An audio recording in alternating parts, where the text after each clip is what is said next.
The fog worker has requested the Foundation's assistance. Due to a mysterious change in the smog, they've been experiencing extraordinary rates of tuberculosis. We need someone experienced in medicine to go to London and investigate. Miss Tooth Fairy, I'm Brimley, the ranger colleague of Arthur Fogg. There's a lot more going on here than meets the eye. Miss! Watch your head! Are you here for the Uluru Games? Here in Cross Street, we're all celebrating the upcoming Uluru qualifiers. I'm Flutterpage. I wake everyone up in the morning. The most amazing witch lives here too. These snails are for her to eat. Is she French? Why? You've seen her in France? I've never even seen her leave the house. It's all because of her! That fog hag! She's the one who created the black fog! She's cast us! To protect the health of all involved, the London Uluru qualifiers have been cancelled. Why should I care? I'm no athlete. I've only got one leg. Just like I've nothing to do with the Uluru Games. The qualifiers would have held the floor ritual. She was a once-in-a-generation floor ritualist. We'll just have to hold our own games. Have you forgotten about the challenge, Charlotte O'Hagan?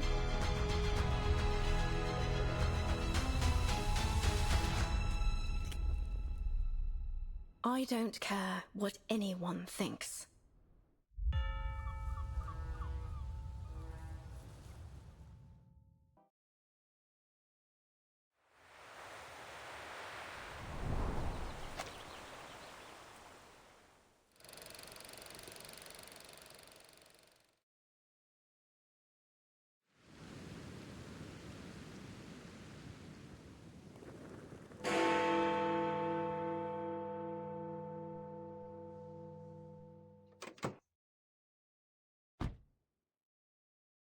I'm ready to go.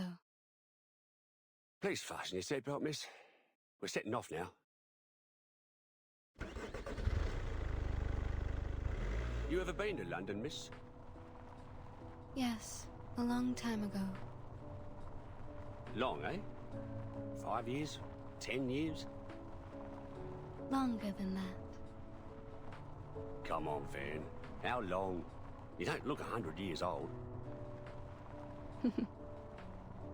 The hospital is 2 streets away. Oh, by the way, it's been arranged for you to meet Mr. Fogg first, and then he'll show you around the hospital. I don't see why we need to make a big deal out of a simple visit. Couldn't agree more, miss. But as this is an official visit by Mr. Fogg, as a servant of the Crown, you can rightly expect that they're going to have the old place decked out like Christmas. Thank you for taking me there directly. I will go to Mr. Fogg's office after my visit. You can leave without me. I think I'd like to take the Underground.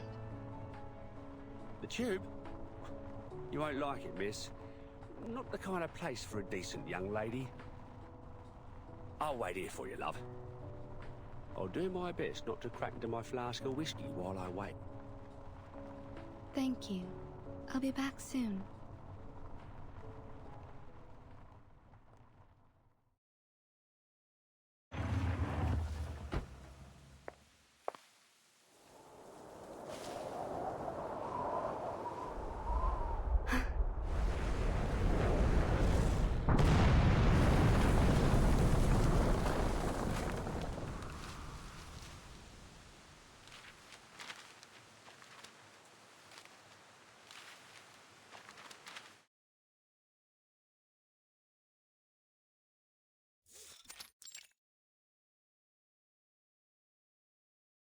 How are things at SPDM, Tooth Fairy?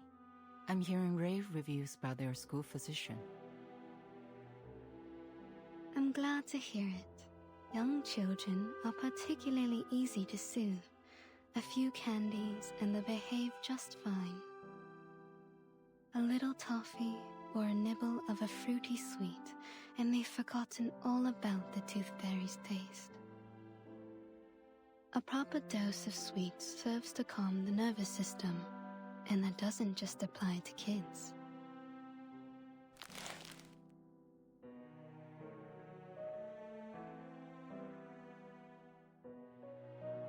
Your work here is undoubtedly busier than mine at SPDM. Besides, you're directly responsible for our timekeeper, the little troublemaker. But I am sure you didn't summon me here all for a little chit-chat.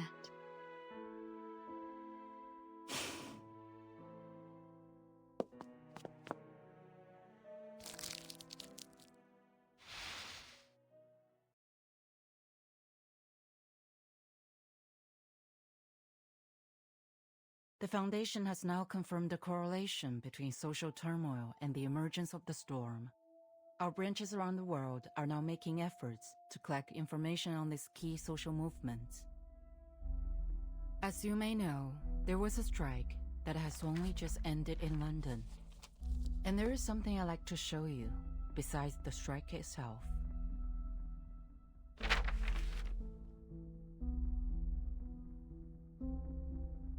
Tuberculosis. Indeed, there appears to be abnormalities concerning air pollution and reported cases of TB. Compared to our records before the storm, TB morbidity rates are extraordinarily high, approaching levels that shouldn't be seen until the Great Smog of 1952. Our Mr. Fogg, the fog walker, has also reported that there is something unusual about the composition of the fog. So, we need an insider with knowledge of the storm to visit London, ideally one with a medical background. I see.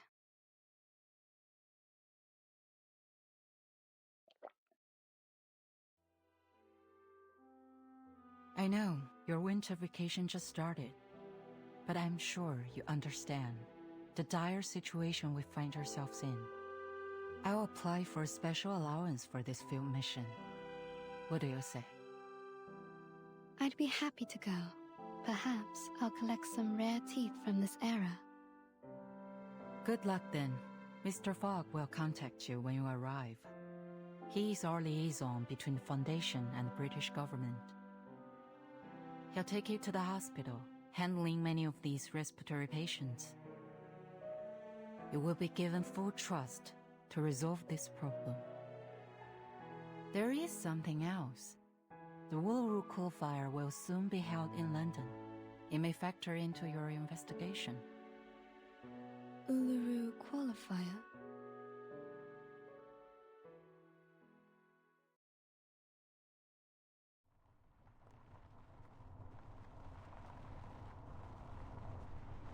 Uluru London qualifier coming soon.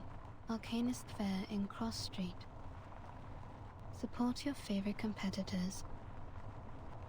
Winners will represent Great Britain in the Australian finals. Australia? They shipped my uncle off to Australia back in the day. I always figured he got done in by a kangaroo. But if the Smoky gets any worse, I think I might chance it. Maybe I'll find him in the outback there. Or at least avenge him.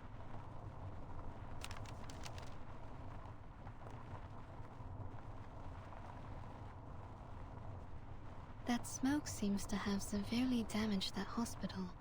But you don't seem concerned. We've seen worse, miss. You wouldn't believe how many houses we lose a year to gas line explosions. Nothing much can shock us Londoners. It's a city where you can meet arcanists from all over the world. Arabians, North Africans, Indians and Japanese. Who knows what kind of arcane skill they can cast.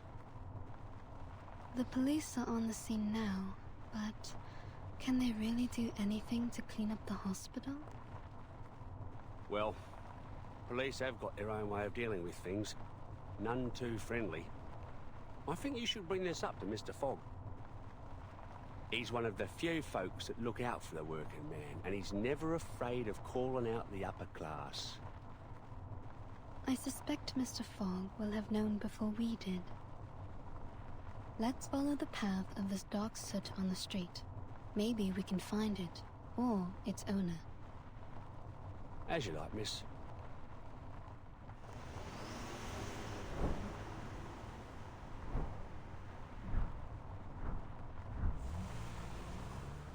Seems it's leading us to the East End. Only thing that comes out of the East End are drunks, tramps, and Jack the Ripper.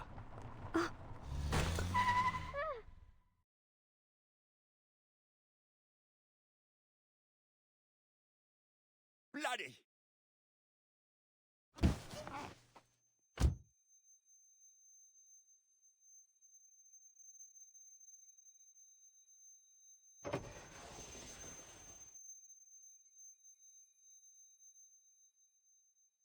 Miss, I swear to high heaven that I have not had a drop of drink today. This is the East End for you.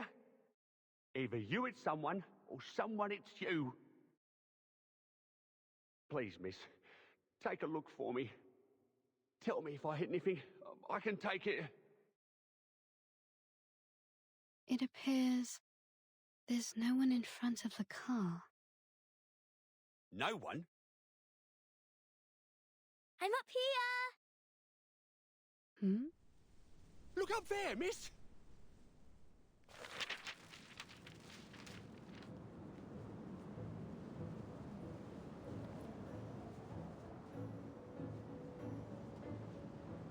Can you catch me? Huh?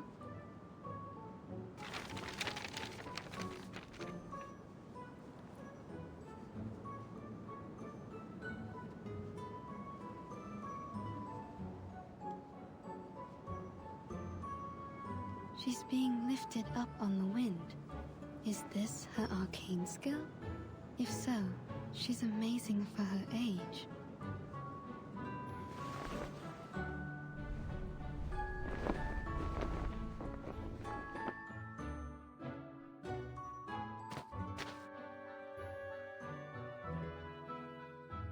You lose. You ain't going to qualify for nothing like that. Are you hurt at all? Why would I be? It's not even as high up as a canary nest. It's no sweat with the help of little wind. But the Sutakiki was hurt. The car hit his waist. Is this Sutakiki your friend? Yes, but he ran away. He's probably angry. I bet he's still around. He don't forgive easy.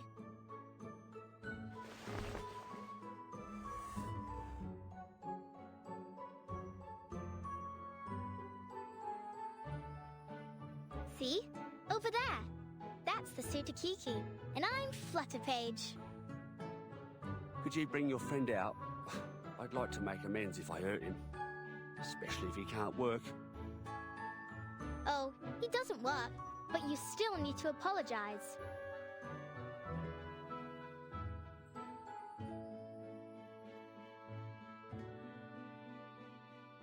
Come on out, Sutakiki. This bloke here wants to apologize to you.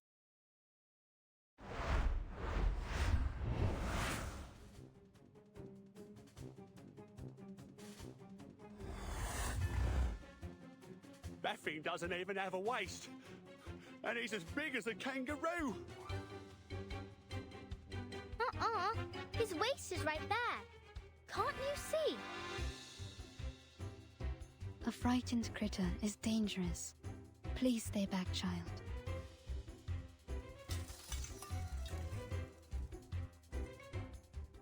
Happy to lend a hand.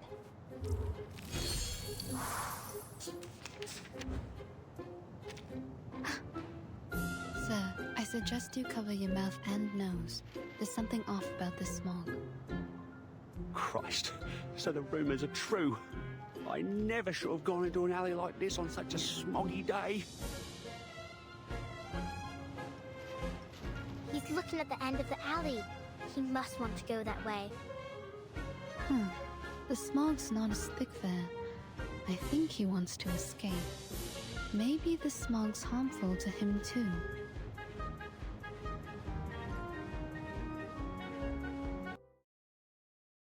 Bollocks! Turn over already, you stupid car!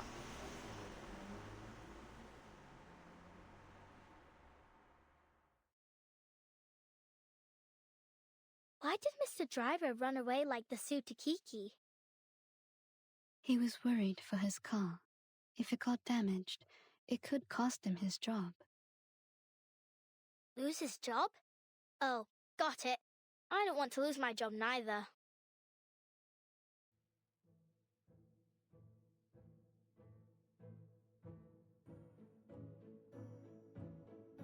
He has a car, so I wager he makes more than 6 pence a week. How did he get that job? Can I do it too? I suppose you could, once you grow up. Here, open your mouth.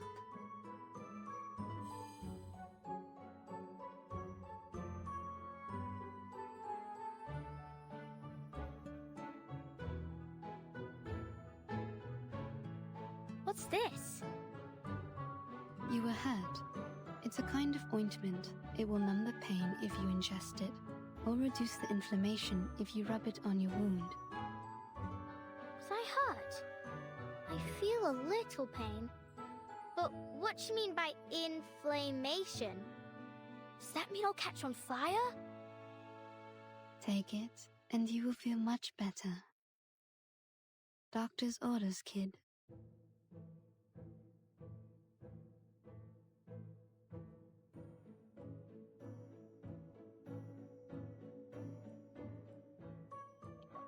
Huh?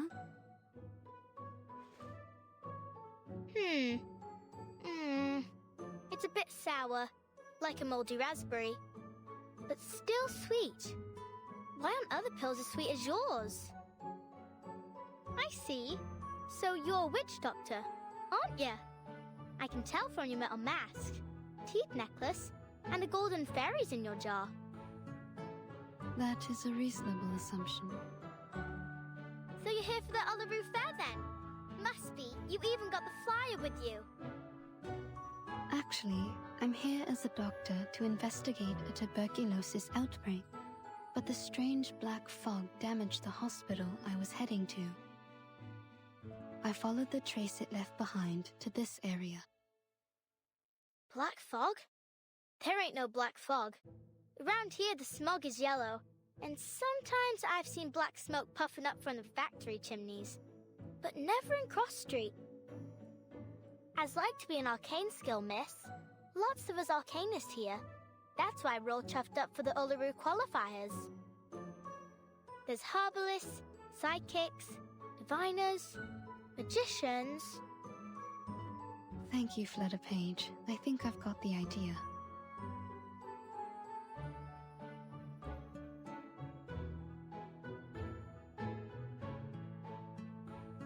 Great! Then I'll show you around. You'll like it here.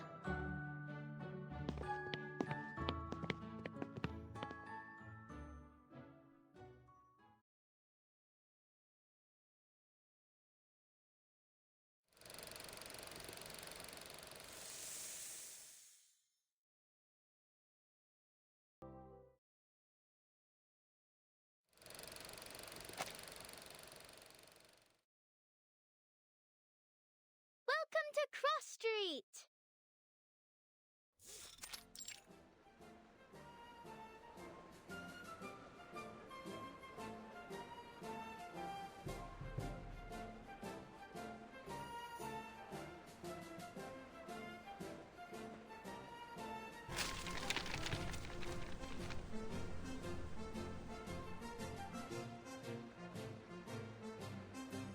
Stop littering, you grimy little bug. This is the Uluru Fair.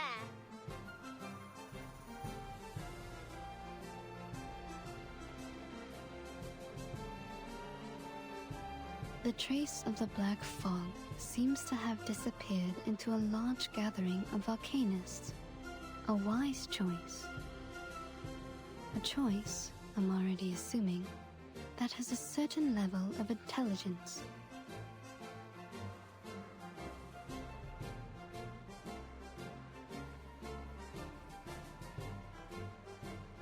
He sounds like a monster. like from tall tales what adults make up to scare us. But I heard people talking when I was sitting on the roof. They say it was born from a smokestack. It does appear to have a similar composition to soot.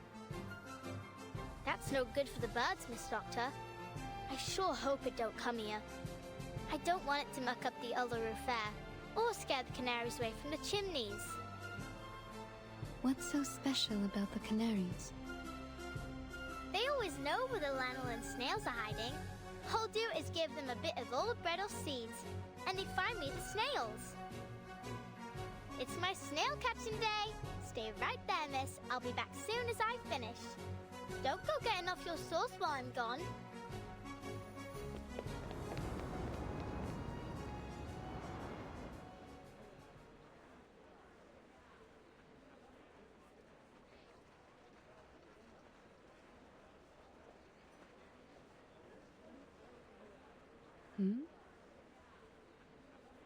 This is an Arcanist Fair Booth application form. You need only fill this, and get proper approval from the city government. Then no one can bother you. Approval, eh? What's the point? The games will be over by the time they've even looked at my application. Are we entirely certain we even want to hold the fair in these conditions? Don't you think the weather now isn't appropriate for that kind of strenuous physical activity? What else can we do? We need to earn our bread, or perhaps you could clean the air for us, eh, Mr. Fogwalker? I'm doing all that I can. Which means you can't do nothing at all, don't it? Yeah, we're coughing. But what we make in a day at the fair here is more than an entire week anywhere else. Not like we have royal allowances to rely on, unlike you. Enough of it already. Now, would you mind moving aside for the little lady behind you? She's been waiting a while. Oh, I do apologize, miss. Miss Tooth Fairy. I didn't expect to run into you here, Mr. Fogg. The pleasure is all mine, miss. Oh, where my manners. Welcome to London.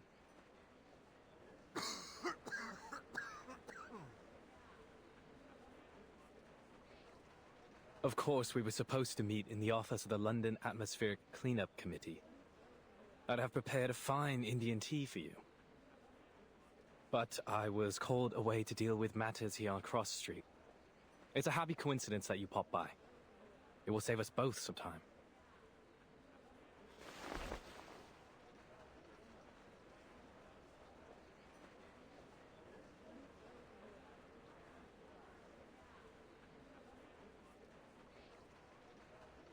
Something the matter?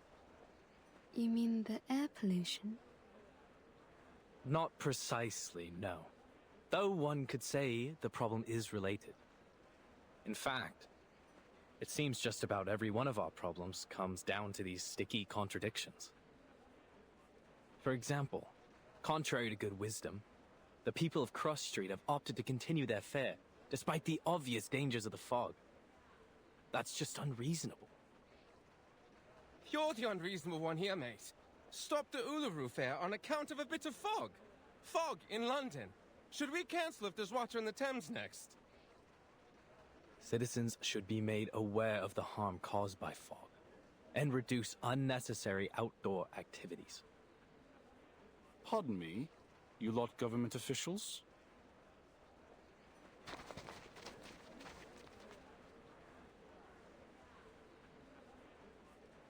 You saying we aren't allowed to celebrate the Uluru qualifiers? So what are you expecting us to do? Just watch the games and then pop off home? It's not like there are many events left for us Arcanists to celebrate in our own country. Sir, you seem to have quite a severe cough. Oh, it's not so bad. Just a little curse is all. Doesn't matter none. A good Arcanist healer can cure me. That's exactly what I've been talking about. A curse? Good lord, man. You have a disease called tuberculosis. You need a proper doctor, not a healer. Maybe this is just how citizens in Cross Street best comprehend the disease, in the arcanist way. It's not a matter of arcanists or humans. Tuberculosis is caused by the presence of bacterium in the air. It can't be cured through ritualistic purification or exorcism. You just don't get it, do you? It's not like that. If this tuber what have you is the reason, then why does my chest burn like hell? I've never heard of no bacteria what could do that. You feel like your chest is burning? Like swallowing a flaming coal it is. It all started this month. Never felt anything like this before. Like I said, there's no disease. This has to be the Fog Hag's curse. She's the one who summoned this damnable black fog. She used to be a toad before she was thrown into an alchemist's cauldron and came out as a twisted old hag that haunts our street. Could you tell me more about the black fog?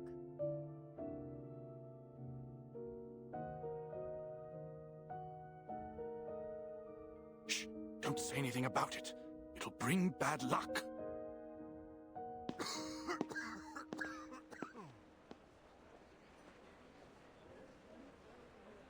So now we have a fog hag? What's to come next, I wonder?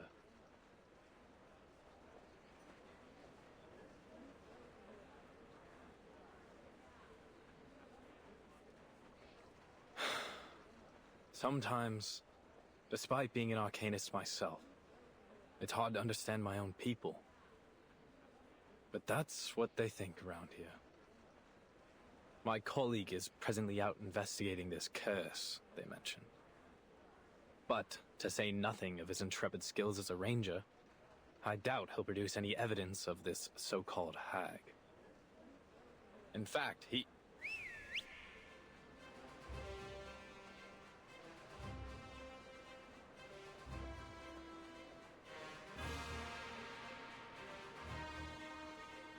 Arthur, a little help, mate. We've got trouble.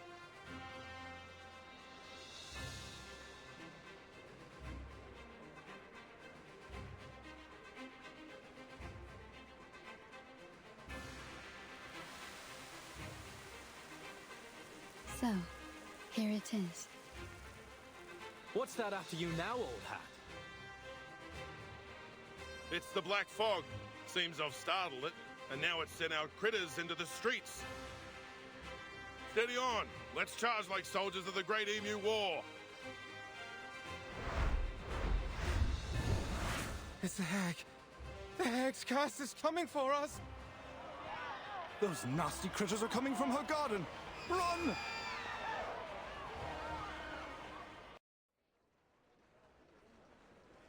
May I say it was an honor to serve as your bodyguard, miss. I'm Brimley, the ranger colleague of my mate here, Arthur Fogg.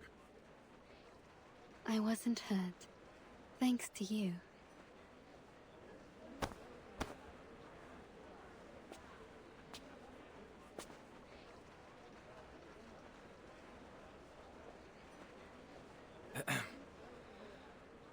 Thank you, Miss Tooth Fairy, for telling us what happened at the hospital. We ought to make a summary of our investigation so far.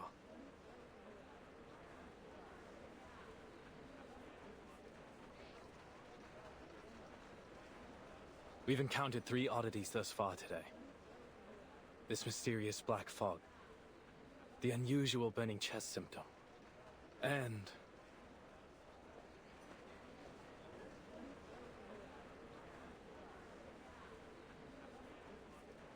this so-called fog hag living on Cross Street. Well done, mate. You did it. You said it out loud. We may just break the ice of your soul yet. I'm only doing my due diligence by quoting the title verbatim. Back to the topic. Combining these clues together, we should assume a causal connection. The hag releases black fog, giving Londoners this variant of TB with the burning chest symptom. When did you move into 221B Baker Street, mate?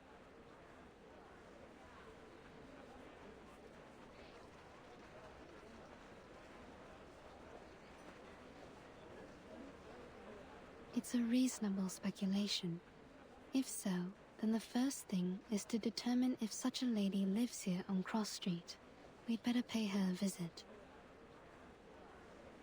If you insist, Dal. I can already confirm that for you. She's here, all right. Down at the house at the mangy front garden at the south end. Very well. But might I suggest we don't all go in a rush to pay her a visit? We know nothing about her. Or even whether this hag is a danger.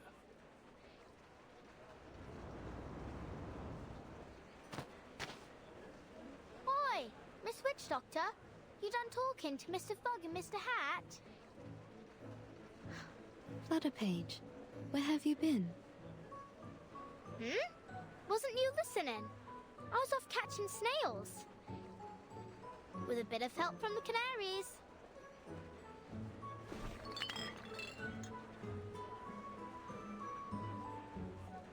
Good on you, little tacker. That's quite the harvest.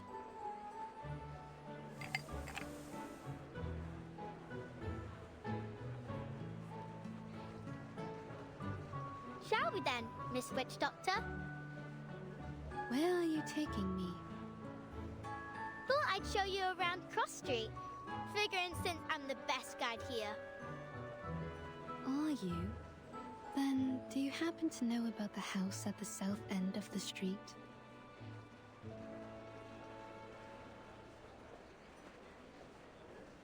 Sure do. Actually, these snails are for her. You can tag along with me to see her if you like.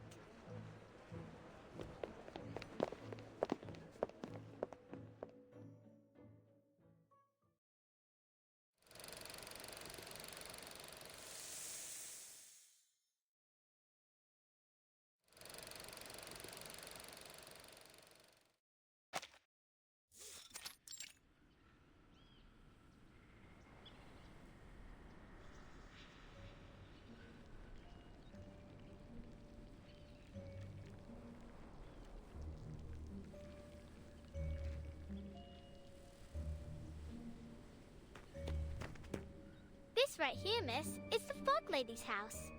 As you can tell, it is a very big, big house. Not like mine. Mine is small, but very high up.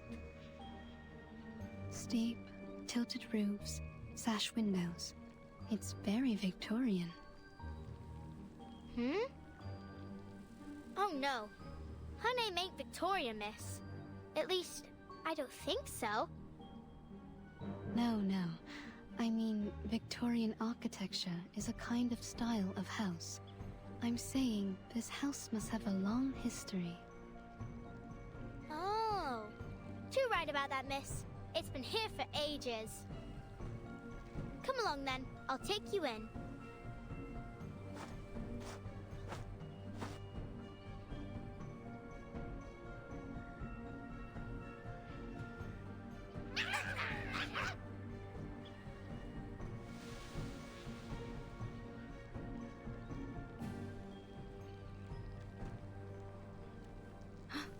Are these her critters? You lot are hungry today, ain't you?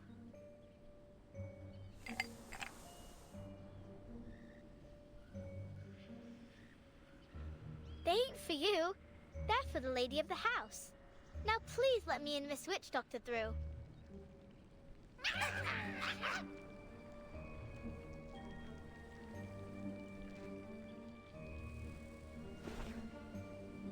Sorry, Miss Witch Doctor.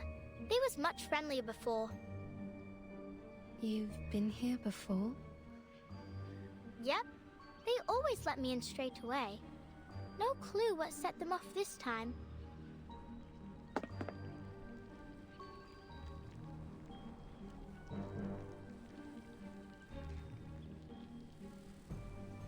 I don't rightly know what to do. I try calling her, but it won't do much good. Even if she heard me, she won't come out. You're saying she never leaves her house? Not that I ever seen. Do other people visit her? No. But you visit her often? She likes when I bring her snails. You think she eats them? All I know is I gave her snails, and then she asked me to stay around her house for a while. When she's not in a sour mood, she even teaches me some words for arcane skills. But if she is sour, then all she does is hand me some books, and I can't even read most of them. Don't go asking her too many whys. If you do, she says, "Get out!" and you got to go. So far, the longest I stayed was a whole afternoon. I see.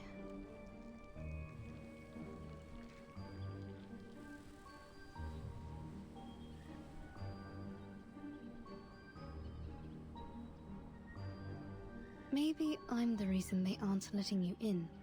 I'll just stay back here. All right, then. Stay there and I'll tell her about you, miss.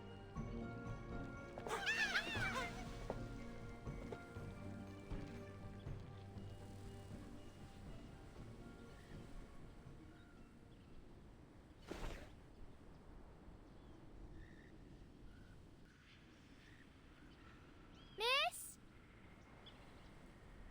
Do you hear me? Wakey, wakey!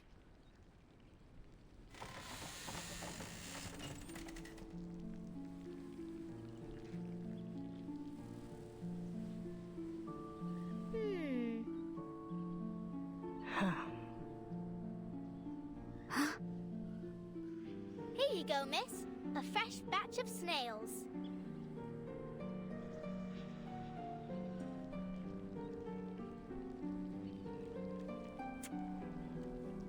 Who is this? Well, I don't know her name, but she's a witch doctor. She came here in a car with a flyer of the Uluru qualifiers, so I think she's here for the Uluru... Oh, I forgot that you don't like the word. Hello, miss. I'm here investigating the source of the black fog. You can call me Tooth Fairy. Go away. But why? I ain't asked too many whys, miss, did I? That was only my first one today. Oh. So I can't come in at all? You promised you'd help me practice my arcane skill. Then you better not let me catch you saying Uluru ever again.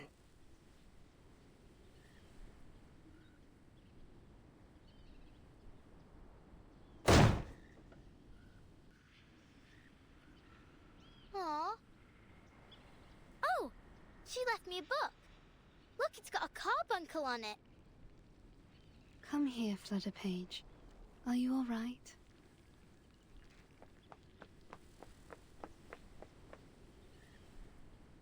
I thought I could play at her house today. Would you like to do something else? Like what? Like, see your new friend, Mr. Hat? Mr. Hat?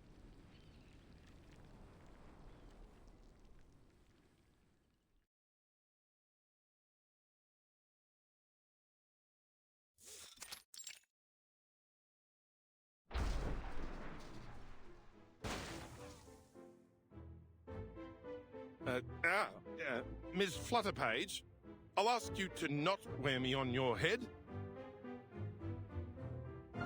I know I can fly, but that doesn't mean you can treat me like a kite.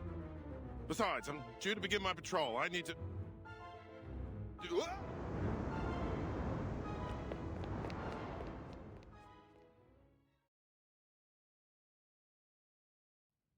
That gives us some time for business.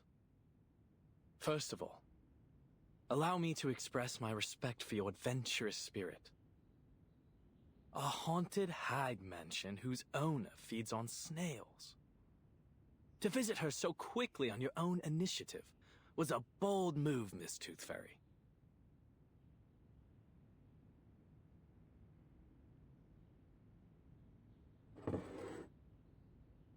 Here's your tea. No sugar, just as you asked.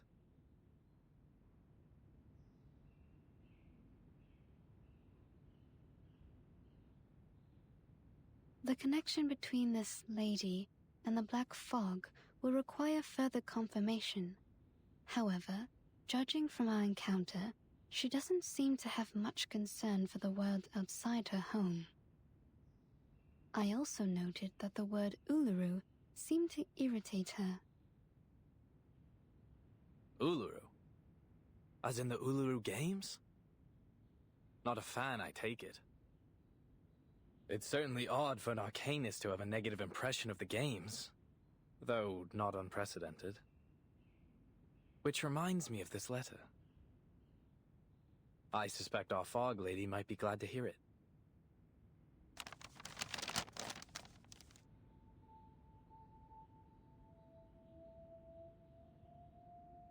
Letter from the St. Pavlov Foundation Uluru Games Organising Committee to the Uluru London Qualifiers Organising Committee. Copied to the Office of the London Atmospheric Cleanup Committee. Due to the rapid deterioration of air quality in London and the presence of an unidentified arcane-related tuberculosis outbreak, we regretfully have decided that the Uluru London qualifiers will be cancelled until further notice, to protect the health of competitors and spectators. Competitors still wishing to participate are encouraged to register for the qualifiers in Paris or other cities.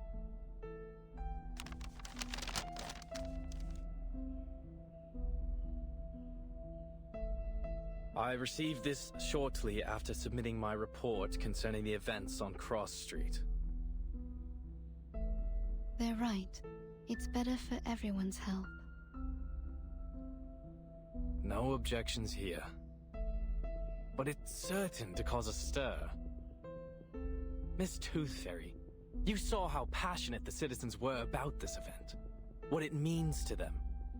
They'll eat us alive when we announce this. So much more so that it's cancelled because of air quality. The firm will not be pleased, I can assure you.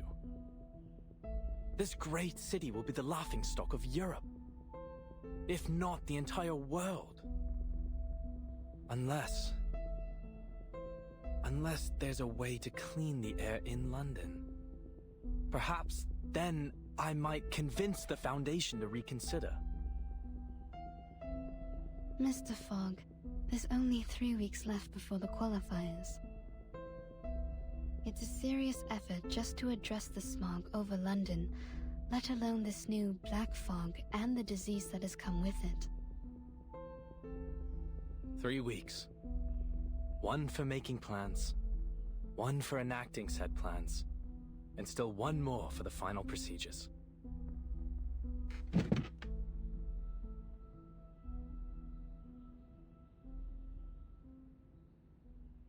What are you doing now, Mr. Fogg? Thinking, Miss Tooth Fairy, is how I make the plans.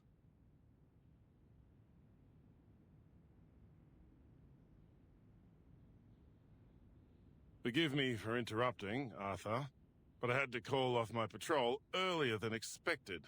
I'm afraid I need a favor of you, Miss Tooth Fairy. Would you mind helping us with some of the sick? After that black fog rolled through, patients with this tuberculosis variant seem to be multiplying as fast as hares in the Great Artesian Basin.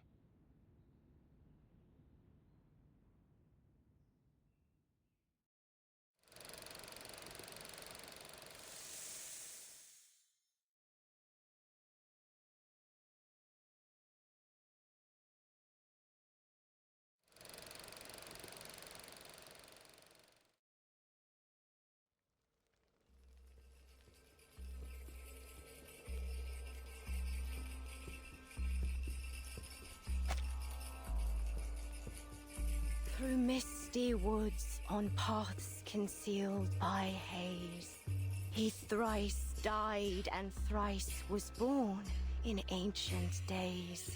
Guide me rightly, that I may not stray.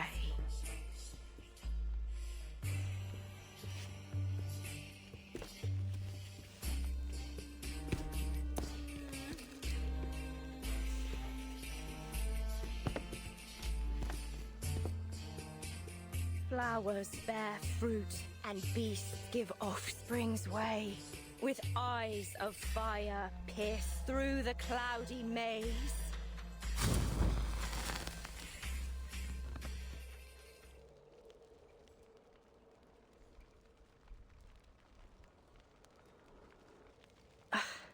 Failed again. Damn it.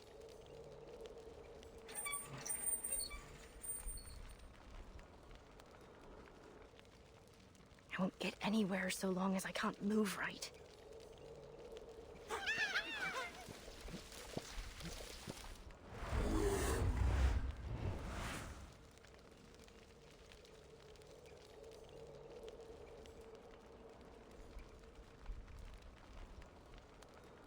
Enough! The last thing this haunted old place needs is another crazy creature.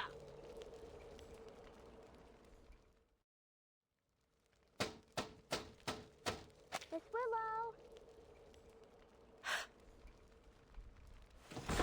I swear to God.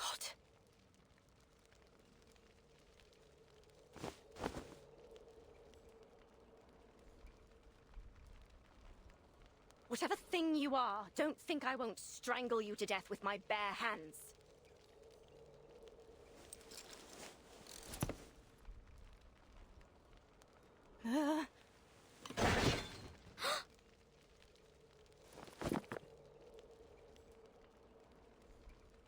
Bloody.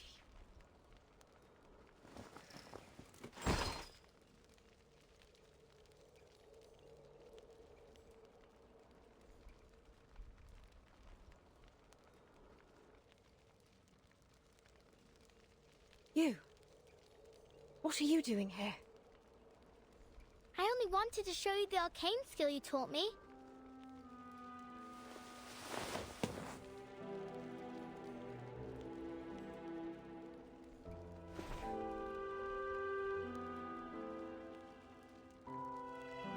But you are in a bad mood, aren't you? What happened? I promised I didn't call you Miss Willow in front of others. You said I can call you Miss Willow when it's just you and me, right? And you actually listened? First time for everything, eh? But it's not about what you call me. Then what is it?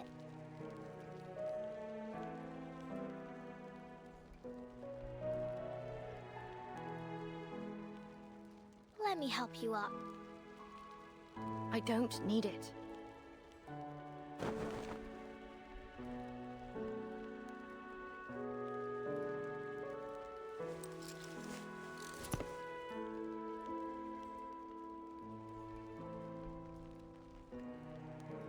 So then if you value my words so highly, what about the time I told you I don't need a knocker-upper? I remember. You told me there's no sense waking me up for anything. I don't have any work to go to. But I'm not here to wake you up, am I? I already did that for the whole street hours ago. Oh, have you now? Then maybe you can buzz off and bother someone else. I didn't give my permission to let annoying little flies in my house. I'm in the middle of something important, so leave me be.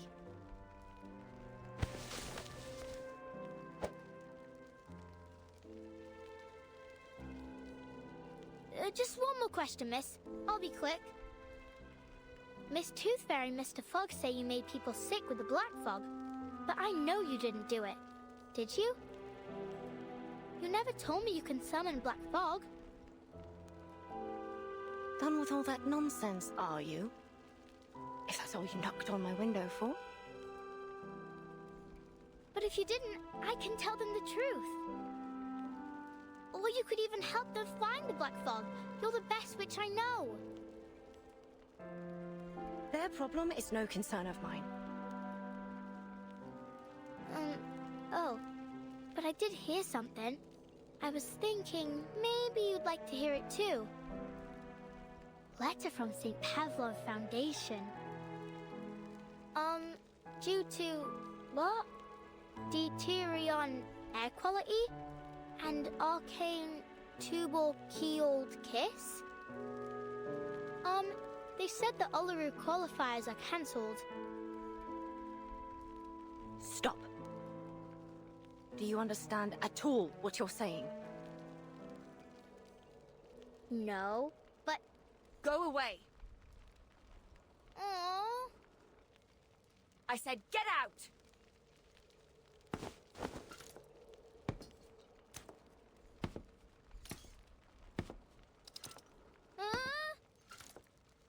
You know what I don't want to hear, eh, lass? Your voice.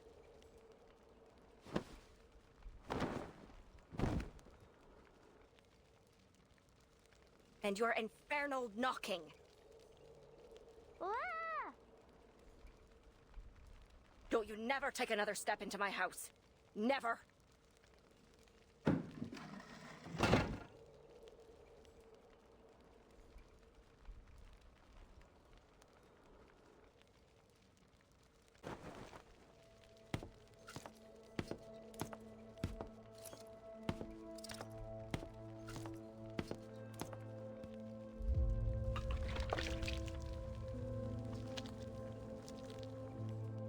Just a wee bit left.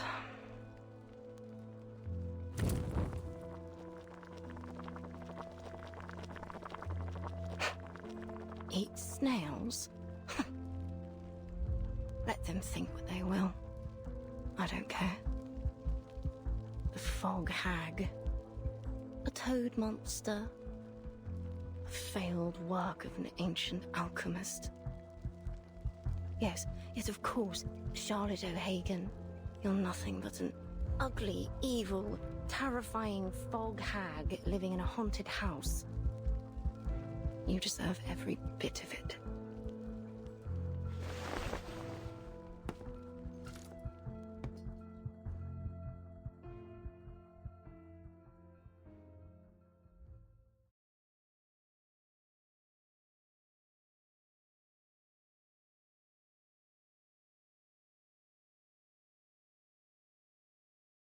What an age. At last, witches no longer need worry about being captured in their sleep, pierced on a stake, or burnt alive. Our next competitor is our witch from Ireland, a once-in-a-generation talent! The ancient rituals are different now. We dance, communicating with spirits like a joyful game.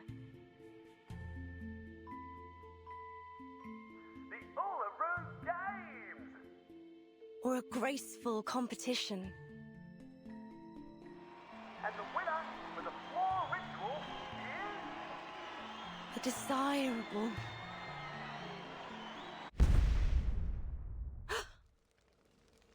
I left the pot on.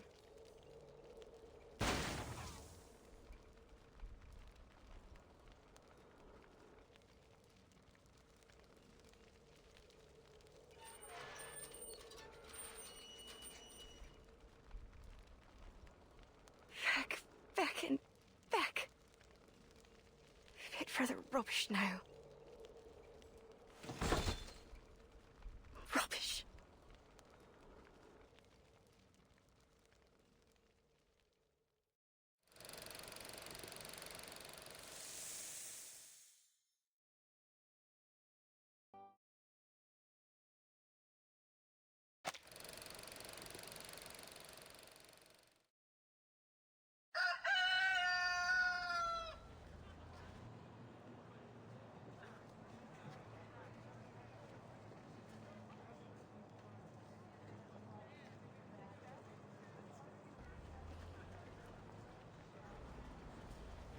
Good morning, sir, madam. This here's your wake-up call.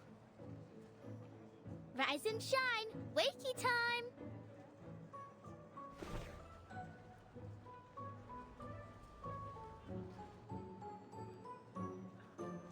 Enough! I said enough with the gal. I'm already awake, ain't I? So stop buzzing around.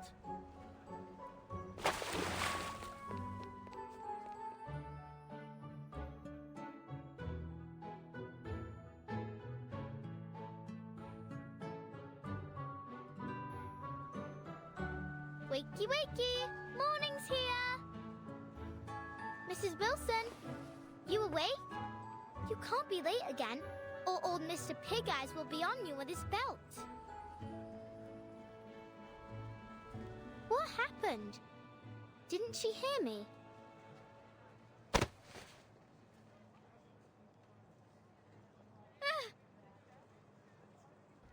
Oi, who did that? Shut up already, Liberty. Didn't you know Mrs. Wilson was sick? She's sick? What's wrong? Doesn't hurt like swallowing a burning coal, does it? Who told you that? Yeah, maybe. Plenty of folks have been getting that too. My dad says it's a curse. It's not a curse, dummy. I'm no dummy, Liberty. You are, believing anything what that hag told you. She's a dirty, ugly old liar, and she's the one who cursed everyone here. She's a toad what can't get out of her house to see sunlight, and decided to curse us all just 'cause she didn't like the fair. Have you gone off your rocker, Freddy? Just leave me alone. I got work to do. That's work, eh? You call knocking on people's window work?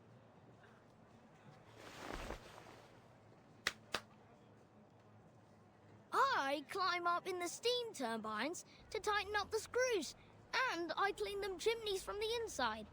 Think you can do that, eh? But I don't want to tighten screws or climb up chimneys. I don't like the smells. Oh, so you like the smell of this black fog, do you? All thanks to your wicked hag friend. Go away.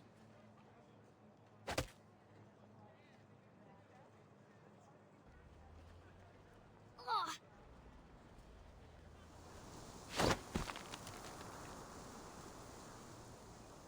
Huh?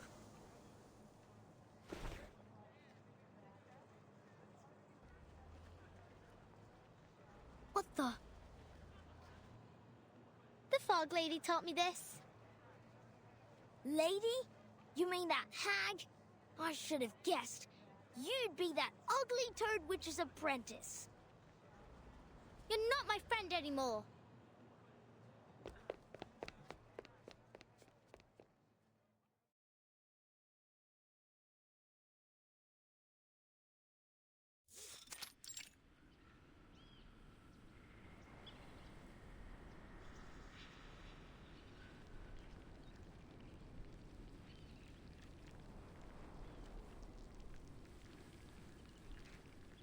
It's not snail delivery day, but after she threw me out of the house last time, maybe I'll go apologize.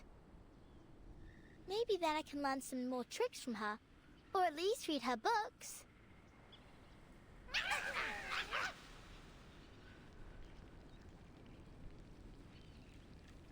Hello, hello.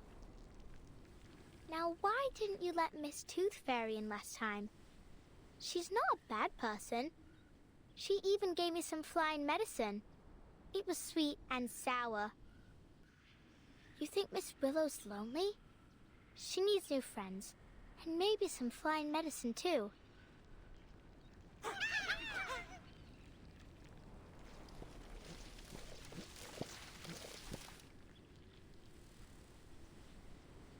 But this time, I won't go through the window. Not that I get why she was so mad. Was it that I stopped her from eating breakfast, maybe? Well, time to figure it out. I bet if I walk in from the front door, she won't be so angry.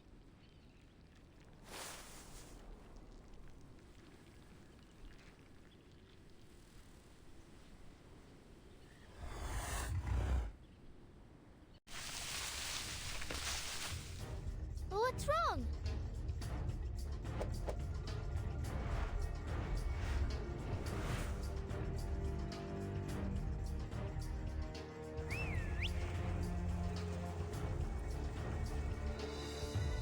Miss Flutterpage? What in the blazes are you doing here? Good Lord, I hope you didn't get hurt. Mr. Hat!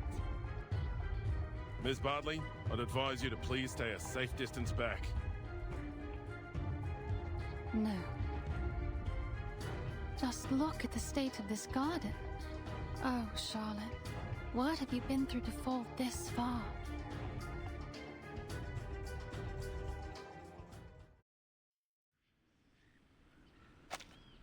Thank goodness, you're in one piece. I don't get it. They ain't never bit me before. Well, you must always stay alert when you encounter critters, even in a familiar place. That's some genuine ranger's advice. A ranger? Are you really a ranger? Can you be a ranger without a real horse? Will I get a hat like you if I get to be a ranger?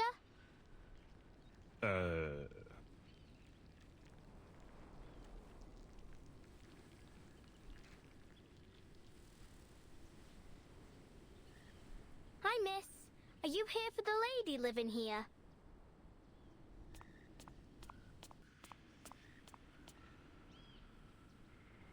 Miss, you look a lot like Miss Willow, the fog lady.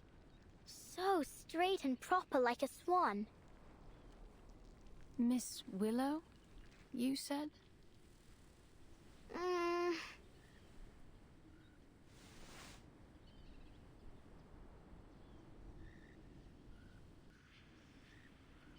Yes, Miss Willow. Did she say you were allowed to call her that too, miss? Allowed?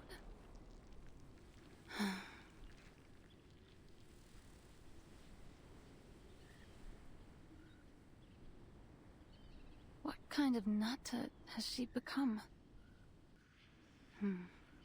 Thank you for taking me here, Mr. Brimley. I can handle the rest myself.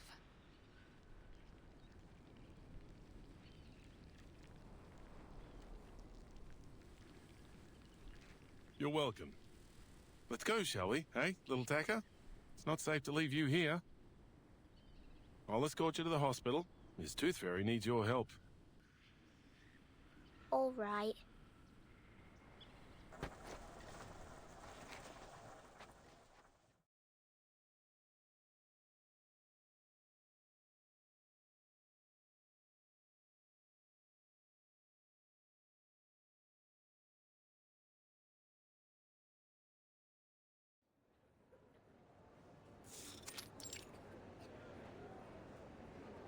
I thought a hospital was a big building.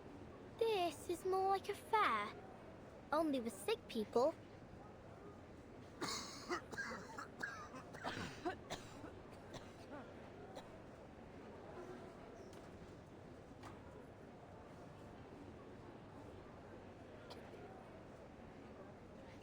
Well, you're right there, mate. It's not your typical hospital. Arthur's calling it the London Emergency Relief Centre for Special Tuberculosis Patients. But it's still kind of a hospital, ain't it?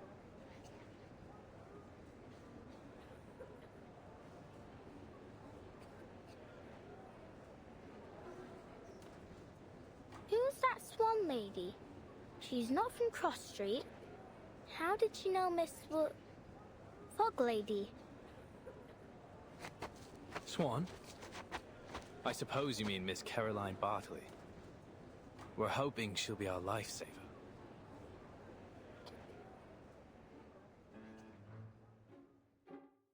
Lifesaver? Exactly so.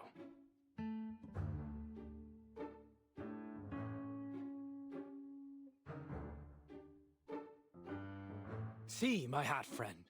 We civil servants can actually accomplish a thing or two. We found Miss Bartley, a shining star of Uluru, a talented competitor, and above all, she's an insider. She arrived in London days ago, looking for our fog lady. She claimed to be an old acquaintance. Some luck, isn't it? If she can figure out the connection between her, the black fog, and this fiery TB... Oh, speaking of which, that Miss Willow truly has a special name. Heh. What are you laughing at? How long have you been up, mate?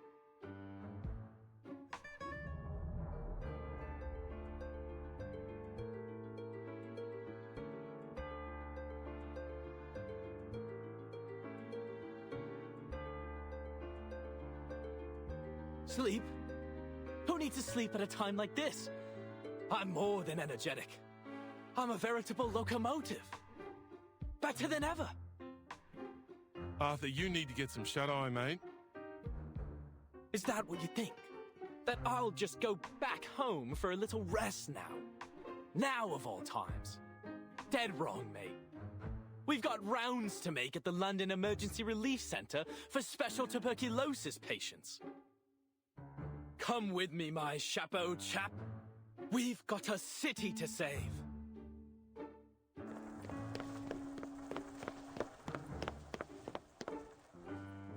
Oh, all right. Miss Flutterpage, go find Miss Tooth Fairy, would you? She said your arcane skill might be of some help.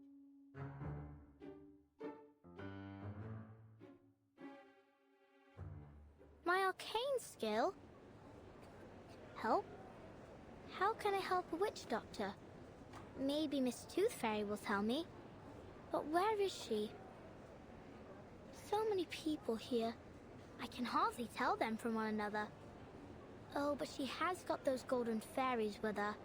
Maybe I can see them. Like how Miss Willow taught me. To control the wind, you need to learn to see it first. Can you see the wind, lass?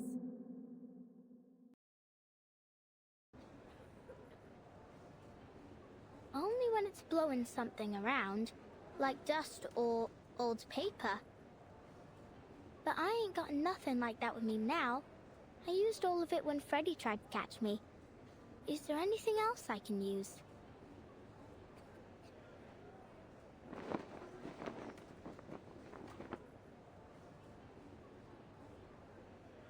Oh, I see it.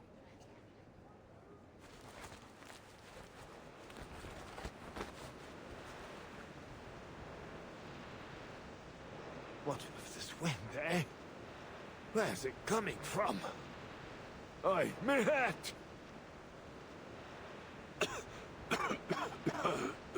Please, is there any good Samaritan who can spare a blanket? Oh, God bless you.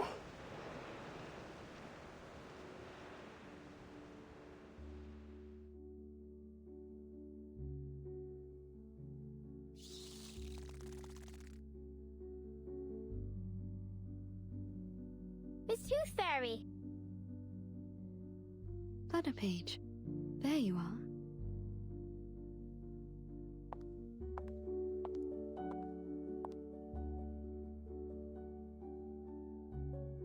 What's wrong? We've got to find a way to clear up the sky.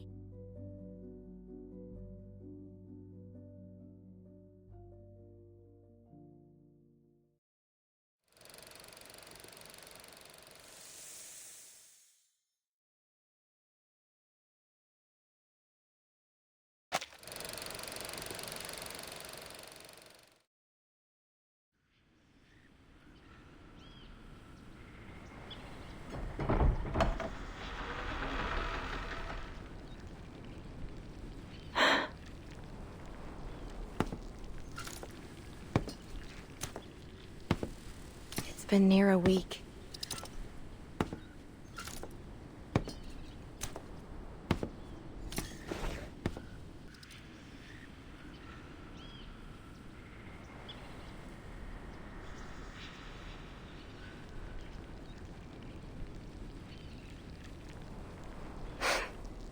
This is how the world works. I should have known. I'm always too naive.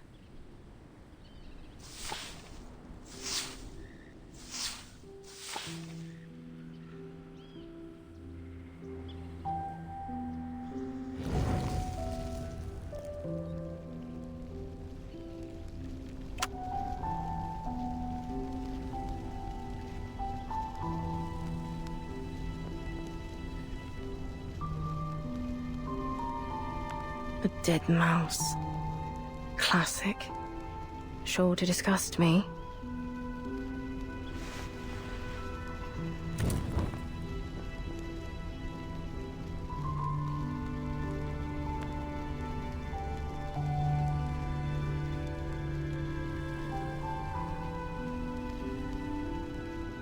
some rotten apples and eggs from that boring old codger. I suppose he's down to his last teeth now. Soon enough, the only thing he'll be eating is porridge. Bit of comfort in knowing he hates porridge.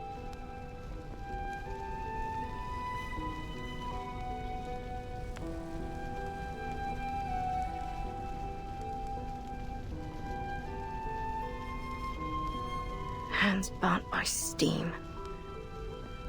It's a curse. Bumping into ghosts during the Samhain. Curse. Lost everything betting on the ponies. Each and every misfortune must surely be Willow's curse.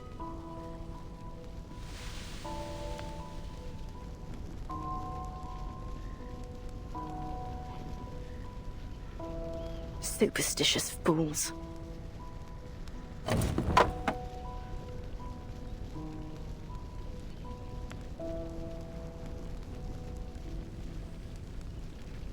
Shysters.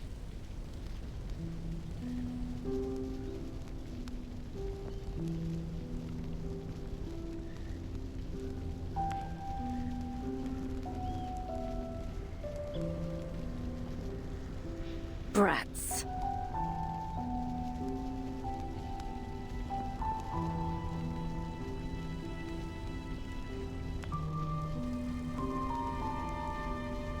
Oh. Well, now these are new, aren't they? Blood-stained rags. Wonderful. Sooner or later, they'll all cough their lungs out.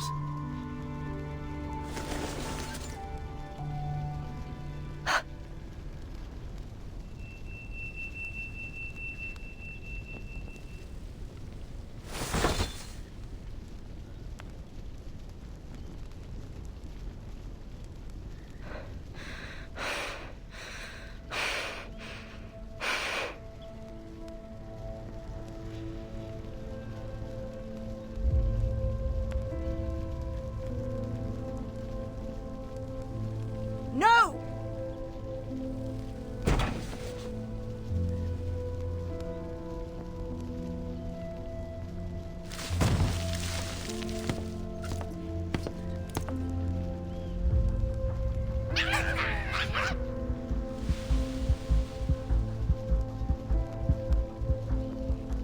Away with you!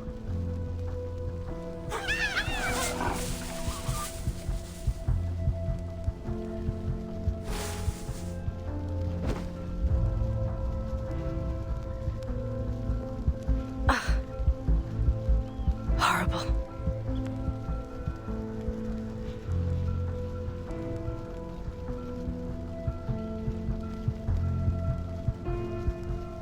No. I don't need to cast my arcane skills. Stand up. Stand up. You loser, you.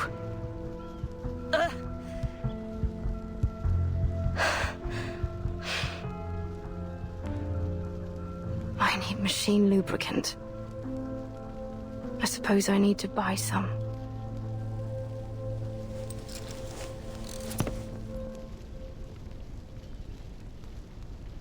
I can do this.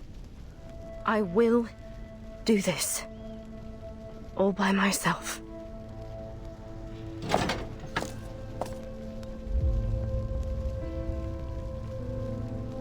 Nothing to it.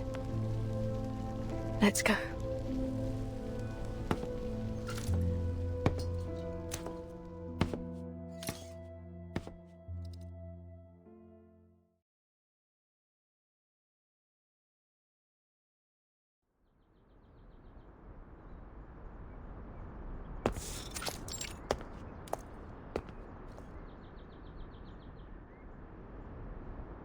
Shop closed due to illness, while the owner has gone to Miss Tooth Fairy for treatment.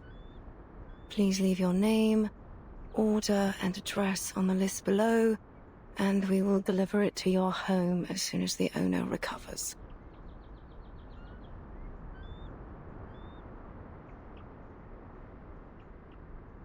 Tooth Fairy. All right. Then I can find the owner if I go to this Tooth Fairy. Is she some kind of doctor, then? Not that she could treat what ails me anyway, eh? What other shops might sell canary saliva and lanolin snail's slime?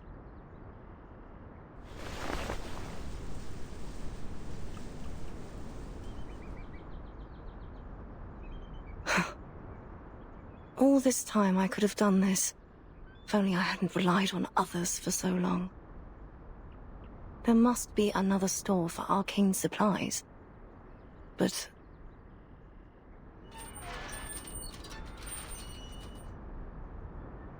I think I need to lie down.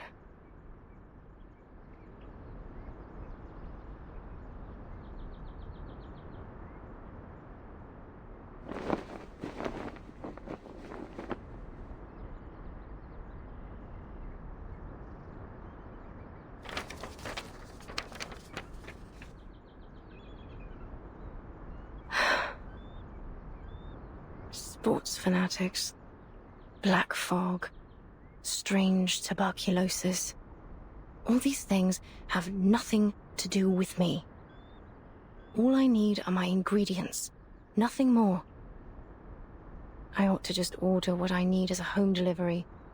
Ask them to leave the package at the entrance of the garden once a week. As for the fees, I'll just have to sell all me old medals. That'll be enough to support me until I become a proper hag. Then I can never leave my house till the day I die.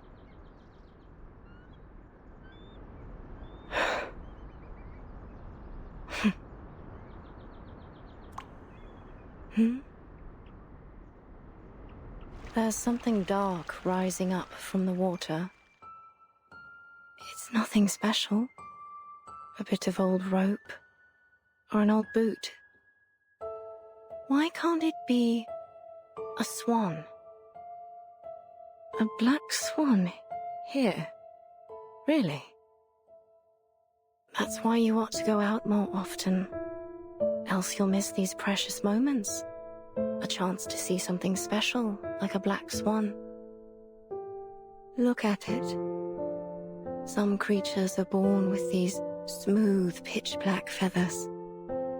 But it's only under the sunlight that you can see their iridescent shine. That's when all the other animals can only look on and feel themselves inferior. They can never stand out from the crowd in the same way. Your silence is an answer.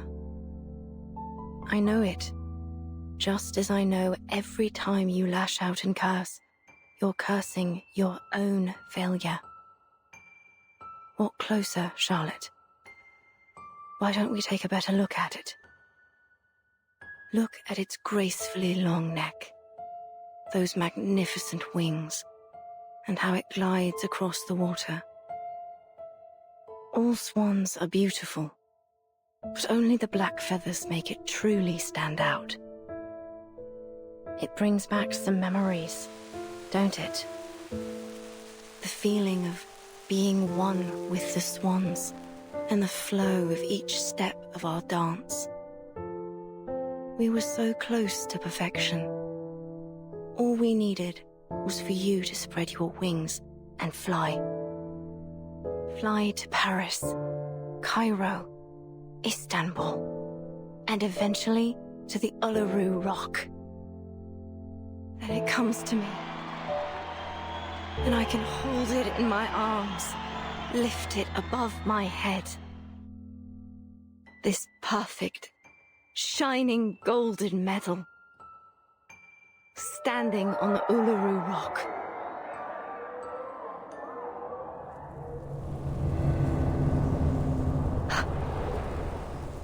Miss Willow, but what are you doing out here? You've got to move. Black fog is coming straight for you. Ignore the noise. Eyes on the swan.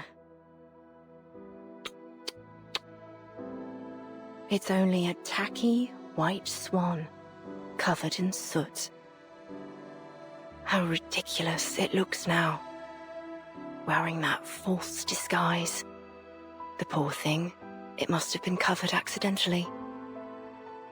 Miss Willow, why are you looking at that swan? It's dead. Of course it's dead and gone. That's right. What kind of swan would want to be with something so ugly and stained? Of course it's ended up alone. Died alone. What else were you expecting? You didn't really believe that spread your wings and fly bollocks, did you? Hello? Can you hear me, Miss Willow? You ought to thank the black fog for lifting your illusion. Now you can see it rightly. You're not some special black swan that was born to greatness. You're nothing but... Miss Willow, you... What's wrong with your leg? but a cripple. Come back for the tank.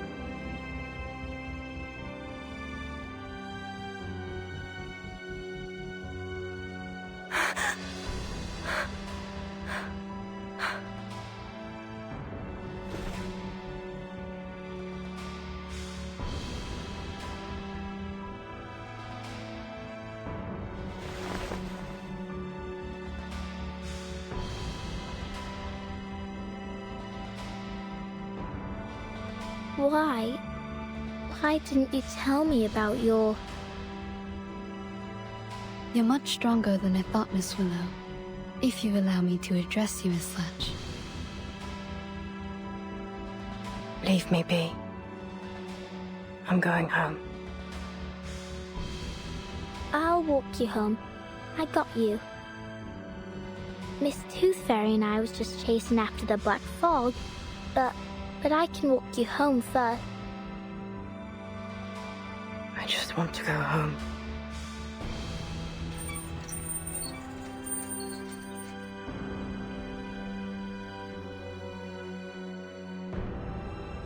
I'll go with you.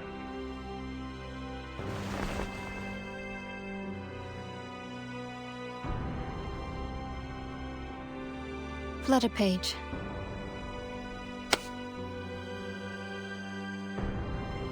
Huh? Stop following me! Miss Willow! I just want to go home!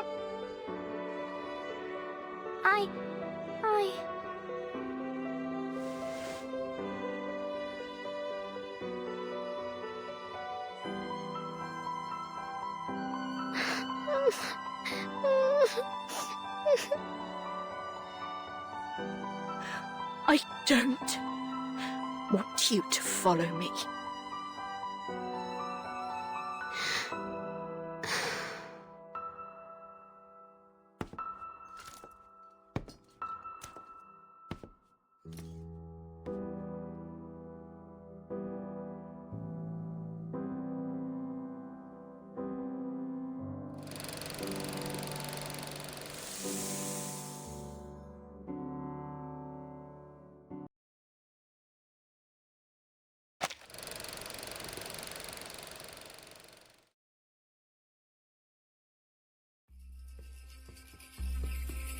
The floor ritual is one of the most popular events of the Uluru Games.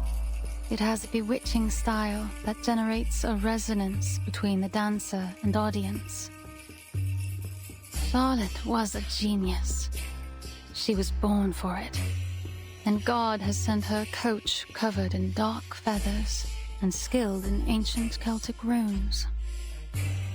Coach Raven taught her the primal witch dance that ignited a fire within her. At least, until that tragedy 10 years ago, which took her leg. Coach Raven had given her a pocket of flower seeds as a reward for all her diligent practicing. It said they were from the druids in the forests of Glastonbury. I guess she planted them around her house and got this garden. Now all these bizarre plants share the same strange air with their owner.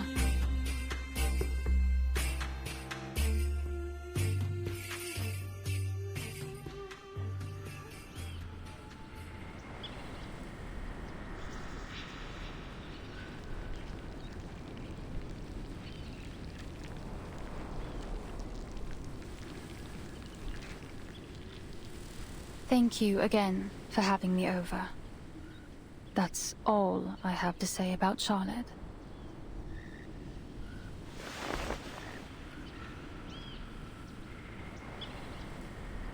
What's a druid? Is it a place? Do they have canaries and snails there?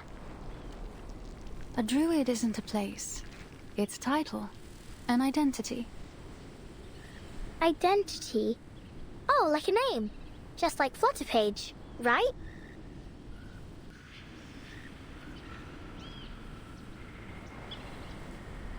Thank you for your cooperation, Miss Bartley. I'm sorry to be taking you away from your practice. Yes, you should be. I don't much enjoy being bothered by stuffed-up bureaucrats.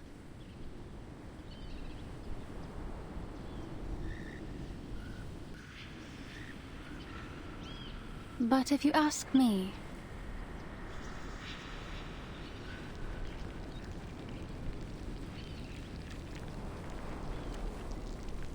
I will tell you that it isn't Charlotte that's summoning the Black Fog. I stand by that. I swear it on all my honor as an Uluru competitor. We're witches, but not in the traditional sense. We practice witchcraft to win medals instead of summoning devils. We trust you at your word. It seems like that concludes our investigation into this fog hag. Thanks again, Miss Bartley. Miss Tooth Fairy, if you do want to thank me, mind doing me a favor?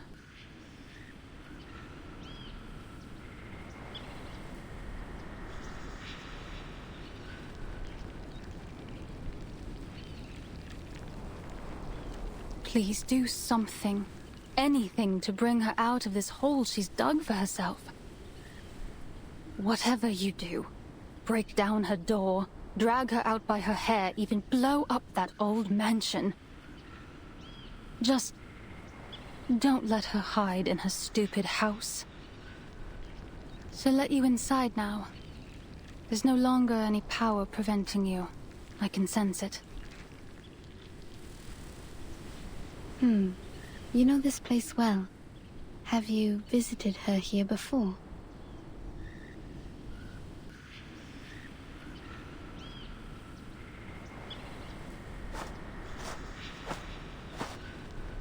I think Miss Bartley wants to come in with us.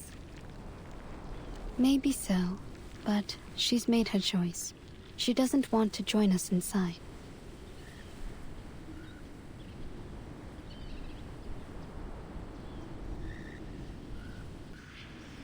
Let's go, Flutterpage. We still have work to do.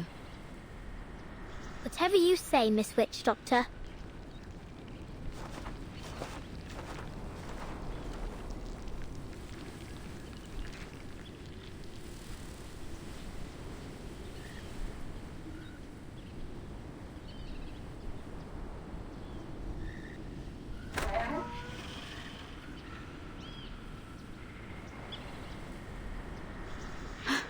The door isn't locked.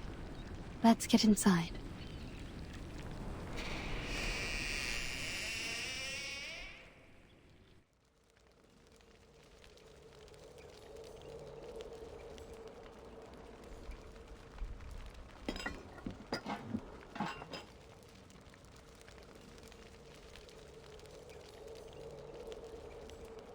Sorry to interrupt.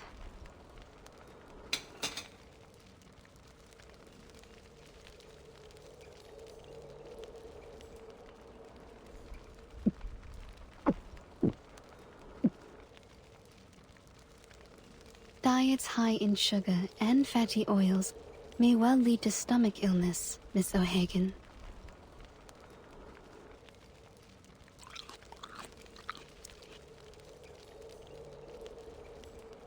I choose the name Tooth Fairy instead of my real name, Campbell. But did you choose to let people call you Willow? Or do you prefer the name Charlotte O'Hagan? That is the name of an excellent Uluru floor ritualist.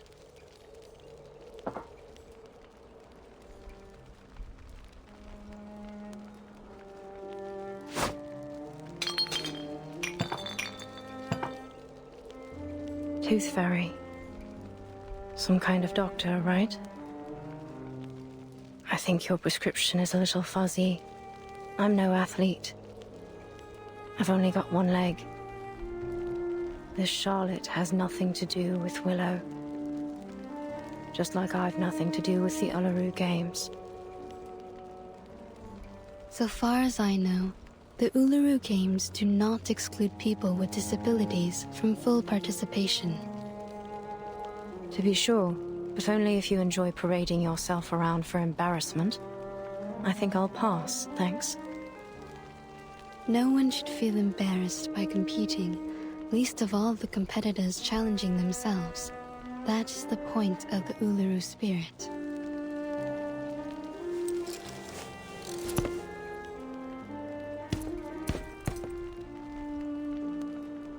Excuse me?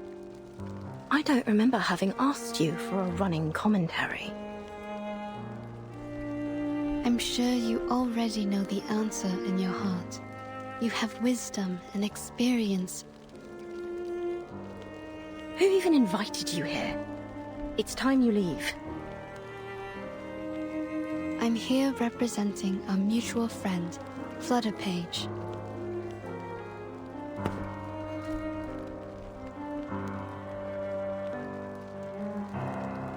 What for?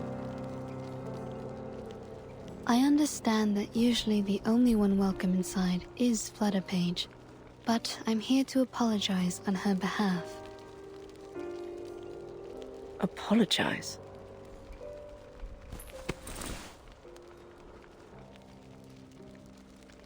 What's this?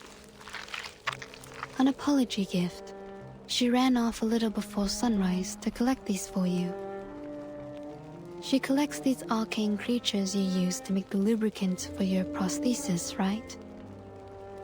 But she's afraid that you'll get angry at her again, so she asked me to give it to you. Oh, I see. Now I'm the hateful, angry, wicked witch. No, you're not. The things that these people say about you, they aren't true.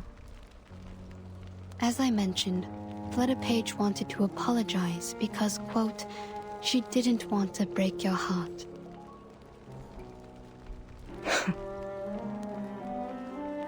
Miss Bartley has told her many things about you. She never knew you're such an outstanding competitor. Caroline.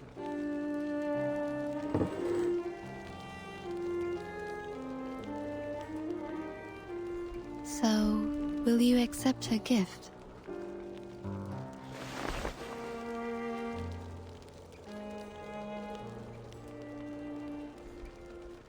Ugh, nosy little brat. Where is she now? In the temporary hospital? You want to see her?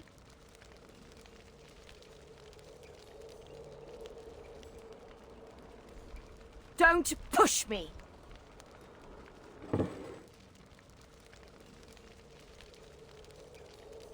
All right, it's my own fault. I shouldn't have treated her that way. That what you wanted to hear, is it? Fine then. You'll have what you want. Just take me to her. She's waiting by the door. What?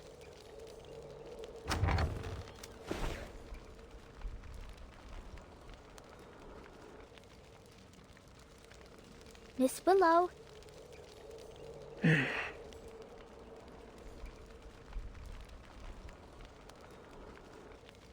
Fine. Come on in then.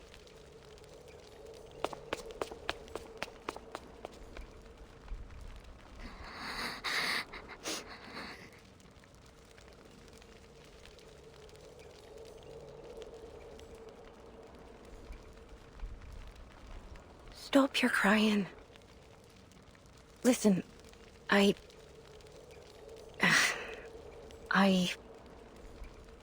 shouldn't have treated you so wickedly the last time. And the time before that.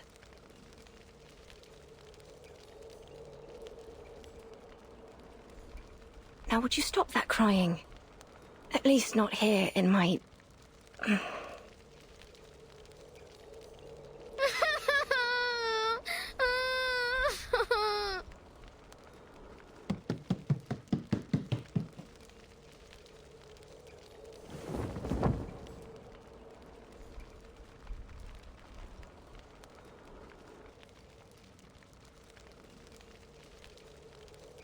Oi.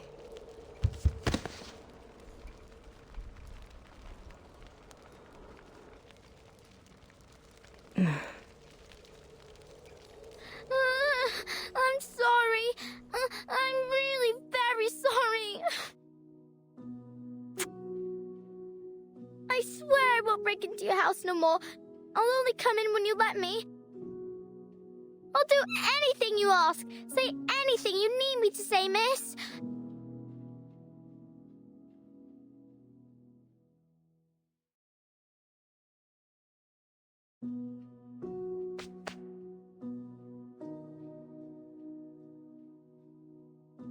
So, could I still come around again sometime?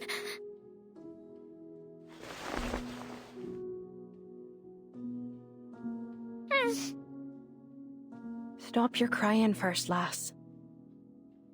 Okay, I'll stop crying.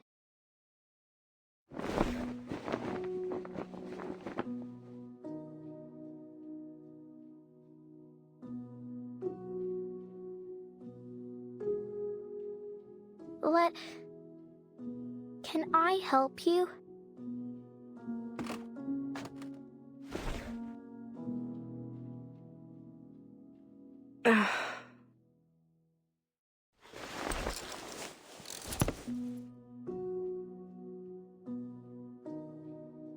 Enough. Enough. I've had too much of this for one day. Would you mind if I politely asked you to leave? You do have a black fog to chase after all, don't you? Just so you know, it truly has nothing to do with me. Miss O'Hagan. Call me Willow, child. What else do you want to say? Would you let the food stay in your tummy for a bit longer? Eat a little more. I don't want you to be so skinny.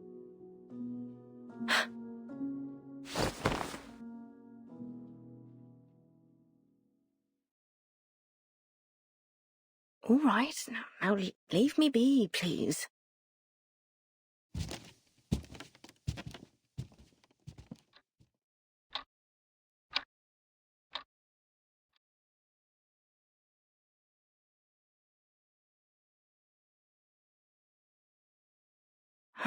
She's seen too much of this embarrassing side of me.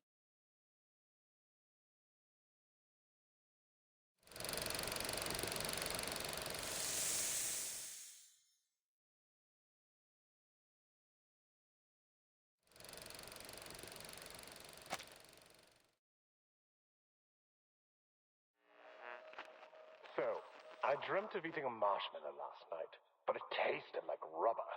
And the next day, my wife asked me why I ate the cotton she had in her nose. I said it's because the air was so dirty that I wanted to block up my throat. And she laughed. Of course, she says it might be better now that I can't shout and holler whenever someone scores.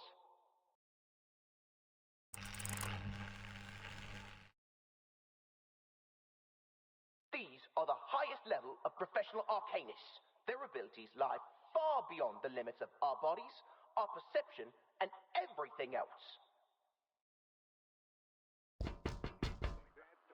Arthur, mate, do you know what you're doing? Go on, then. Be a little louder.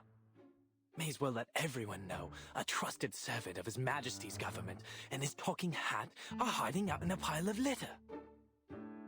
Oh, that's what you're worrying about?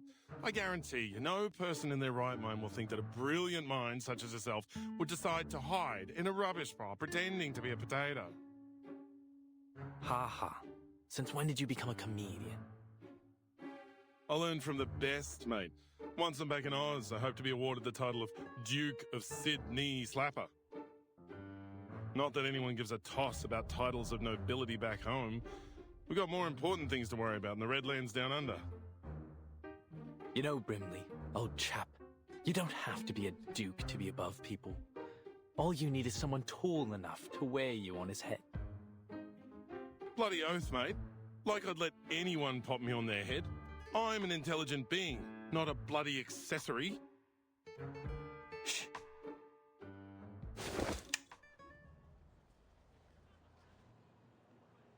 Look at that sailor over there. See the ropes in his hand?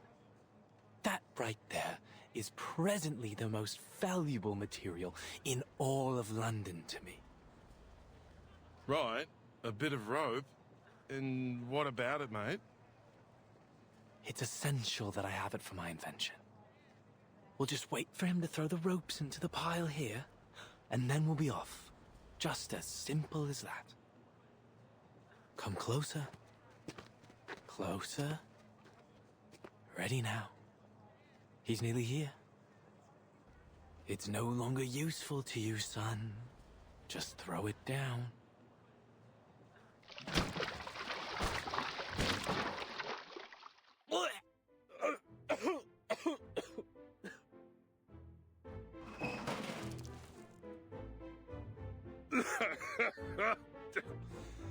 Mate, there's a lot of good that's come of being awakened.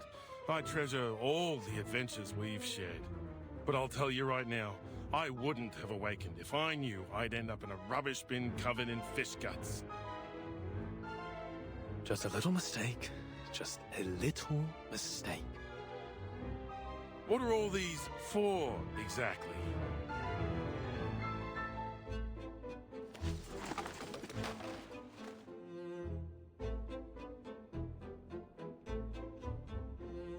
These are my collections so far. A klaxon, a watering can, a fishbowl, and... a chamber pot?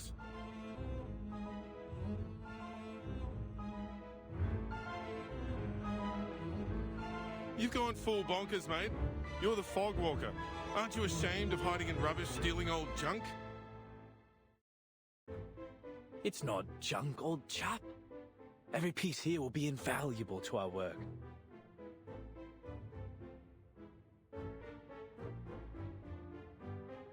Each one is a necessary component for my invention.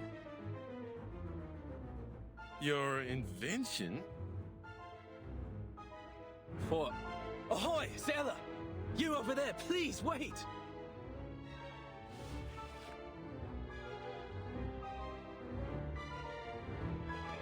Would you mind terribly leaving us those old ropes you've got there? Good lord, he's bound for the sanitarium at this rate.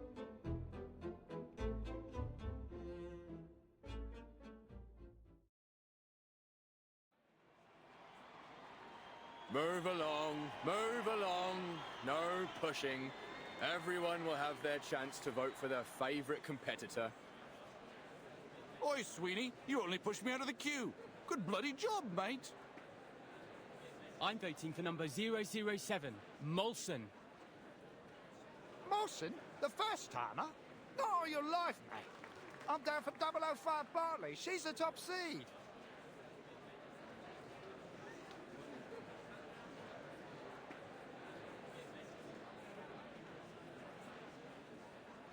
Days to the qualifiers. Vote while you still can. Sir? Oi! You over there with the black brolly. Come on over and vote for the winner. Oi, mister, stop your pushing. Oh, I'm terribly sorry.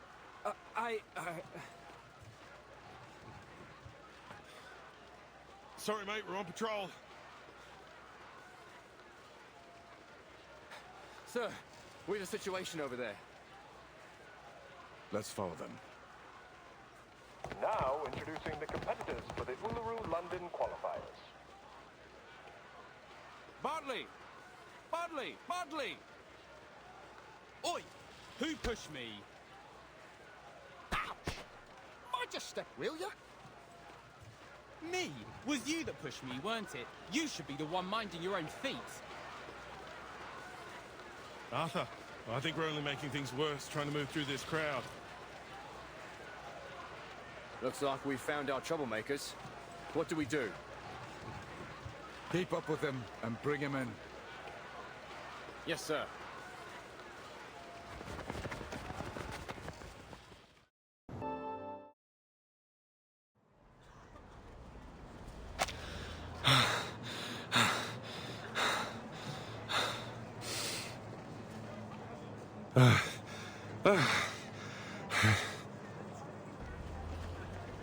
Arthur, next time, don't get me involved. I think I'm feeling sick. But he gave us the rope after all.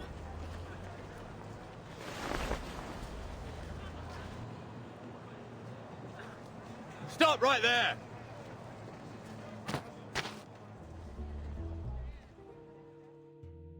Seems you two rough sleepers are wanted in connection with a fight breaking out on Cross Street. I'll ask you to come quietly and cooperate.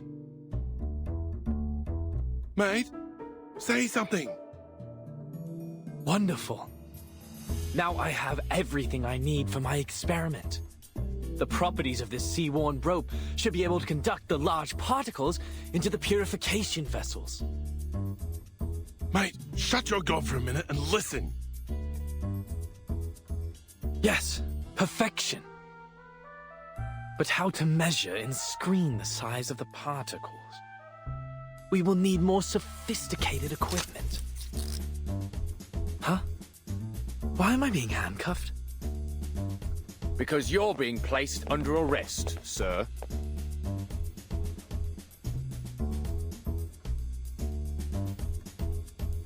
Wait a second.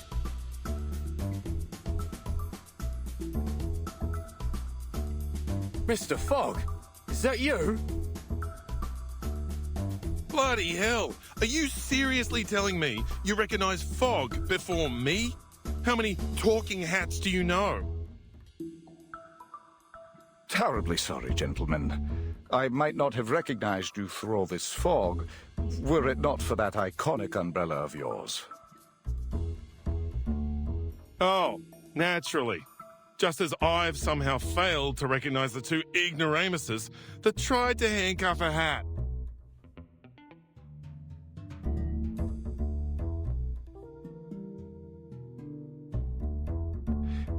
We're sorry again, Mr. Fogwalker and Mr. Brimley. But we do need to ask you some questions. What with you running around, disturbing the peace, and nicking all these strange things you've got there? Oh, I didn't steal anything. This is all just rubbish, and it's for official business. I'm going to lift the fog from London.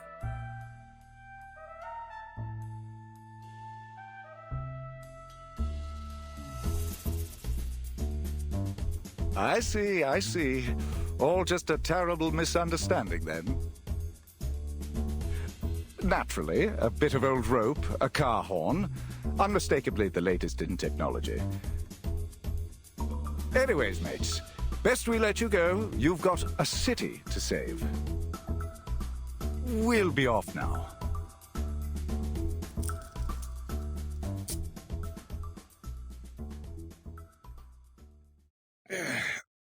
Glad that's over. I'm no fan of handcuffs, even if I don't have any hands. A little quiet, old chap. I'm just in the middle of a thought. How might I assemble it? I'm sorry, mister, but I just heard what happened. Huh? Huh?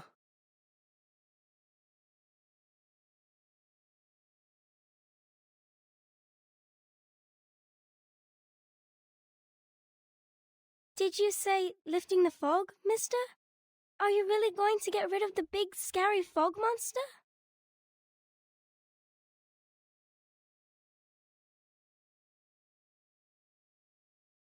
Will that mean you can cure my mummy? And bring back the blue sky?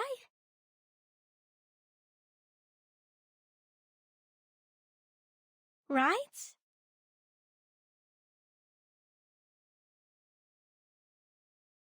And then we can still have the Uluru Games, right?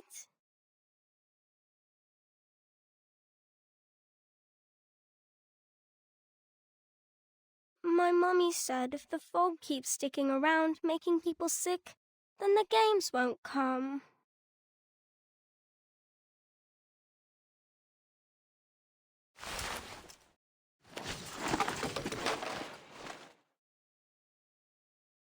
Mate, this really isn't the time or place. A klaxon, a probe, a spoon, and a spool of weathered rope. Assembled like so, perhaps using a large pot or a baby's bathtub.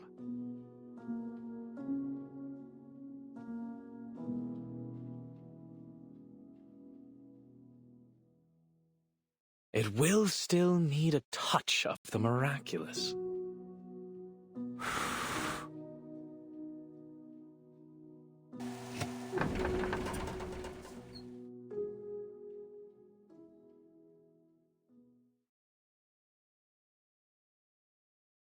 Voila!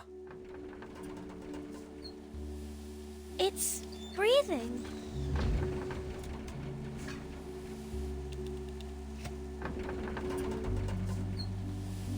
Yes. The Uluru qualifiers will not just be fog-free, my little friend. They will be sunny. But I'll need some help. Would you and your friends join me in this project, young lady?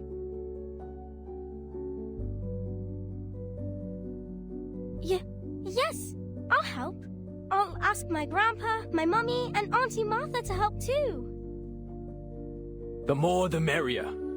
We are going to build the largest fog purification machine on Earth. The London Air Pollution Auto Detect Cleaner.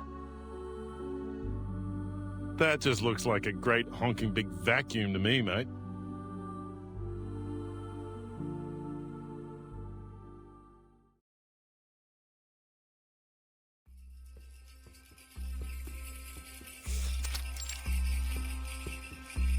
Sulis, Sulis, all life's offerings I bring, as sacrifice to you from the growing spring. The light will sprout within the world's egg lay. Your endless quest brings parents' joyful day. Parents' joyful day. What are you, a parrot?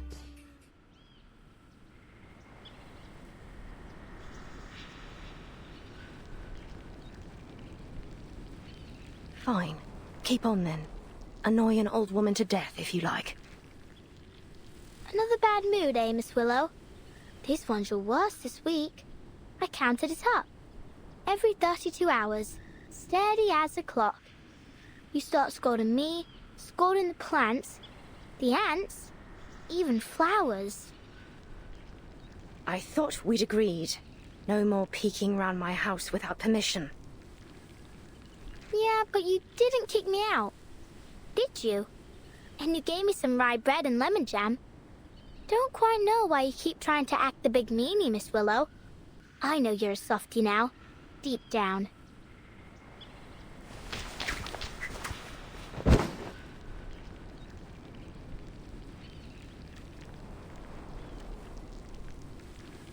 Miss Willow!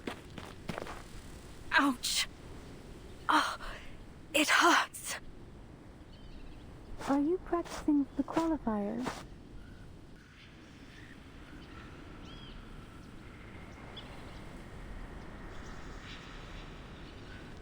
Hello again, Miss Swan.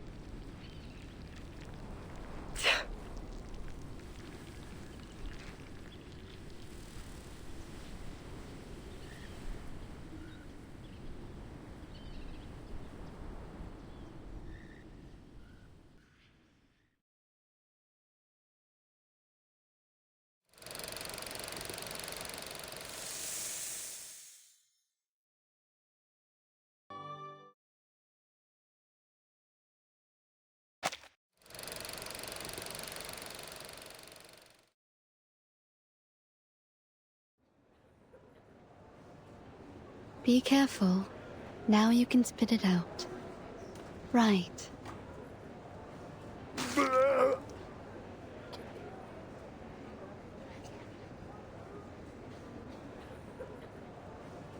That's the 5th one today.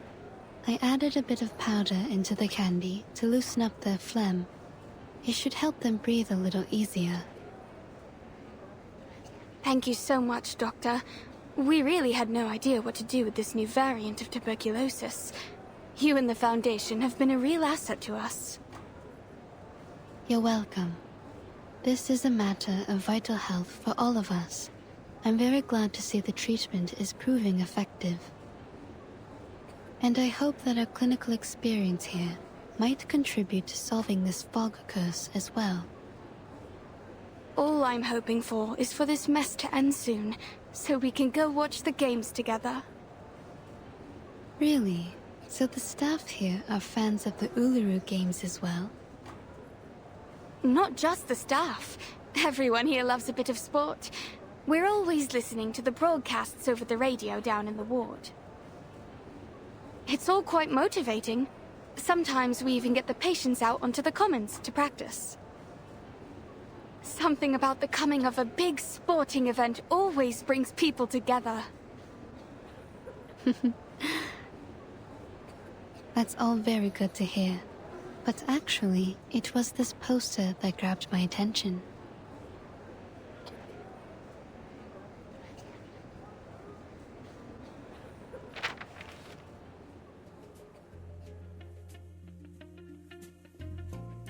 That's her. Gorgeous, isn't she? May I ask who she is? She happens to be this patient's favorite competitor of all time. She collected all of her posters and clippings. She even keeps a few photos of her as a bookmark, and in her purse. Her favorite ritualist.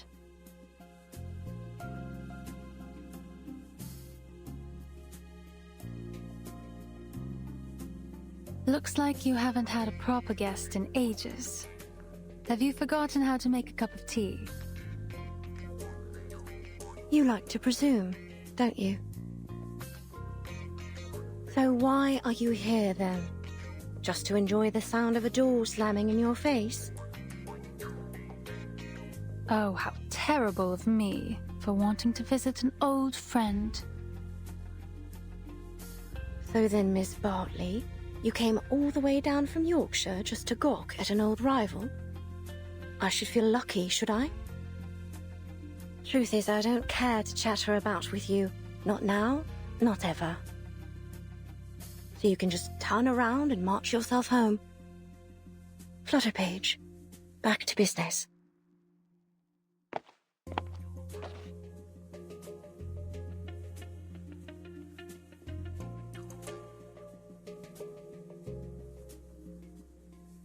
Why'd you send her away like that? She just wants to practice with you. She likes you. Focus on your stopwatch. On the count of 3. No time to waste. She's still there. She's none of our concern. And you ain't seen each other in a long time. Bet she misses you a lot. For Pete's sake, Buzzy. No one does something like that just out of the goodness of their own heart. She has her reasons.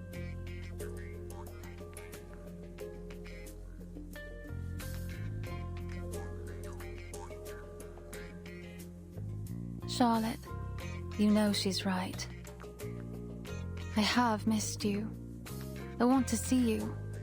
But if you really want to know the reason, I want to challenge you again. The question is, do you?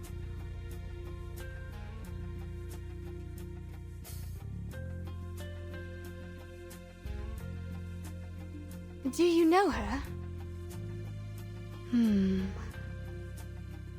Charlotte O'Hagan. Oh, right. That's the name. Truth is, if it weren't for our little patient, I doubt I'd remember her. Most people think she's too old to compete now, that she's, retired to God knows where.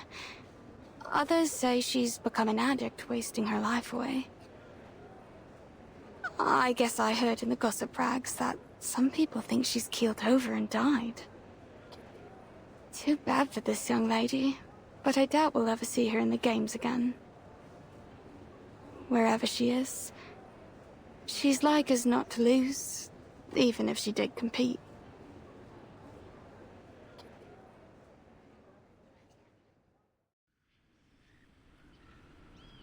You just want to announce to the world you've beat me, eh? Think that'll be a fair challenge, do ya? Perhaps you ought to find someone a little more your speed. Someone who's still in one piece.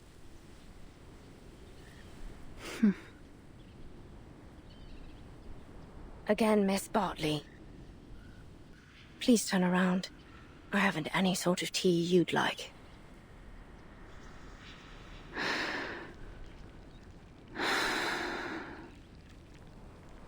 You have changed, haven't you, Charlotte?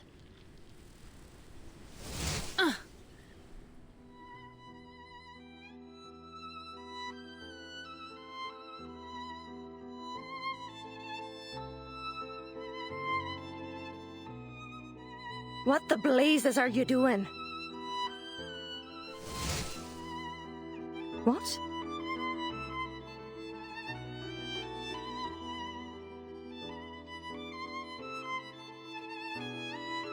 You just said you don't have any tea I'd like, but I think this one is just to my taste. Wow, Miss Willow, that ribbon is amazing. It can go from long to short in a second. Aye. A little toss of the ribbon to take control of an object at a distance of 10 meters. Catch an object after a turn. You did it. Well done. But your aesthetics were lazy. You're controlling the angle of your left shoulder, which is good, but it only means you're compensating for your poor stance.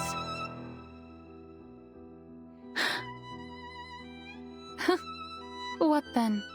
Are you expecting me to say thank you? No need. Thank yourself for all that hard practice you must have done over all those years. You're almost good enough now. Almost. Keep the cup.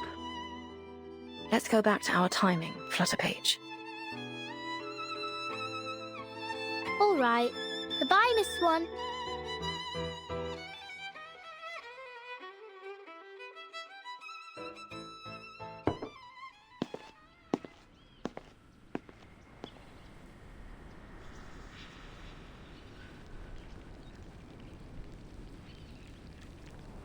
Oh, by the by, the ribbon technique you just did, I know you learnt it from me, from my performance at the Beltane exhibition match. Am I right?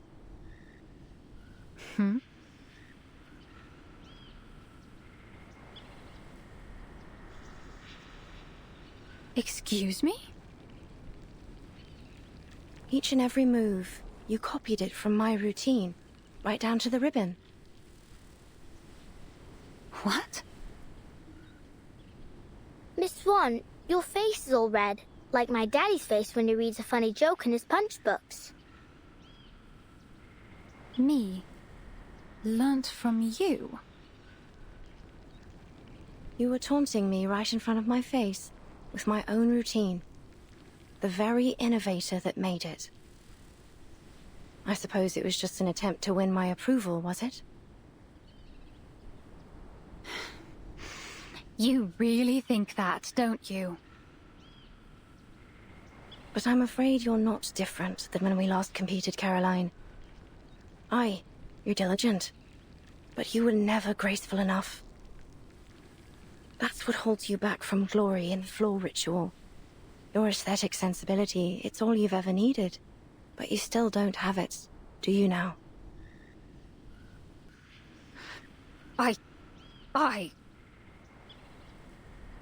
You won't make any real progress reusing my old routines. Not unless you find your own way to express your pneuma and your own signature.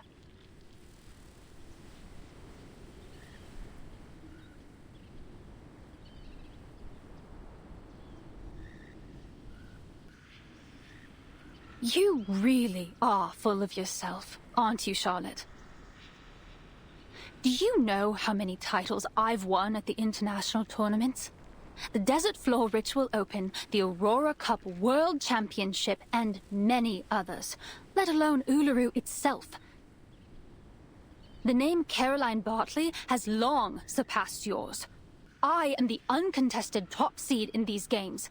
The records of my skills, my own skills, are in the training manuals for new witches. Do you even know anything about the state of the competition these days? The rules and scoring systems are entirely different and higher in every way. The limits you once broke through are now considered standard for beginners. Ha! But indeed, I learnt it all from you. Face it. You've been left behind. You're no longer the model of perfection. You're just a shooting star that shined too briefly but eventually fell away. I am the rising sun. My name will be eternal in this sport, long after yours is forgotten.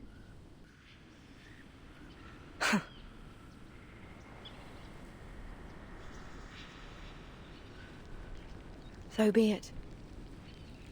Go on. Be the glorious sun. And leave this fading star alone.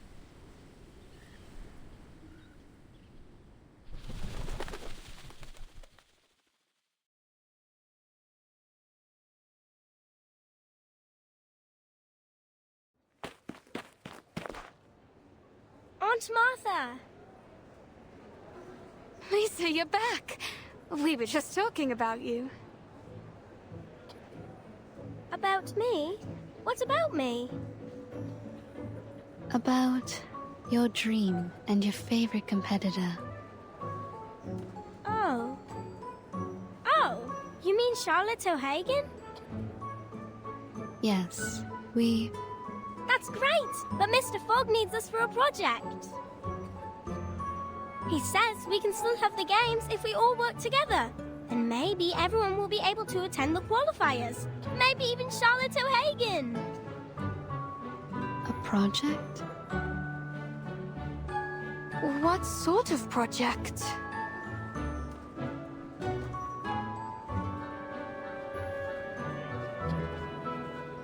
Give me a break.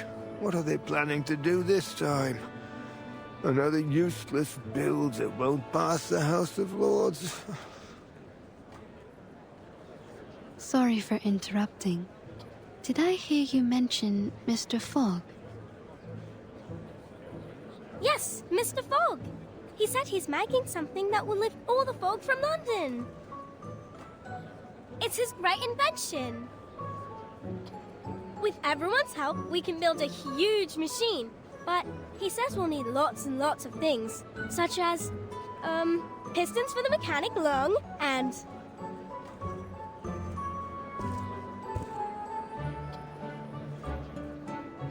I'll take it over from here. Thank you, Lisa. Mr. Fogg! Mr. Fogg?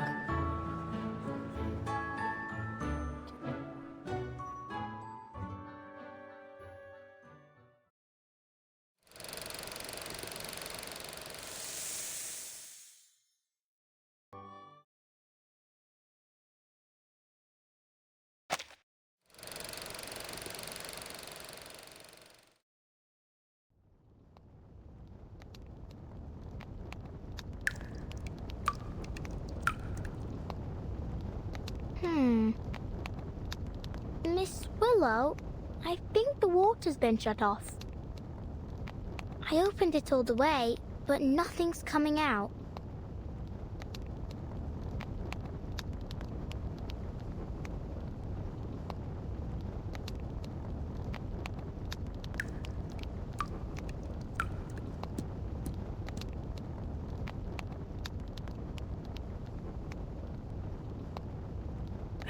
go to the water resource office and ask the staff what's going on. If they're not there, they're probably at the gin barrel. I know you want me to leave, but how are you going to track the time and score without me?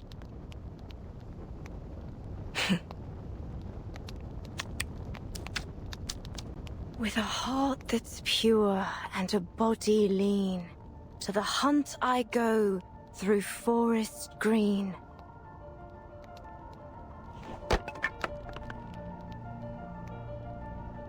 Back! Pick it up and keep going, Charlotte.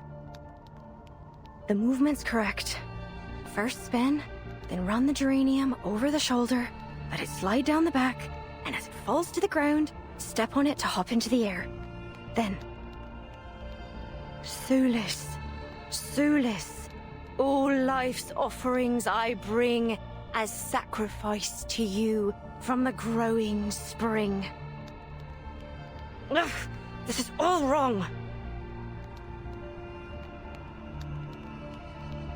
The flow needs to be smoother. All right, let's try this again. The sprouting light within the world's egg lays.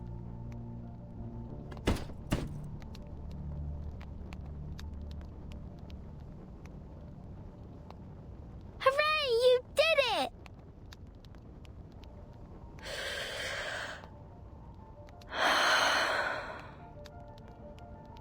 This element requires a 720-degree turn. I haven't even made it to 600. Oh. Once more from the beginning.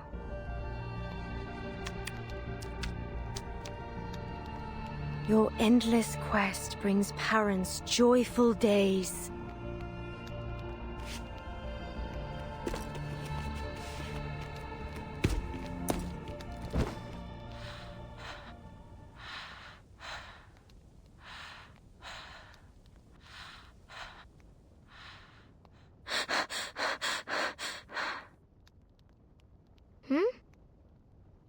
How about this time?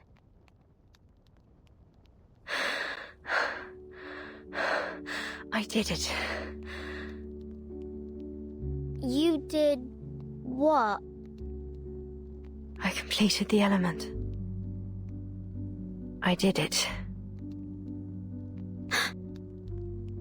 Blimey!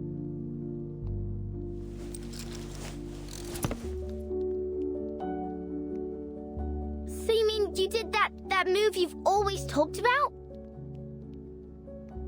A 2.5 turn with free leg backwards and upwards. Wand throw and catch.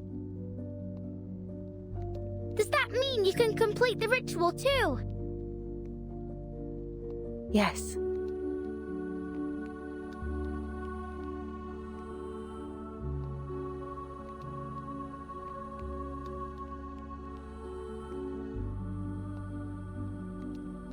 All right. That's enough for today.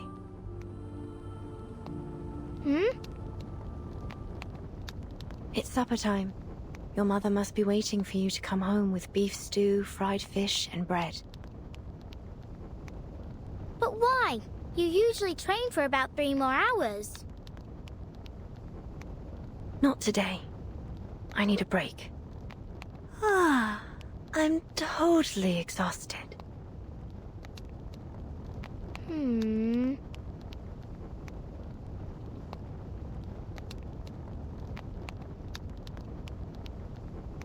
Why are you still standing there? Do I need to get His Majesty's limousine to pick you up? Oh, I get it. If I don't leave now, the critters in the garden will bite my ears.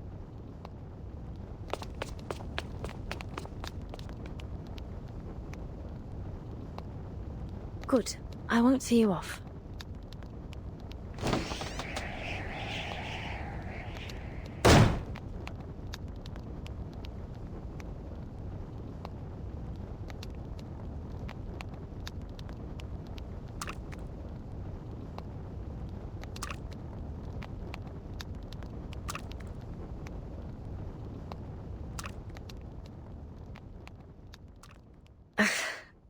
Bloody. Filthy little stain. Whoever gave you permission to stick to my cauldron?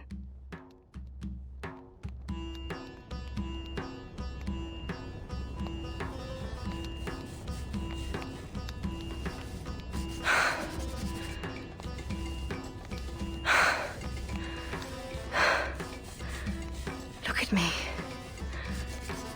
I have a whole sink of dishes that haven't been washed. And here I am, fighting a little stain on a cauldron. And when the water's just shut off too. I did ask Buzzy to visit the Water Resource Office. Hopefully it didn't slip her mind. If she even knows how to use it. Never mind. I can clean it off without water.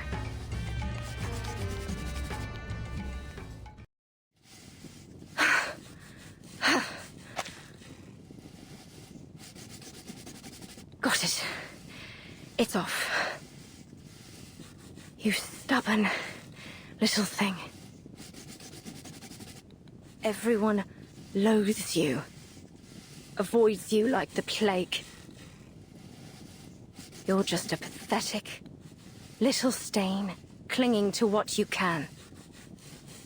Do you have no shame to sully the sacred floor with your artificial leg? So what if you finish the element? It won't bring back your leg. Without it, you're no different from a clown. How could you possibly compete again? You're not qualified. No. I'm not. All the money I spent on this leg, all the efforts I made to finish the ritual, they're utterly pointless. When was the last time I ate dessert? Or even a chip, for that matter. Year after year, I've trained harder than the last to make up for my leg. But what's the point?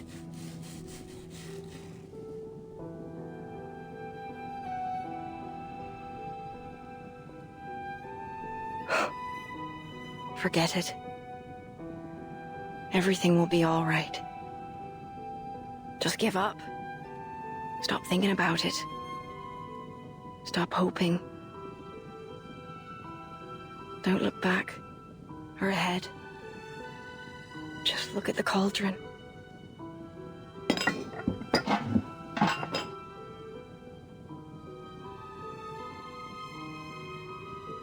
See how clean it is now? Stop clinging to places where you don't belong. The world is perfect without you.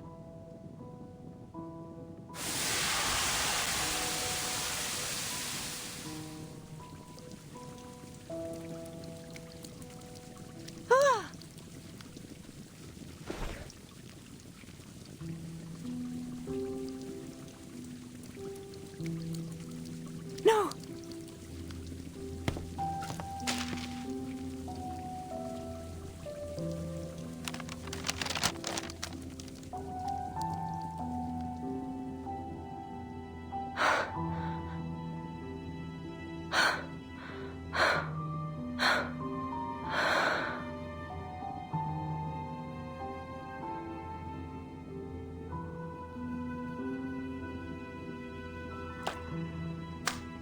Still intact.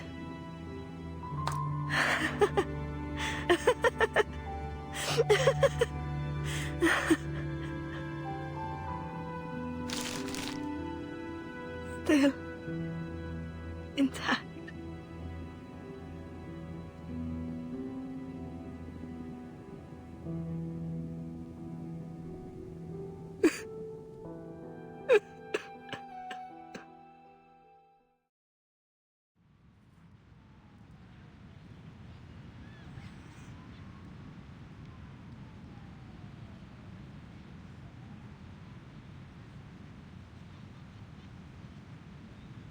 Hey!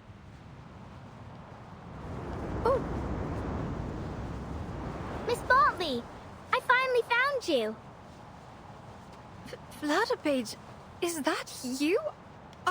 hardly opened my eyes in all this wind. Where are you?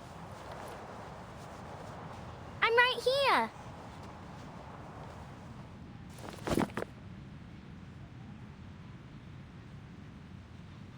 You've been looking for me, have you? How did you find me? I knew where you were staying in London, but you wasn't there when I arrived. Then, the landlady Erica told me to try the training field. Looks like she was right. She was. I've been training here every day. You know, to settle in before the event. Good luck then. Actually, I've come here to deliver a very important and urgent letter to you. Here. A letter of challenge.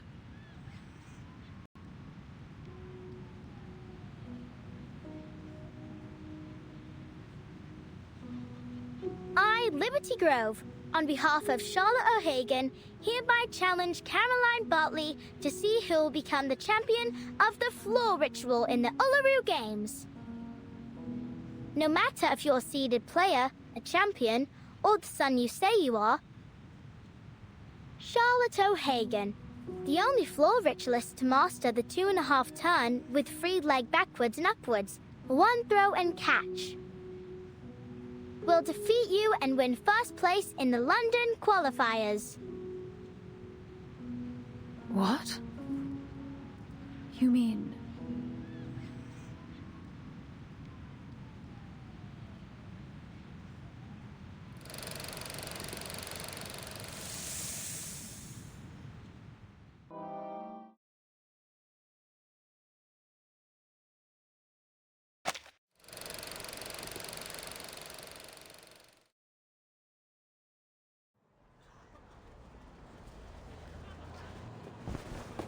Out of the way! Out of the way! I found the perfect component for Mr. Fogg's machine!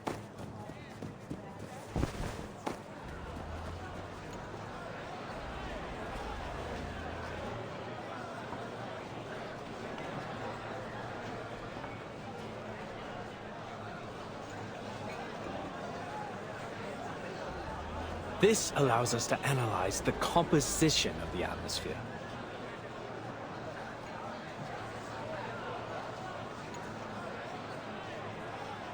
If the color of the filter paper meets that of the pollution stain, it will determine that the air is polluted and start working automatically. Let me show you.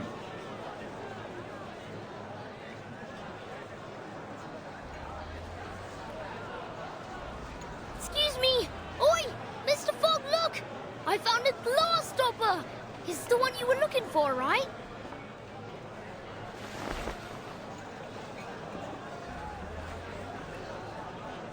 Oh, you found it. Yes, that's exactly what I need.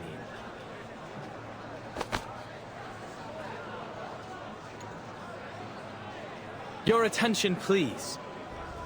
This glass stopper is one of the core components of this machine, which can harness the power of the sun to purify the air.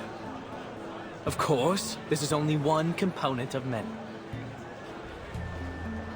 Are you done talking? We've given you everything you need. Where's our purification machine? Quite right! We need to see the purification machine.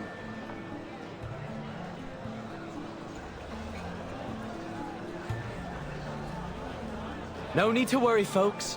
Believe me, there is no one who wants this purification machine to work more than I.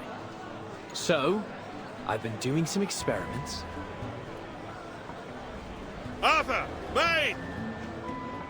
Here!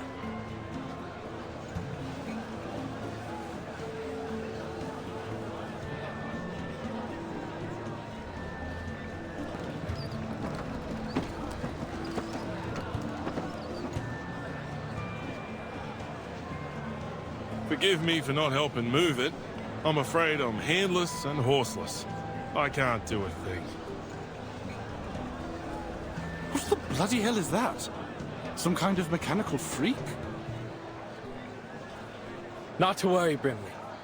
Now, folks, take a look at this.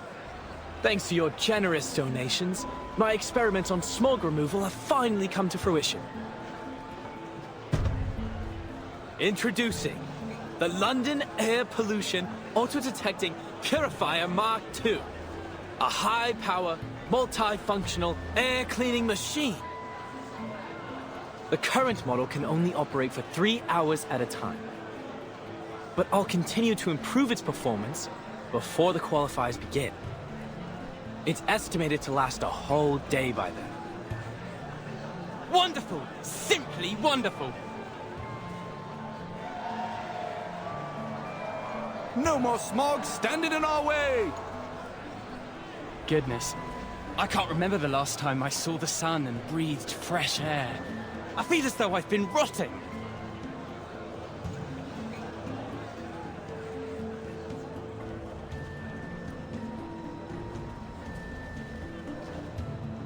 It's an honor to see that sweet smile of yours, Dal. I think I'm inspired somehow. I've always felt like a bit of an outsider in London, but this festive atmosphere makes me feel a sense of belonging. I totally understand. Though I awakened in London, my true home is the land down under, thousands of miles from here. In some ways, I'm an immigrant. This sense of belonging is a treasure.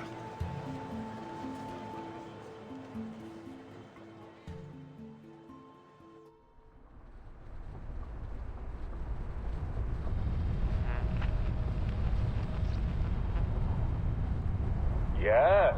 As an East London resident, my chest swelled with pride when I learned that the Uluru qualifiers would be held here. I couldn't wait to see what would happen.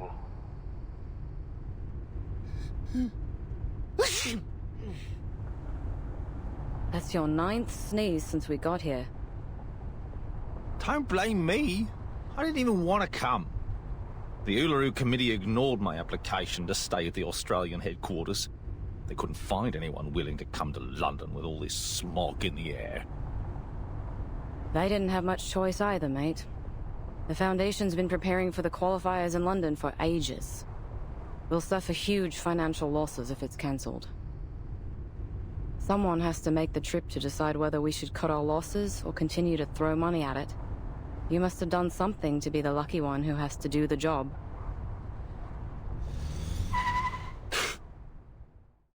Holy!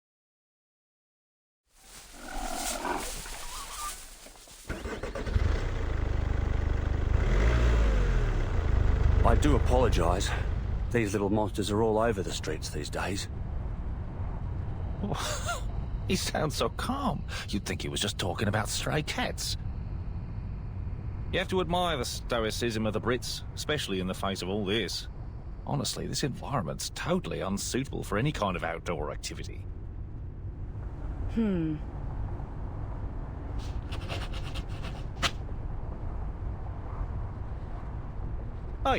what are you doing? Making note of the crash that almost happened. These records will be used to decide if the qualifiers should be cancelled. Someone has to be the doer, since we already have a whiner on the team, eh?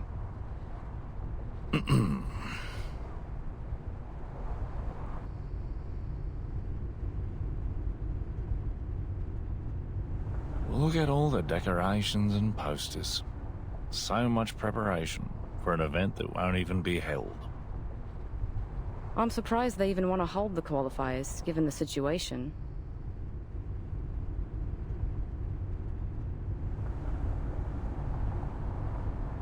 Anyway, let's make it quick and get this job over with. Let me see. We need 2 things. Evidence that proves the environment isn't suitable for holding the qualifiers, and the profiles of all the participating athletes. Then we can go home. Next, the changes made to Cross Street. Let's see what the local community has done to prepare for the upcoming event.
Are those clouds in the sky? They're so white and fluffy. Yes, so fresh. I've never felt anything like it. Hey, I can even see Keaton's store 50 yards from here. Hello! See, Keaton's waving back!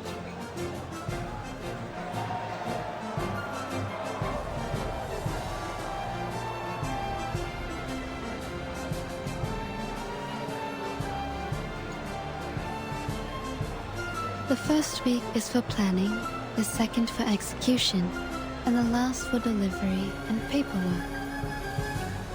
Looks like you've completed the tasks as scheduled. Are you relieved?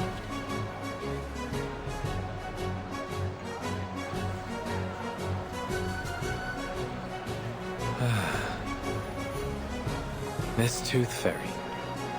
The sun is so golden and warm. Don't mind him. He's all over the place after working non-stop for the last few weeks. He's just trying to say he's happy, that's all. What about you? How do you feel? Me? The ranger's soul inside me has always wanted to gallop beneath the blazing sun. Yahoo!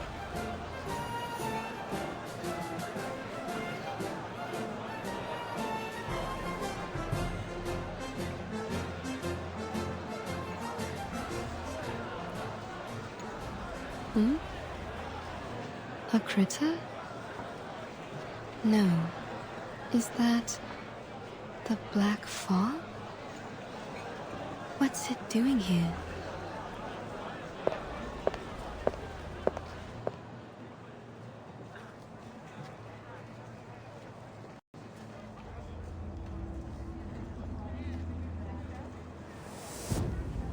I thought the black fog was a result of the increased density of regular smog in the air, but it seems I was wrong. Mr. Fogg's machine has cleaned up the smog around us, but the black fog's still here, and it's getting thicker. How curious. At least now, without the smog covering its trail, I can sense its movements more clearly.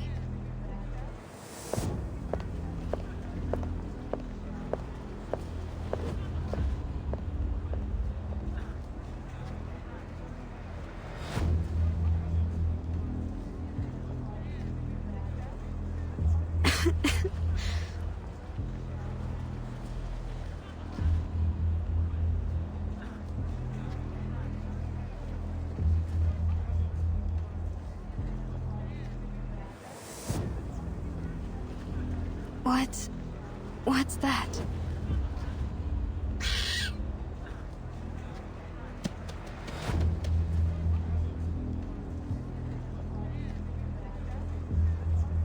Huh?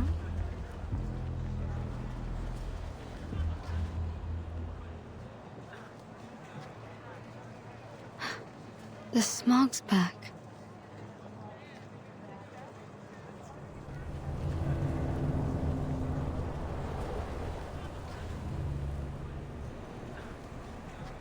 I did hear that these little things tend to gather in the quiet alleys of Cross Street. Perhaps they'd like a visit from the Tooth Fairies.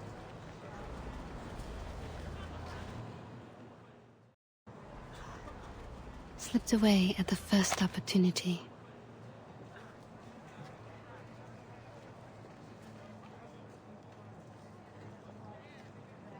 I knew it.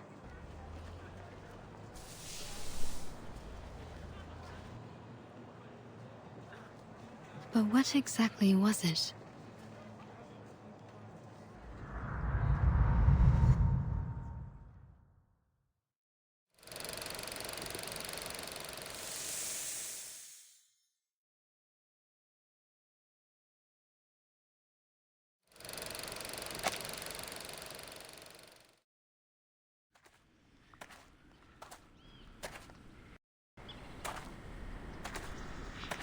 Knock, knock.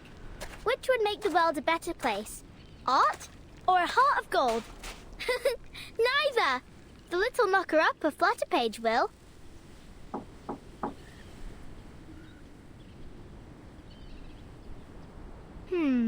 Where's Miss Willow? She should be warming up by now.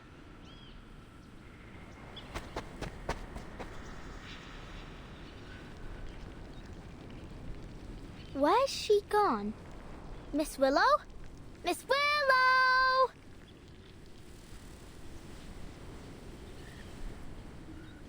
Knock, knock. Don't jump to conclusions. Mr. Wind will tell you the truth.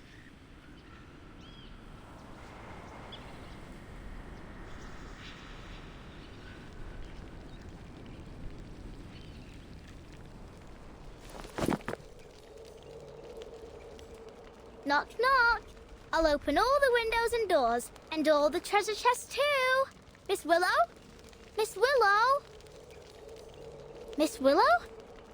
What are you doing over there?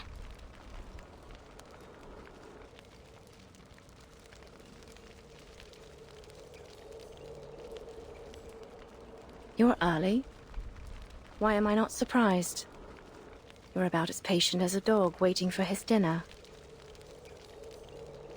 I thought you'd start practicing as soon as you woke up.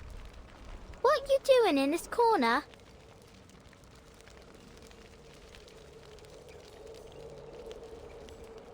Come take a look at this. I wonder if it still works.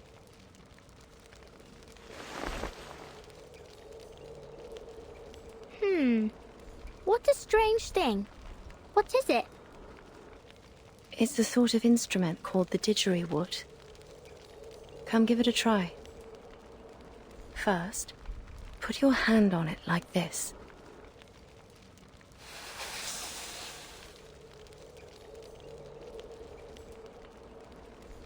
Okay. Then what? I'll teach you how to play it.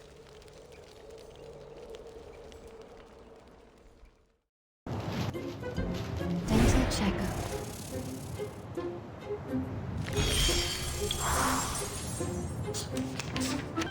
Imagine the note you want to play and tell it to the didgeridoo. Okay. Fa. Now, use your arcane skill. Not to use your words, but to harmonize with it. Observe it, comprehend it, and then you can control it.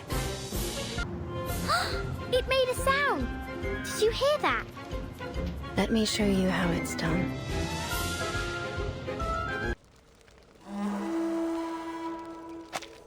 It's beautiful. Like raindrops pattering on tree leaves.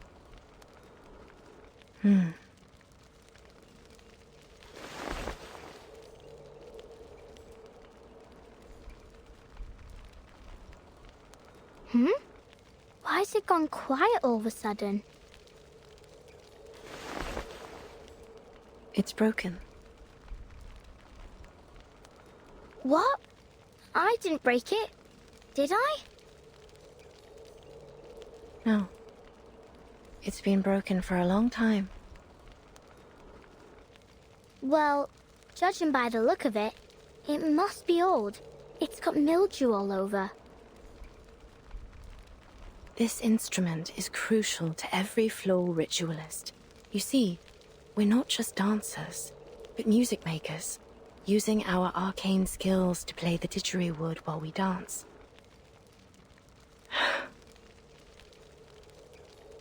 Don't worry, Miss Willow.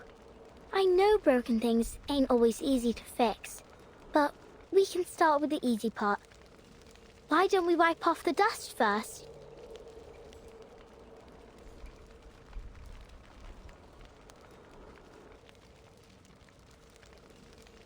Huh? Is this the athlete registration form for the qualifiers?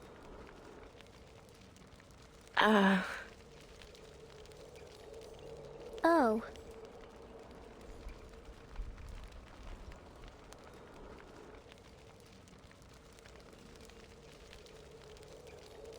And look, you ain't submitted it. Why not? There's still time, isn't there? No! You already missed the window! Blimey! We've got to do something about this. Oh, that's right. Mr. Fogg said that 2 officers from the Australian headquarters would arrive in London today. I think we can ask them to pull the... What was the word?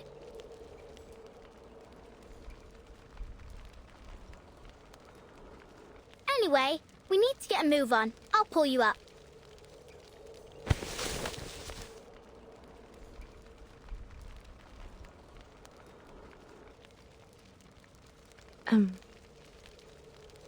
Flutter Page. Maybe it's time to give up.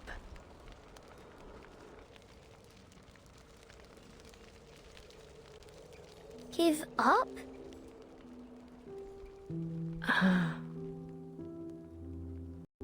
What do you mean, give up?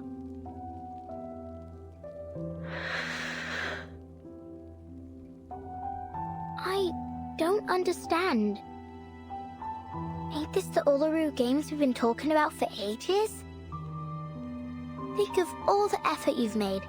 You didn't jump up and down in the garden over and over again to dust it, did you? You're an athlete, not a feather duster. And you finished that move!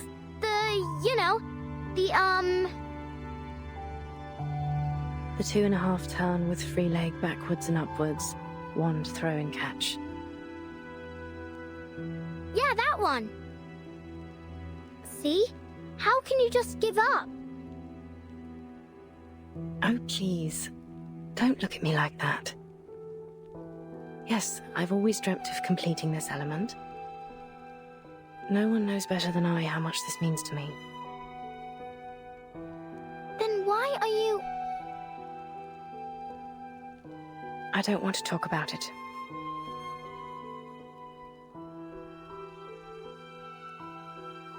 You should leave.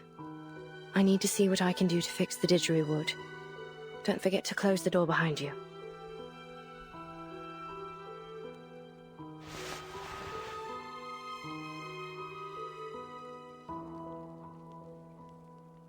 I ain't leaving. I'm angry.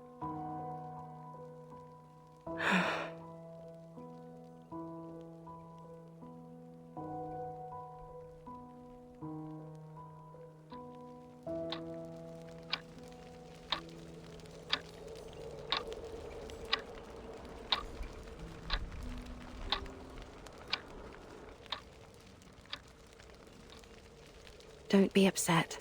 It's not that serious.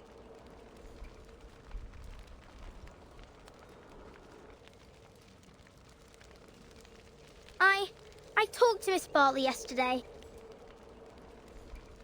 You didn't?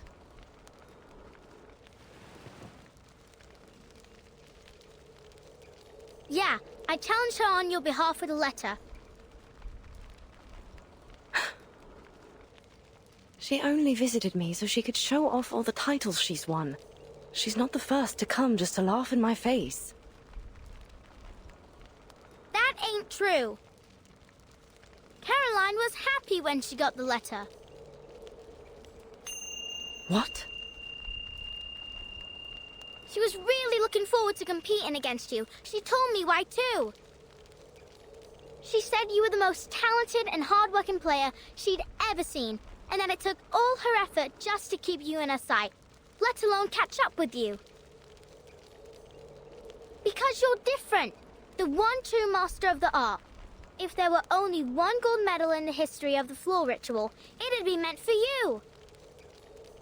Those were her exact words.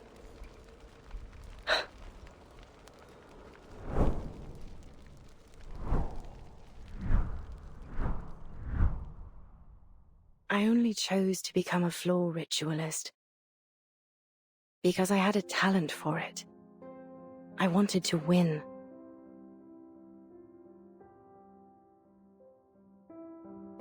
So I practiced and practiced, paying little attention to anything else. My family, my friends, my life. None of it mattered more than victory. To me, There was no reward more alluring than the euphoria of winning. But whenever I looked back at my past glories, I felt no happiness or excitement. Instead, I'd replay every moment in my mind. Every lost point, every imperfect movement, and think about how close I was to failure. So I pursued the next victory even more fervently. I thought, next time, I won't lose a single point. Next time, I'll be perfect. That was what was running through my mind when I was crowned champion of the Beltane. But there was no next time. That was my last competition.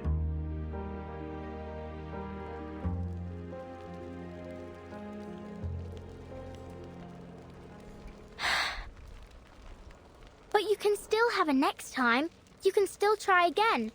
Look at you. Your skills haven't dulled a bit. What's the point?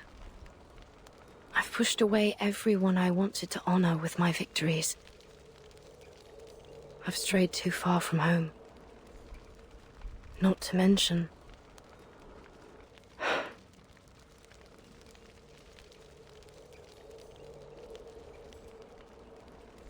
Okay, but are you happy when you do the floor ritual? Am I... happy? See?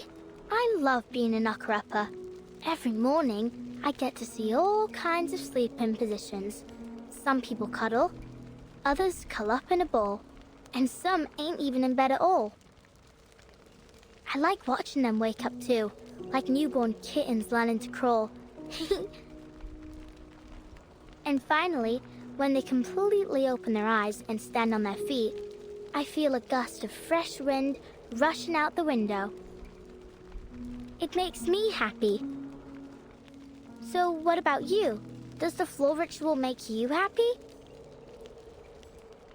I don't know. The only thing that comes to mind is that after a game, me mam would take me to the old cake shop down the road and buy me a cheesecake. The same one every time. That was the only time I'd allow myself to eat dessert.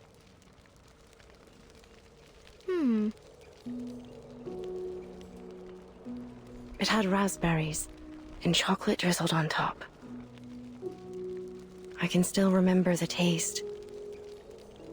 Sweet and tart, with a light bitterness. Oh! So what really makes you happy is the cheesecake after the game. What? Right. Then let's get you registered for the qualifiers so you can have that post-game celebration cheesecake again. What are you... Let's go talk to Mr. Fogg. I'm sure he can find a way to get you into the qualifiers. And if your leg's causing you trouble or anything, Miss Tooth Fairy can help you out. She is a doctor from the Foundation, after all. Wait.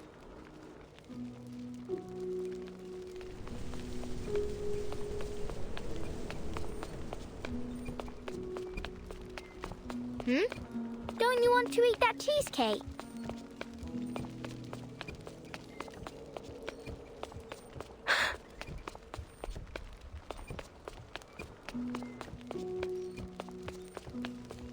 Don't you think it'll make you happy?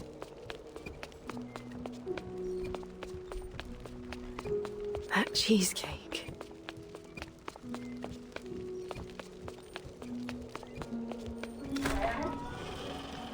It will, right? Then let's go get it. Life's all about happiness, ain't it?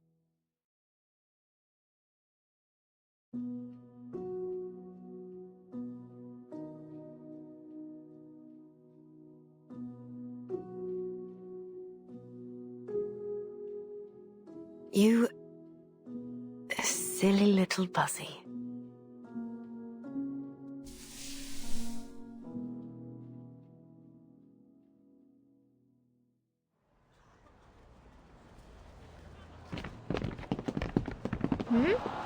Why is everyone leaving the stadium?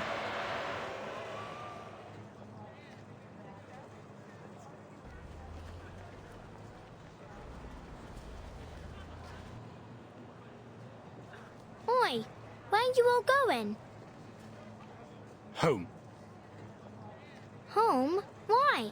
Mr. Fogg's holding the ribbon cutting ceremony for his machine in the stadium. Why ain't you going there?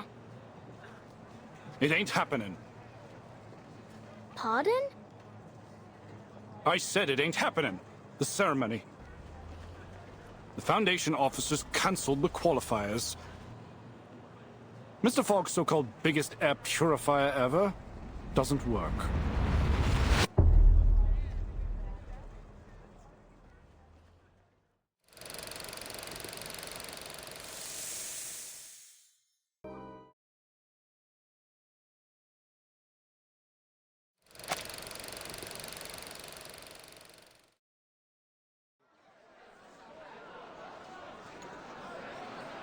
Please enter in an orderly manner, everyone. The ceremony will begin shortly.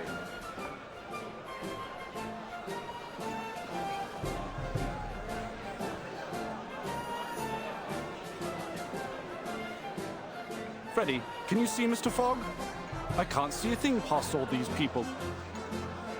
You brought the telescope, didn't you, Dad? Maybe I can see if I look through it. Good idea. Here, take the telescope and get on my shoulders. Hold on tight, you hear? This crowd's rabid. All this pushing and shoving just to take a look at a machine. Then again, the most exciting thing we've had around here as of late is the rats fighting in the underground.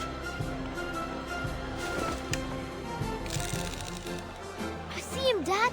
I see Mr. Fogg. What's he doing? Blimey! He's smacking the machine. It's really strange looking. About half the height of Mr. Fogg and connected to a very long tube and a massive funnel. Oh! What's that?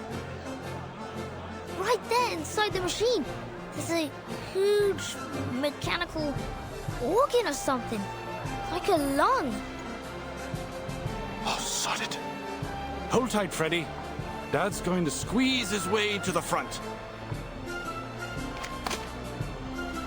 All right, I can see them now. Yeah? I don't recognize those two in uniform. Are they the officers sent from the Foundation headquarters in Australia? That's what I heard. The Uluru committee sent them here to supervise the qualifiers, and they'll report the results back to their headquarters too. Ah, so it's down to them whether our athletes make it to the finals in Australia or not. I'm counting on them. Oh, please, Will. It's the players that you should count on, not the judges. Well, I hope they like Caroline as much as I do. Look, Dad! Mr. Fogg's about to give a demonstration of his purifier to the officers! I heard that it can filter out the smog within 10 yards of itself, and it only takes one night to process the waste. The qualifiers will only last 2 weeks, so it should manage splendidly. It's working! It's working! Blimey, it's powerful! It's gulping down the smog faster than a builder downs a pint in the pub! I wonder how it works. It's a miracle that a mechanical lung of this size can purify so much air without letting out any waste. The smog's getting thinner. I can see more clearly now.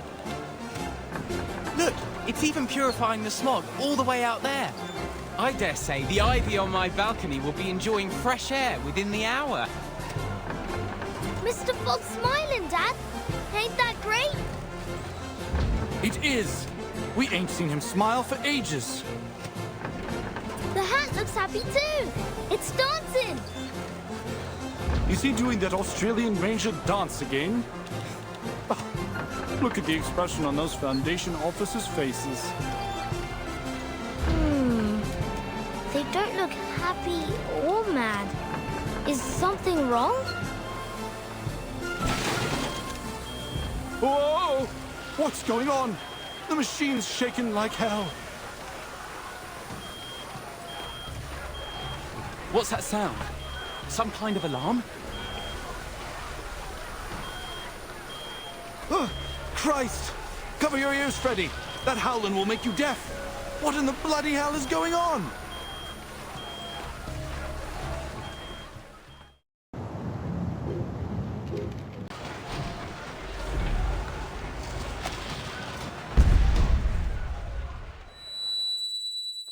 Dad? Freddy, are you all right? I'm fine. It's the machine. It blew up. What? First, the pipe blew open. Then its glass belly shattered, and the mechanical lung rolled out from inside. It's vomiting up black blood. There's no way. And Mr. Fogg. What happened to him? He's coughing and coughing.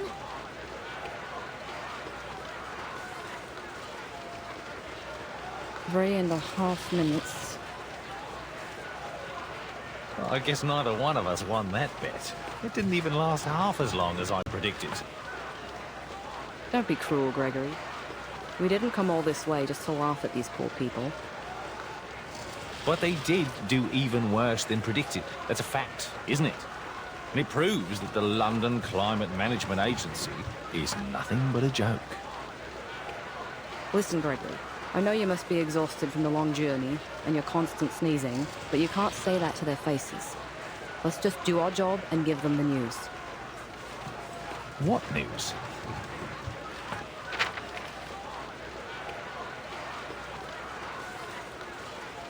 We have to tell them.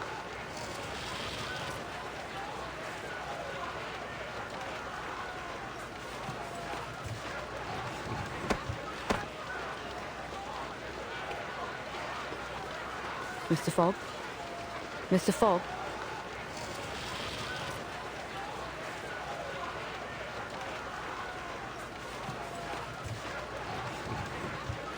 Please move aside. I need to use the microphone.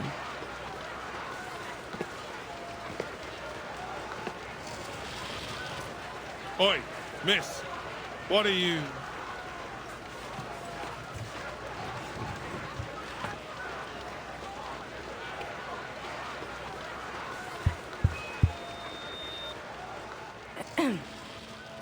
Ladies and gentlemen, thank you all for coming to the ceremony today. We greatly appreciate your hospitality, and it heartens us to see you thriving despite the difficulties caused by the smog. However, it is clear to us that the London Air Pollution Auto-Detecting Purifier Mark III is not able to fulfill its duty. Barring an effective solution, the smog shrouding London will do irreversible damage to both the athletes and the general populace if they stay outdoors for too long. In light of this, and after much consideration, the Uluru International Committee has decided to cancel the London qualifiers for the Uluru Games. We will announce arrangements for the affected players once internal discussions are over.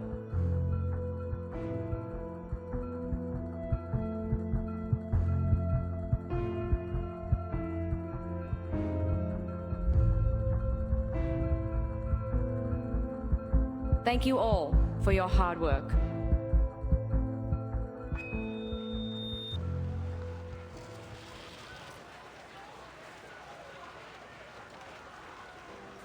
What?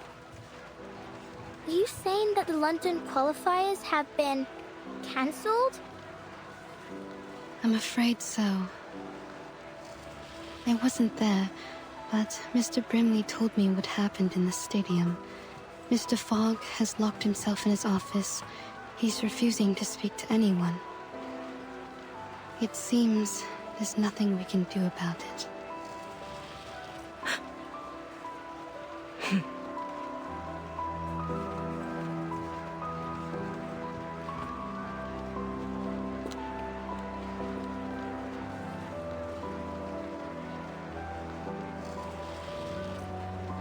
Miss Willow? Where are you going? Miss Willow! Miss Willow!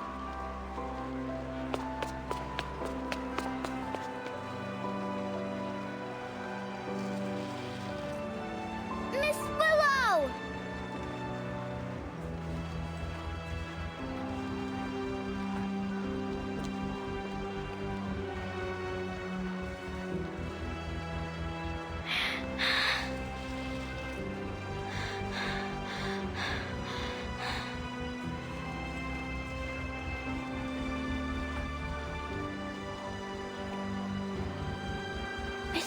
Miss Tooth Fairy. Why?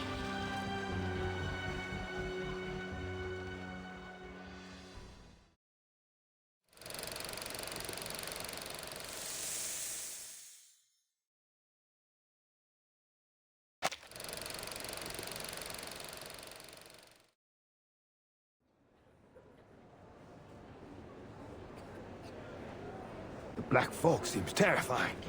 If I'd been there, I'd have buried myself in the garden or jumped in the sewer before it reached me.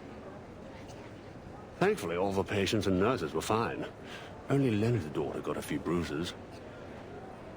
But what a shame it is that the building was ruined. It was 300 years old, you know. The stained glass alone was a masterwork. Bugger! I just can't seem to spit it out. I feel like my chest's on fire. Take this medicine 3 times a day, and you'll feel better tomorrow.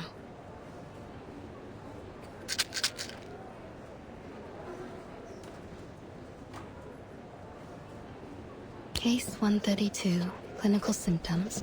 Burning sensation in chest, blackening of ears. Quite different from a regular tuberculosis patient. Maybe this is a different disease altogether. Damn this black fog. Qualifiers are cancelled, fairs closed down.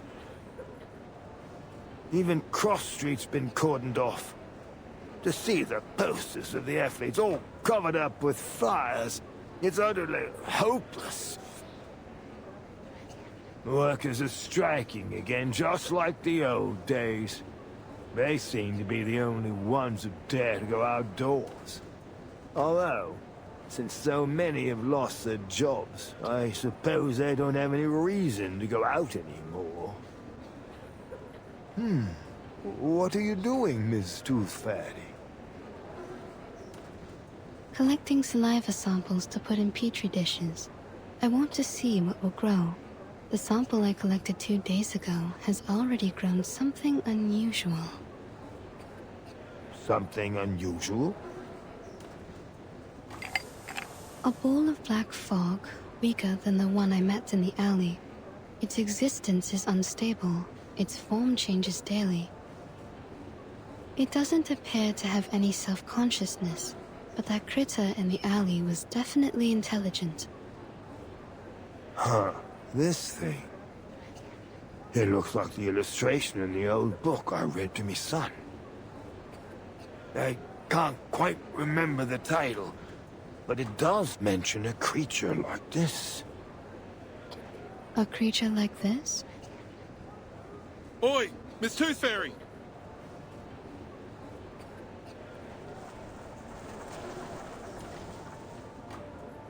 It's an emergency, Dal. The little tacker's in danger. Please, Mr. Hat, keep your voice down in the hospital. The patients need to rest. Sorry about that, but this can't wait. Miss Tooth Fairy, they said a girl's climbed to the top of the old bell tower, and she's planning to jump off. A girl? You mean... Yeah, Flutterpage. No normal girl could climb all the way up there.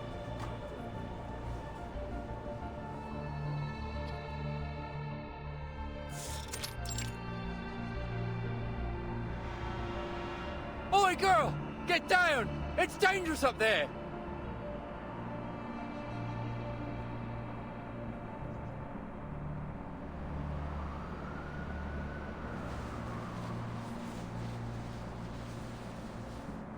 Knock, knock.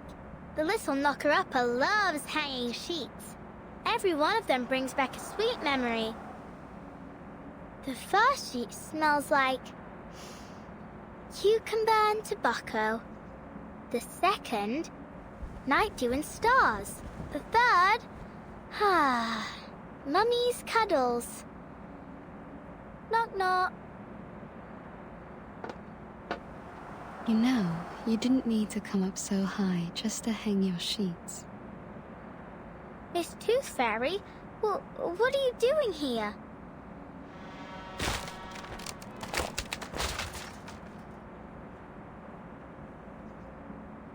I wanted to ask you the same thing.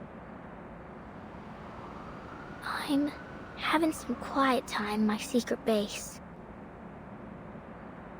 Off you pop. We'll meet up later.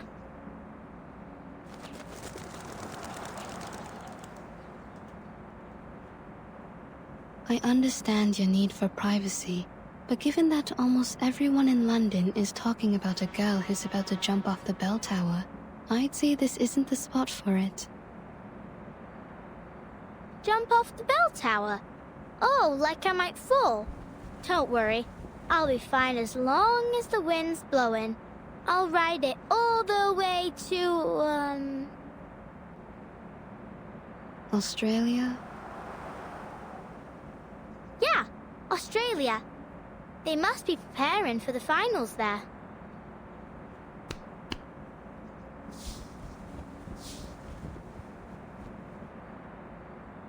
Come here, Miss Tooth Fairy. Have a seat.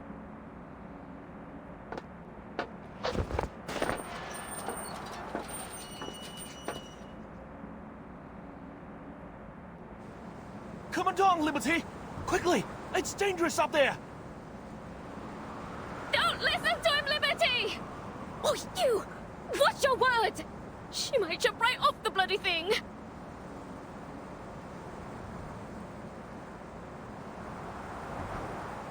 Why? Why what? First, they told me to get down, and then they told me not to. Why'd they change their minds so quickly? Not just them. It's like all of a sudden, everything's changed. People said they wanted the qualifiers, but then they cancelled them. They said they'd find a solution, but then they just completely gave up on solving the problem. Why couldn't they just keep at it until they achieve something? It's like climbing this bell tower. You've got to push through and keep going until you reach the top. Otherwise, you'll never get to enjoy the view. Maybe they...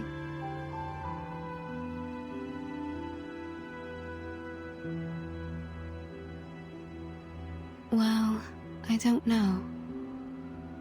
Miss Tooth Fairy, I think I did something wrong.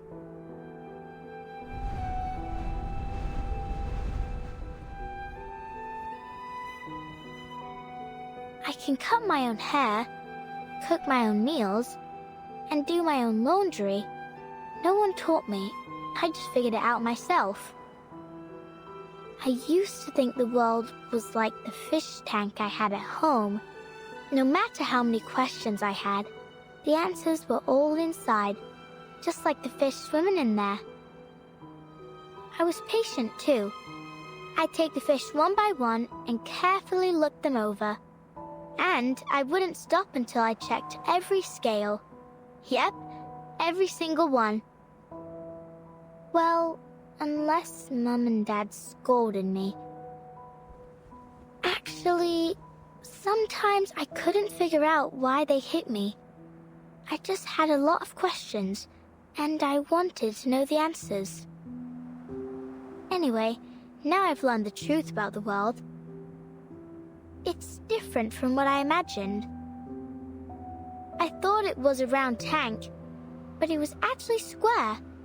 I thought there were goldfish swimming inside, but actually, There were pinching crabs and chomping sharks.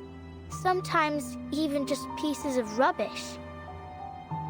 The round tank only existed in my mind, and all the answers I found were nothing. Just my imagination. And what's worse is that I hurt others with my imaginary answers.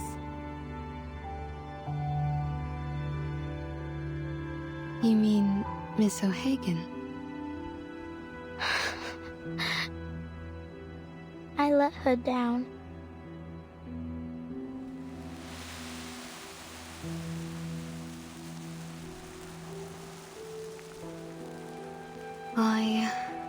I spent my entire youth learning how to get along with others. And you know what I realized? People will change as long as the result benefits them. Once things are going well, whether expected or not, people often forget the goals they set before they reach that point. What I'm trying to say is, we need to remember who we really are and what we really want.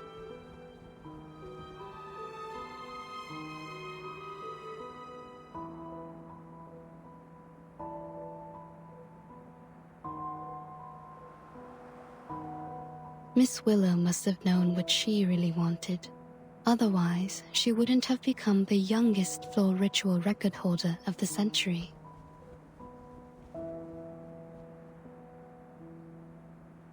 I'm sure she understands that it wasn't your fault. You didn't hurt her. In fact, you didn't hurt anyone. You just need to look at the fish tank in a new way.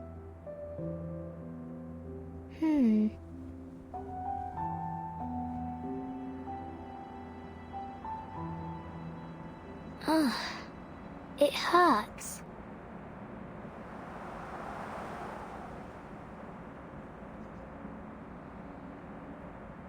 What's wrong? Let me take a look.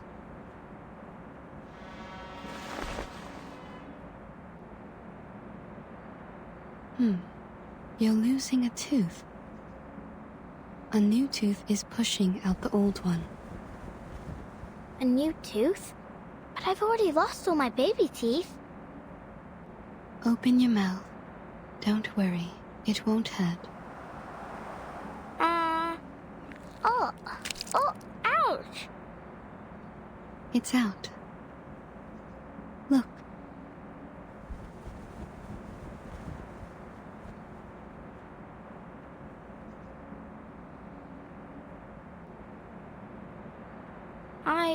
I thought I didn't have any baby teeth left.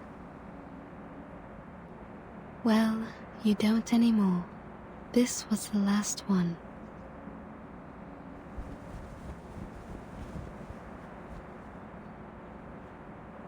Ew, it stinks. It does. I suppose I'll keep this then.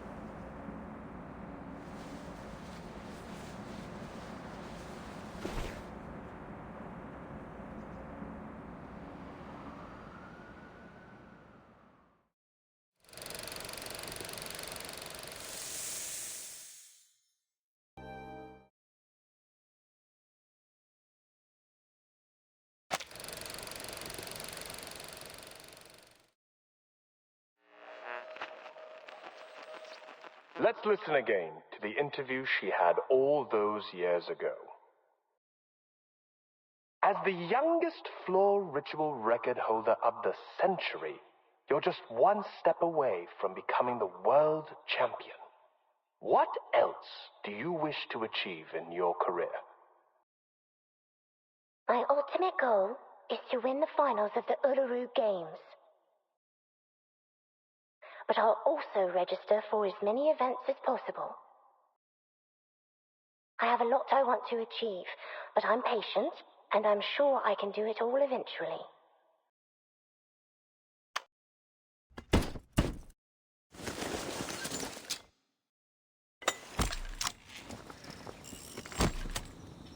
Now, old friend.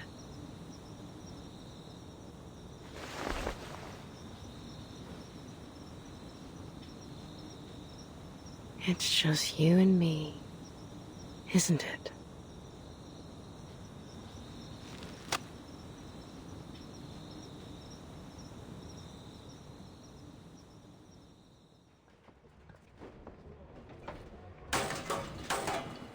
Oh, careful with the scaffolding, fellas. You wouldn't want it to fall on your feet. You'll be hobbling about for months.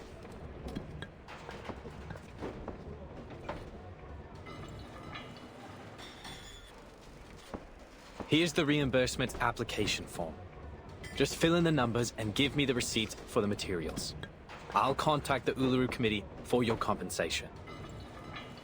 Is there really no hope, Mr. Fogg?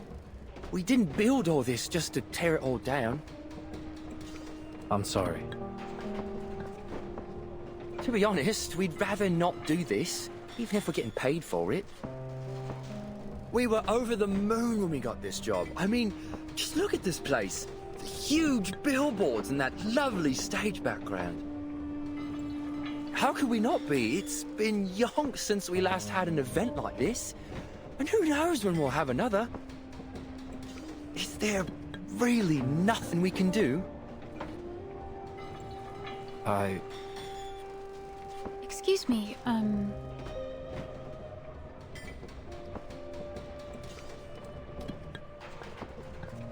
Oops.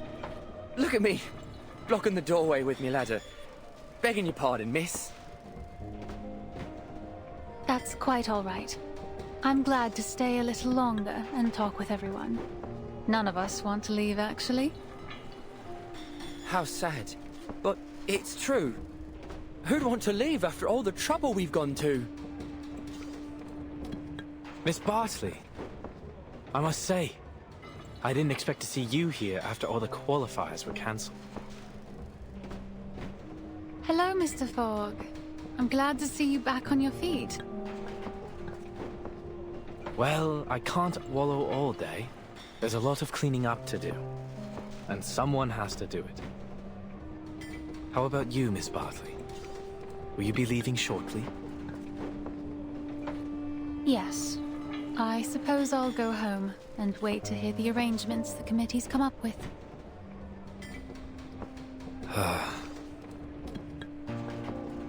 Why don't you stay for a few more days? Well, I don't think there's much point.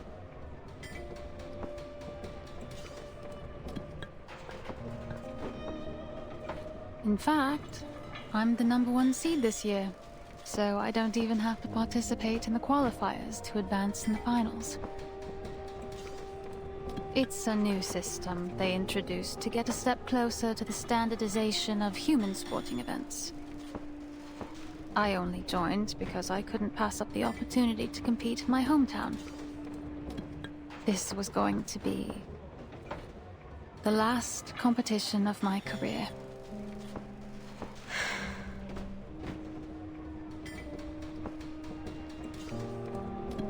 And I thought, no, never mind. I wasn't surprised when the news came out, to be honest. We were just fooling ourselves before. And now it's time to face the fact that... Sorry to interrupt you, but ain't it too early to be getting this stock, Mr. Fogg?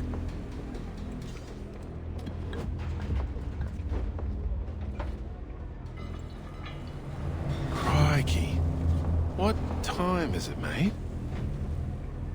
I don't have to look at my watch to know it isn't night yet. Then what's going on?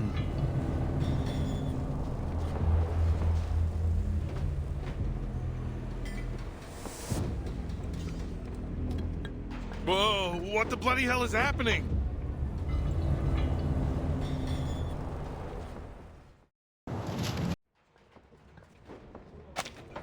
Are you all right?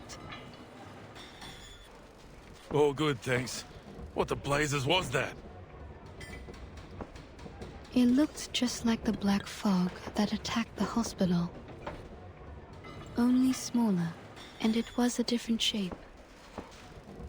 Let's move to your office, Mr. Fogg. There's something we need to talk about.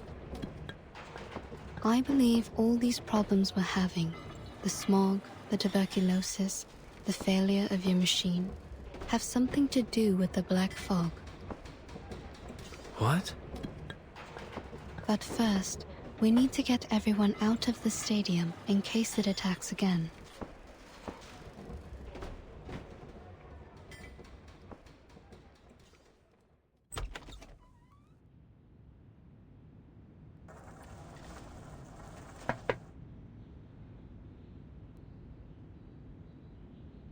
Leave it be. It's no use worrying about it now.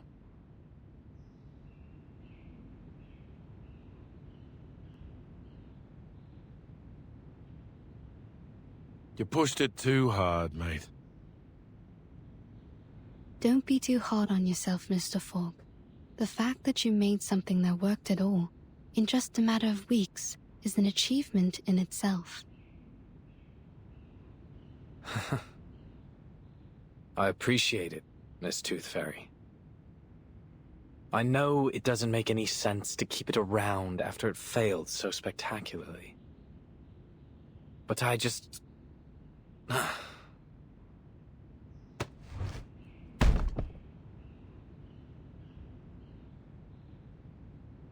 I can't bear to break it down. At least not for now. I enchanted it with my arcane skill. So we're linked together.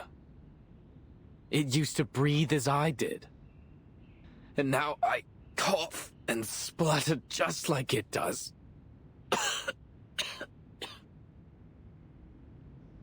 You should go to the hospital as soon as possible. See? How many times have I told you that and you never listened? Even the doctor's saying so. Anyway, what was it that you wanted to talk about, Miss Tooth Fairy? The experiments I've been doing these days.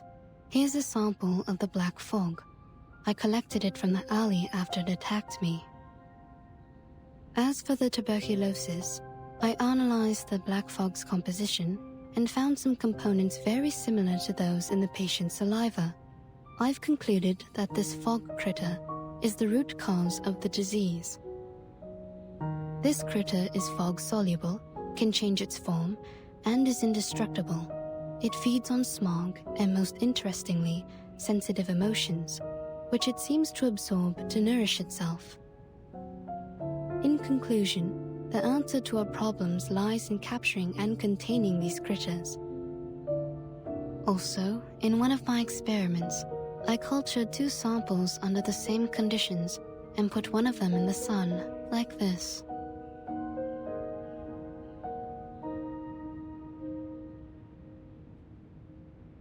See, even in today's dim sunlight, it shrinks very quickly. Just wait a moment, and you'll see. Its true being. Sunlight is their weakness. That's why you never see them in areas with clear skies.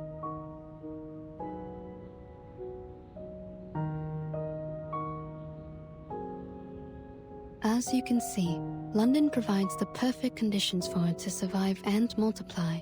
Heavy smog, and the anxiety and depression caused by the cancellation of the qualifiers.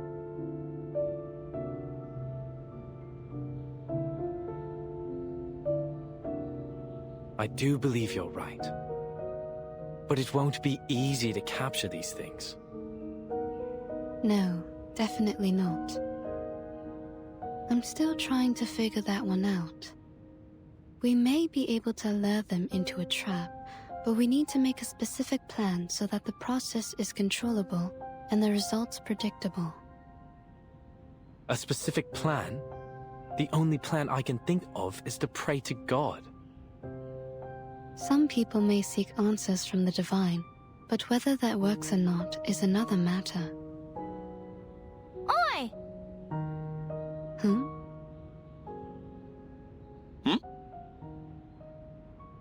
Hello? Is that Flutter Page's voice? Sure is. Over there, mate. Outside the window.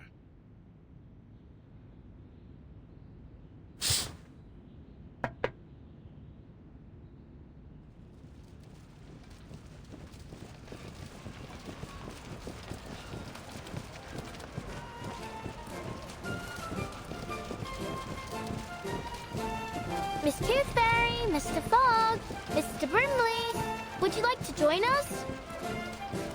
What? The residents of Cross Street have got together to petition for the reopening of the qualifiers.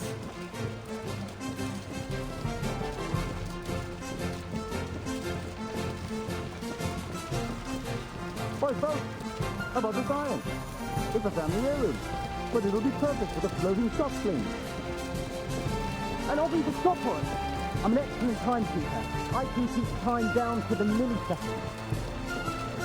We also need a fair judge, right? Then I'll put myself forward. Everyone on Cross Street knows I'm an excellent mediator. Everyone's brought things from their homes. Ladders, hanging rods, clotheslines, anything that might be useful. We're going to rebuild the stadium together. So, will you join us? What? Are you serious? Truth! I don't know what to say. This is unbelievable.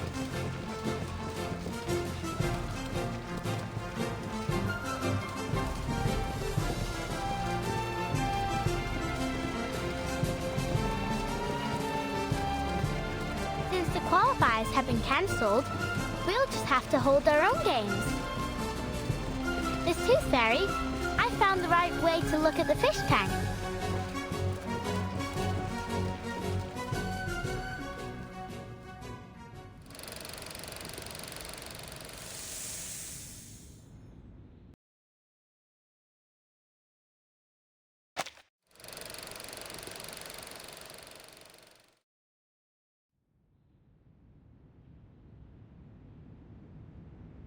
So, you're going to join them?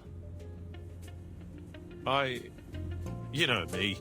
I'll always jump brim first into the unknown. But the Foundation's already pulled their funding. The workers are already awaiting their reimbursement. And some players have already left. How could we possibly hold it? Mate, listen up.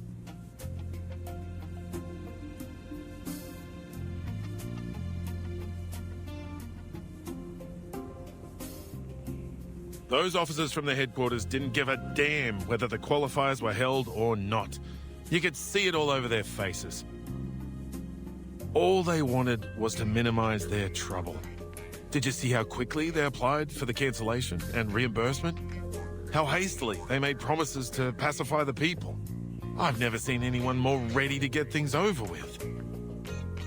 Their job was done as soon as they got the player list. They'd probably already moved their attention to the qualifiers in other regions. After all, our qualifiers are no different from the others to them. But it means something to us, doesn't it? At least for me, this could be my chance to go to Australia. My very nature wants me to run free on the Red Land, to holler out and forget all my troubles.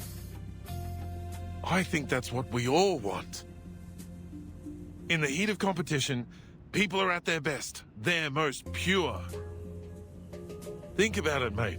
You're not the only one who's put a lot of effort into this machine. It hurts me to see it rotting the office too.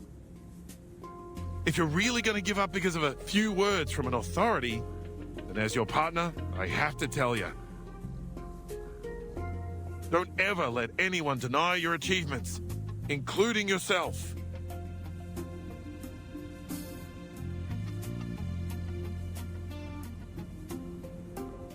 All right, calm down, old chap. Mr. Fogg, the people want the qualifiers because they're for everyone. They provide each and every person with an equal opportunity to shine.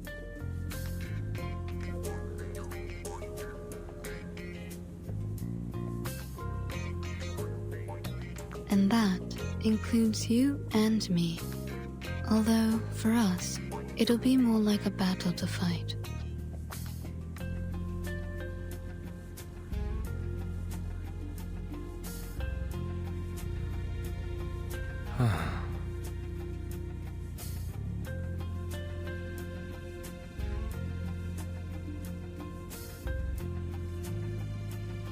Honestly, will these people stop sending me petitions?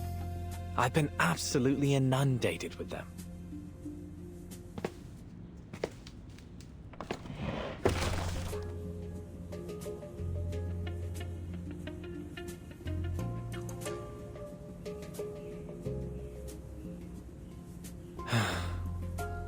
fine. Someone has to keep everyone healthy. I'll do everything I can to minimize the damage from the smog.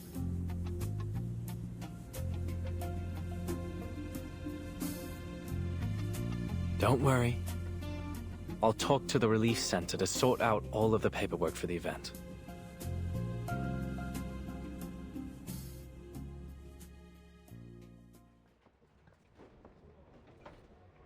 Here you are. This is yours. Please come here for a copy of the emergency guidebook if you don't have one. Make sure you read it carefully. We don't want anyone hurt if there's an emergency. And here, take this special sheet I enchanted to protect you from the smog. I came up with the idea a couple days ago. It can drive away the smog around you by controlling the wind. Not very effective, but it's better than nothing. Blimey! You did all this yourself?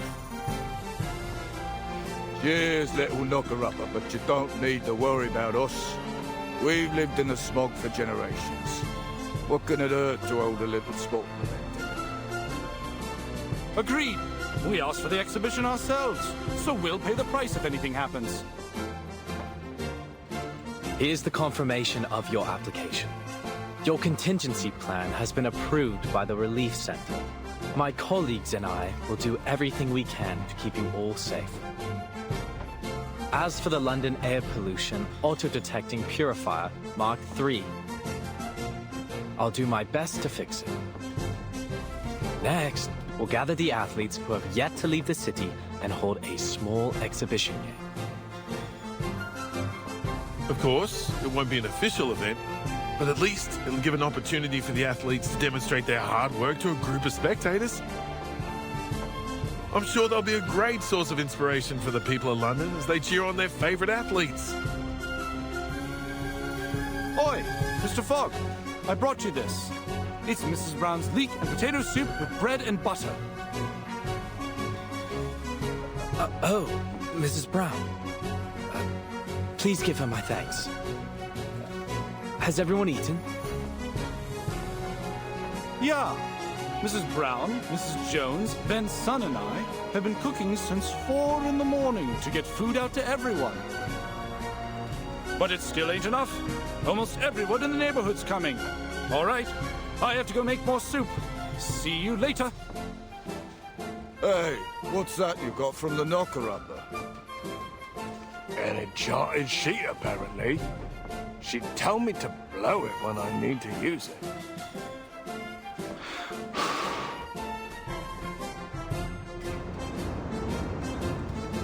Would you look at that? It conjured a gust of wind. We can use this while we're working. Yeah, it blows the smog away. All right, well, sort of. Mr. Fogg! Mr. Fogg! I'm here to help!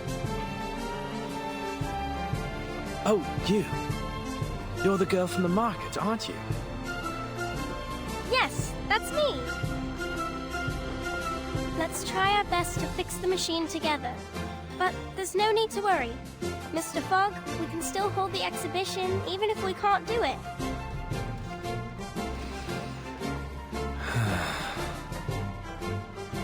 The exhibition. All right.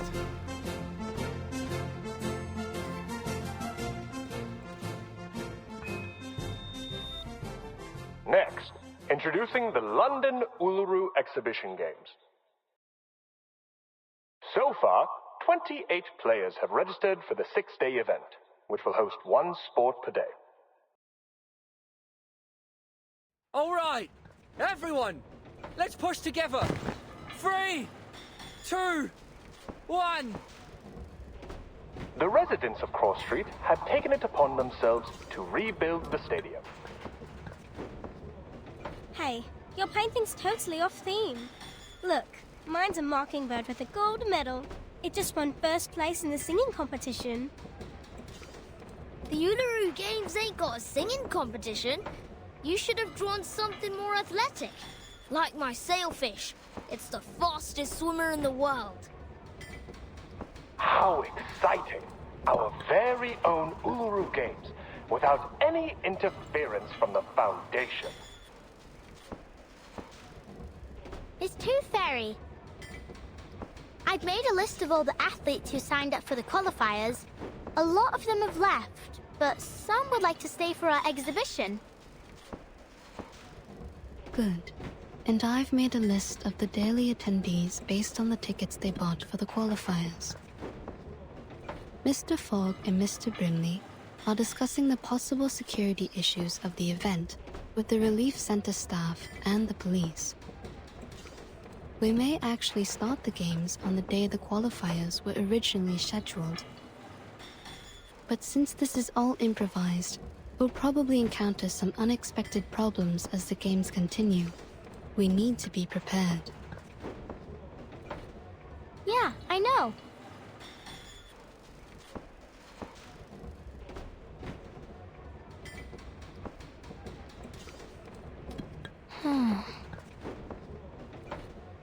Thank you, Flutterpage. It must have taken a lot of effort to make the athlete list. You've done an excellent job.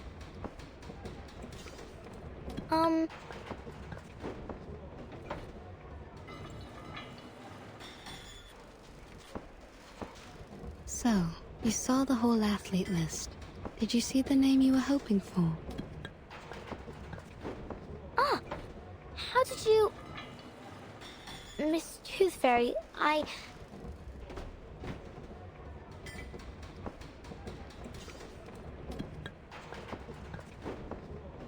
Flutterpage! Flutterpage! Come here. We need you to explain to the Relief Center how your little sheets work.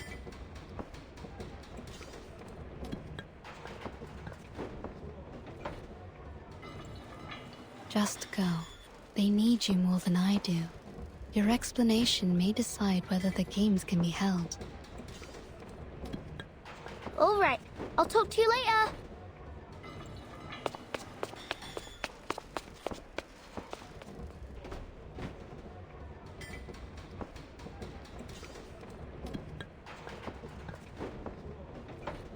You've got yourself a new outfit. It looks great on you.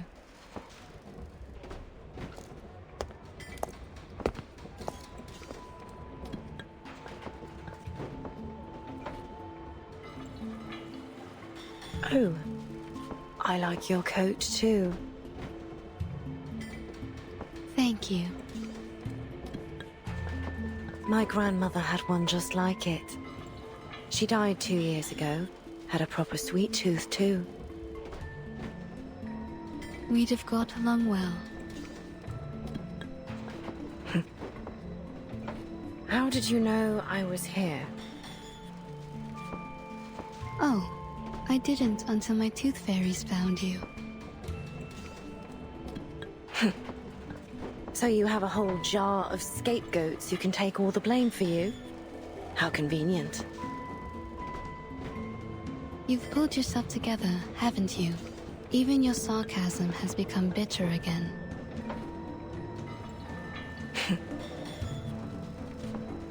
So, why are you here? Just getting some fresh air.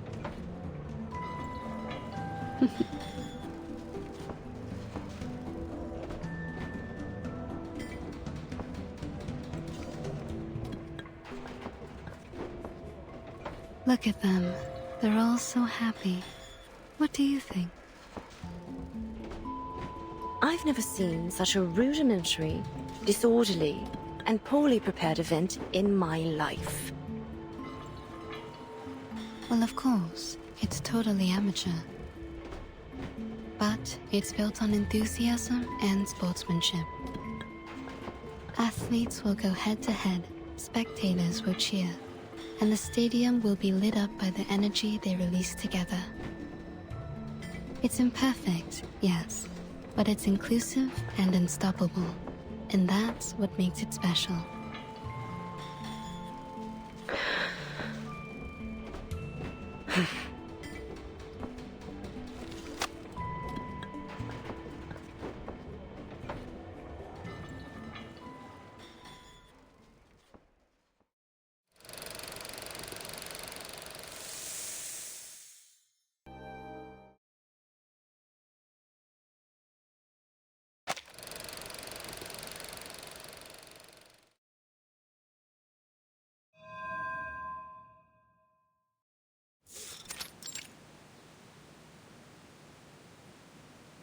What's this, Miss Raven? A seed that will settle in your heart and soon grow to be your closest friend. Its roots will stretch all the way from Australia to the soles of your feet, and together you will make the music to your floor ritual. Now, my dear, listen closely. Listen to what it has to say. Listen. Hold it. Feel it. Let it know who you are. It isn't just a piece of wood, but a mouthpiece passed down through the ages. It allows us to understand what our God hears during the ritual. It doesn't look all that special to me. Silly girl. If you want it to speak, you must greet it with your arcane skill first. It's the only language it'll understand. All right. It's responding. Ugh, that sounds awful. That's because you greeted it awfully. I greeted it awfully? You mean the fluctuation of my arcane skill wasn't stable enough? Yes. Speak to it politely, and it'll respond with politeness.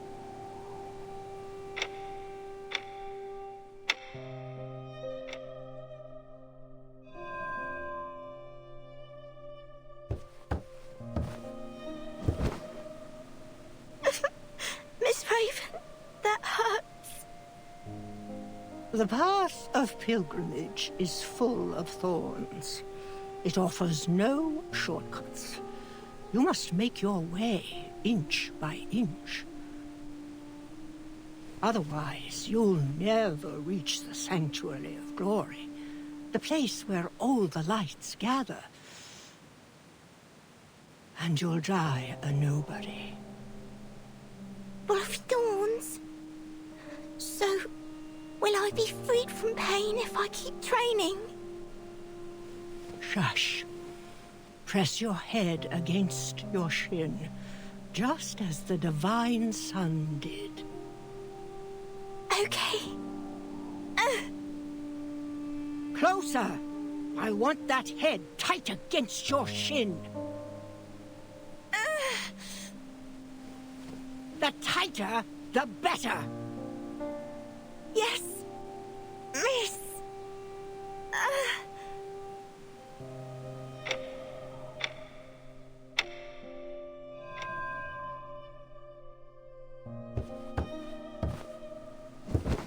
Confusion. Sadness. I can see it all over you. My classmates were making fun of me. They said I was using the training to avoid my duties. They said I never do anything with them. I've skipped classes, sports days, and the summer outing. They said that all I do is train to be a clown in a show. Miss Raven? Can I take a break? Just for today? I want to spend time with my classmates. No, no. You made a promise, remember? Yes. I promised to focus on my training and never slack, no matter what. If I want to be a champion, I need to be able to beat every other floor ritualist in the world. Every tear, every drop of sweat will pave my path to the podium. So, you do remember it. Every word. Our God can only hear the most faithful prayers. Yes, only the most faithful. You must offer everything you have to him. your heart, your flesh, from here to here.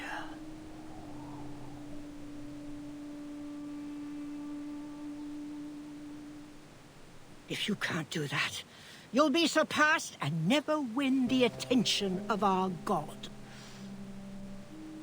If that happens, you'll be completely forgotten, like you never existed.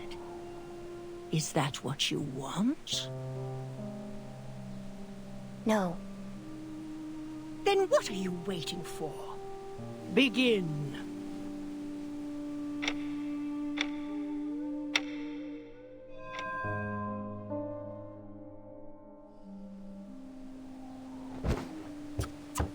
No, not like that. Why? This element will score me points. Yes, but not enough. Not enough? Then they should revise their scoring system. By not enough, I mean it's imperfect. Unfaithful. Our god won't hear you. Are you unwilling to try a better element, or simply unable to? Oh, please. I can do any element without even trying. Then show it to our god. I've got it. Stop nagging me.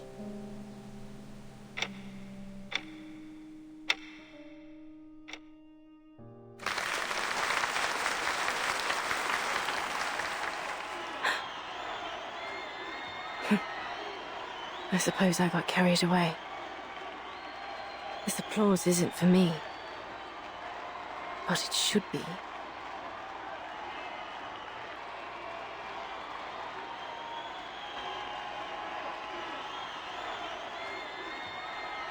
What distracted me? Must have been that graceful element that Caroline finished perfectly. She had it down to the smallest detail. In that way, we were like sticklers for detail. That's why.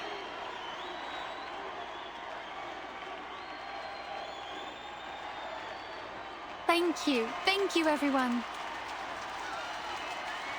I'm feeling so restless.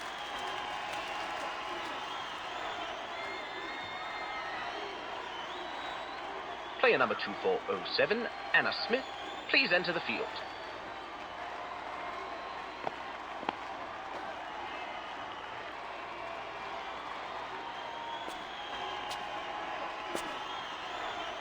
What did you think, Charlotte?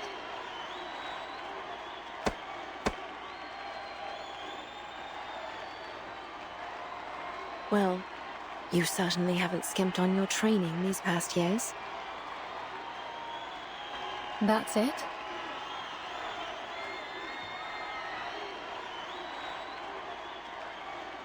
You're better than when you were 9. I'll give you that.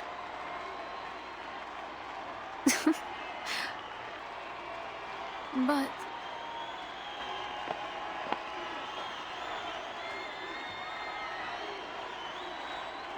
Are you sure you saw my performance clearly? The smog's rather heavy.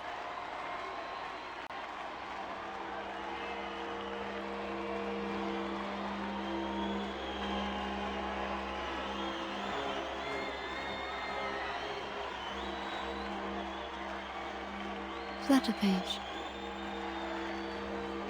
Miss Tooth Fairy, Mr. Brimley, good timing. Just in time, eh? Well, we wouldn't want to miss Ms. Willow's performance now, would we? The lady doing her routine right now is called Anna. It should be Miss Willow next, but I can hardly see a thing. True. The smog's too heavy. Hopefully, it'll clear before Miss Willow comes out.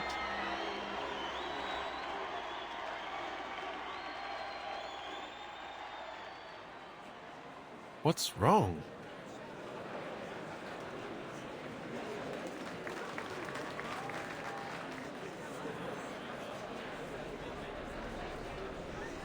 Why, she's stuck. I think she's requesting a timeout. A timeout? Is she hurt?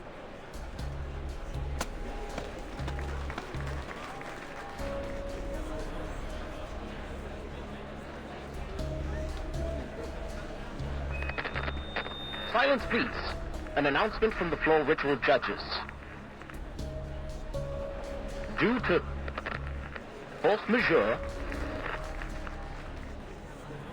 player number 2407, Anna Smith, requested suspension. After discussion, the judges have decided to suspend the game.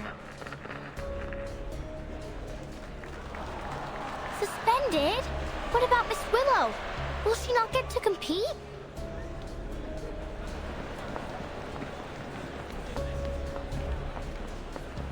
Suspended? We gave everything to hold these games. How could she just back out like this?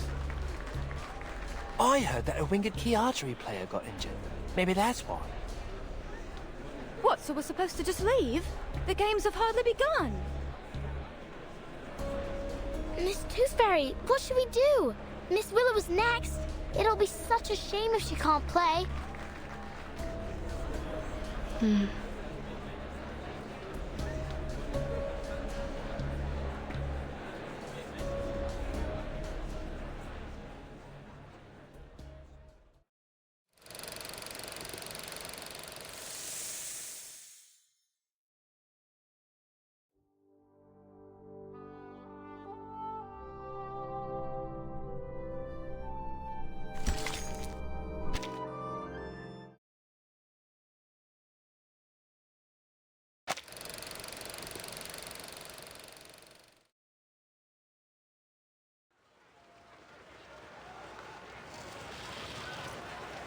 Did you hear that?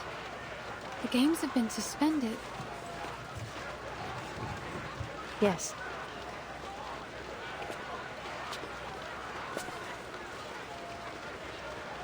I suppose we should head home and wait further notice. Maybe the games will continue once the smog clears.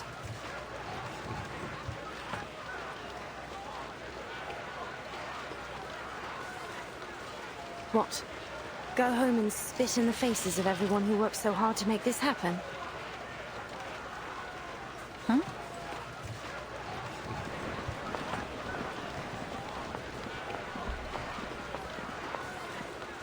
No. What do you mean, no? I won't wait any longer.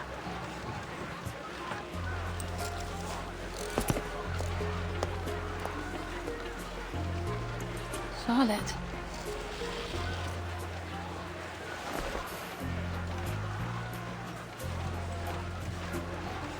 Damn this bloody smog.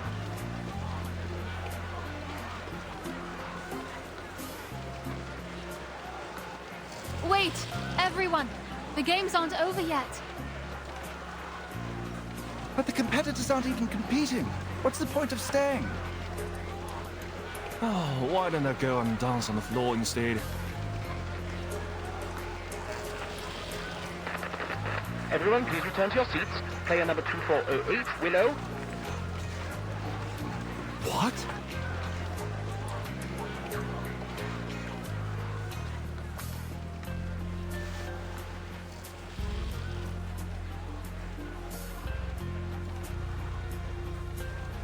I've lived in seclusion for 10 years. Trained alone with nothing but the pain in my leg and my own arrogance.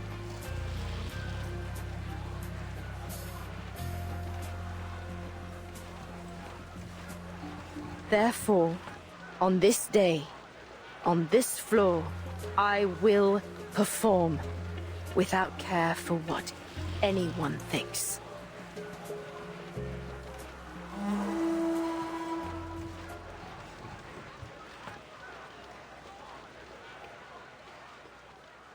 Palest yellow turns to godly light. The sun births shadows, the moon shines bright. Luch, reborn from dark's embrace, I walk your path in sacred space. Life's end is death, but bones to life ascend. Look before me, from underworld I wend. Look, gaze on me, I rise from shadows dark. Look, heed me, your power impart, as you are me and I your counterpart.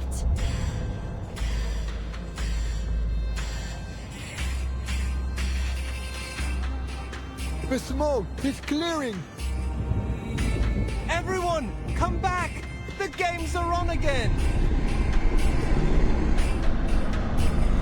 There's something there. There in the smoke.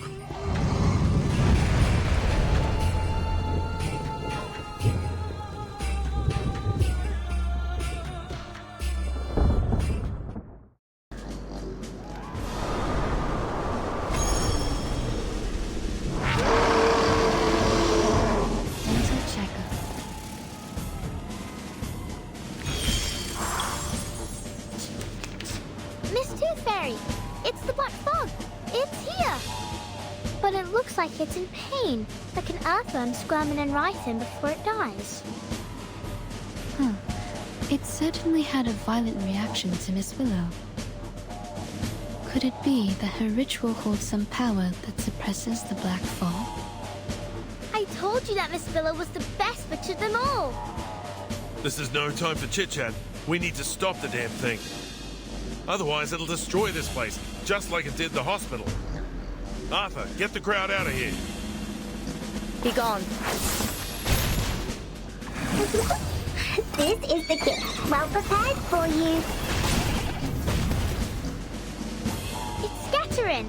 Have we won?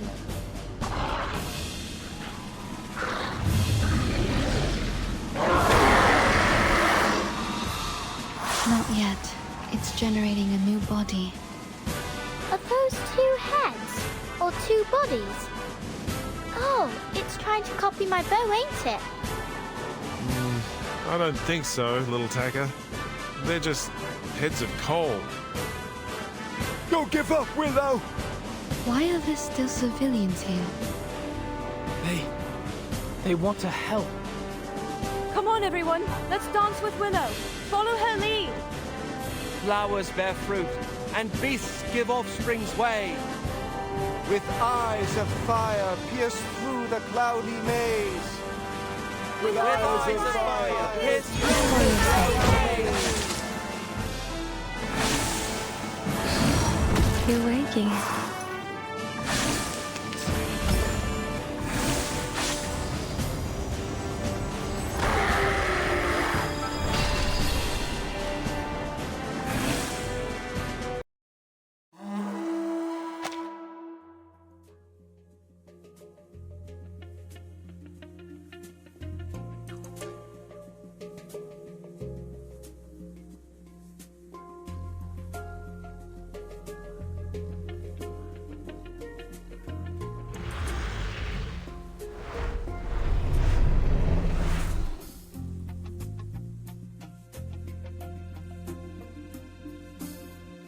All right, you filthy little thing.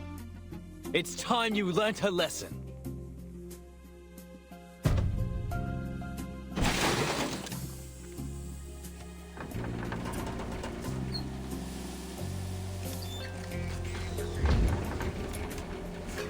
You are under arrest for the pollution of the sky, as well as 15 crimes in violation of the Public Health Act. Take a good look around, because before long, you'll be rotting behind bars.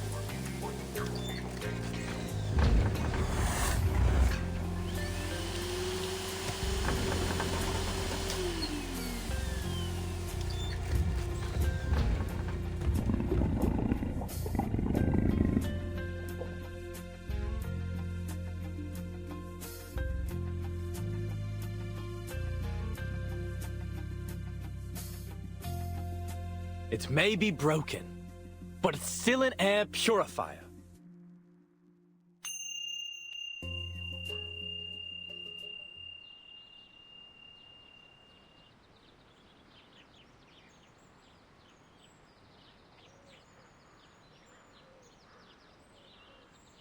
That's all from me.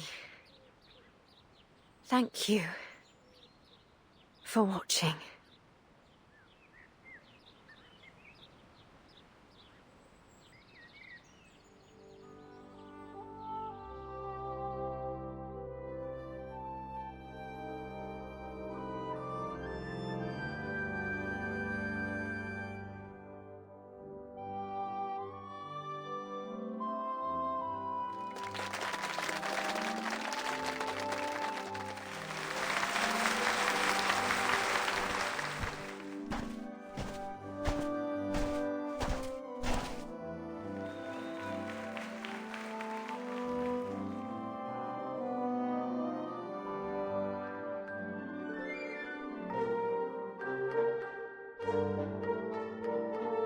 Yay! Yay!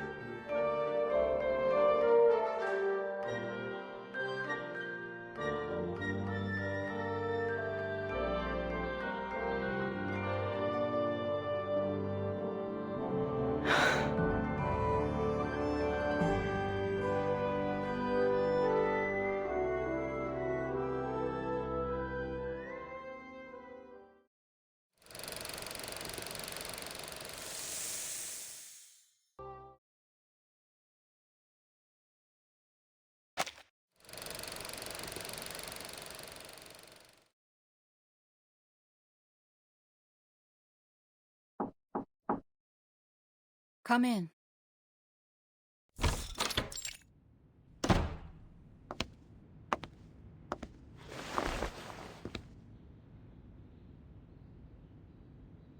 Madam Z, here's the report from my mission.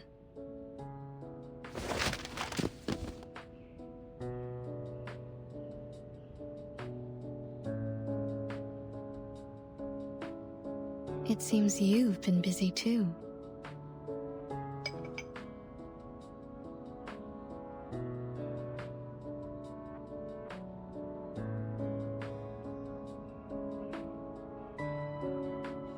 Even though we've confirmed connection between societal turbulence and the storm, there is no time to catch a breath. Once chaos breaks, it will be the end of another era. But we can't resist the inevitable. All we can do is maintain order, to postpone it as long as possible.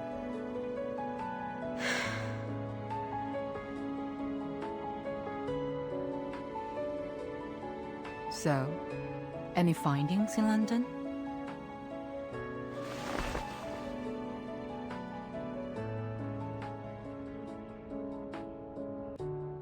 A Walpurgis's tooth from the Black Fog, and the last baby tooth of a child.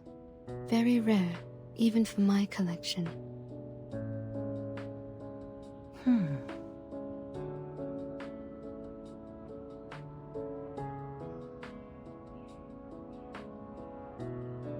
Right. Well, that's good to know.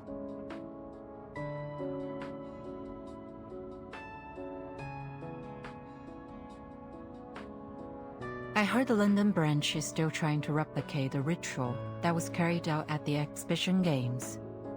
What was that? It was a coincidence, actually.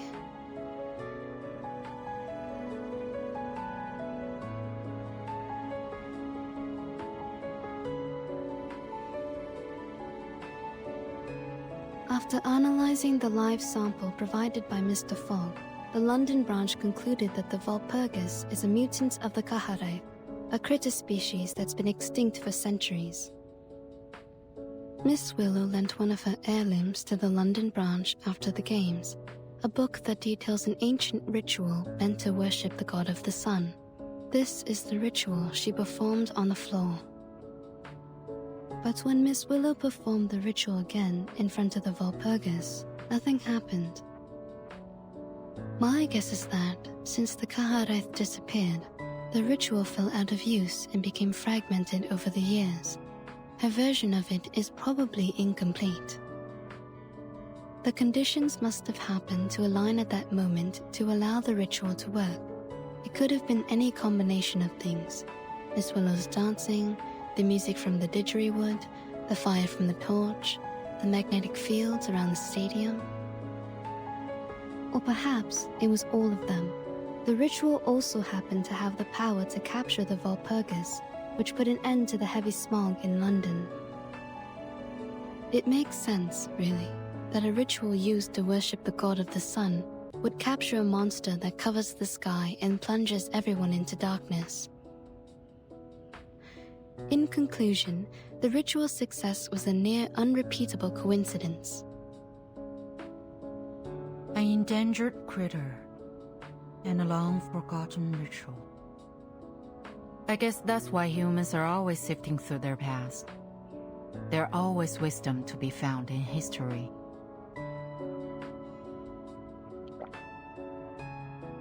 It's gone bitter. I should have finished it earlier.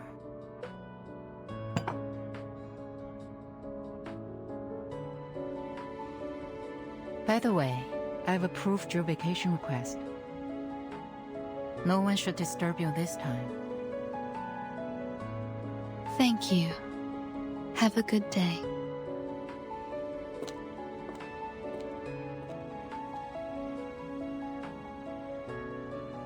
Milk candy makes me miss the rabbit candy back home. Well, at least it goes with the tea.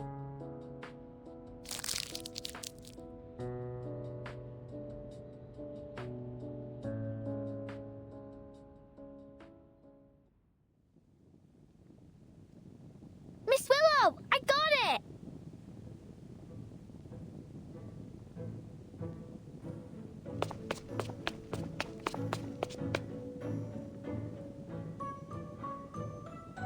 Look, the Foundations recognize our games. Here's your invitation and our tickets. I suppose your flying does come in handy after all.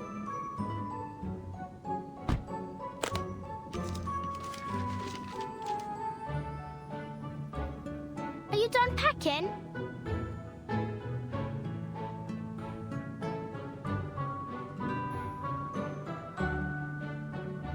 Ain't you taking this medal with you?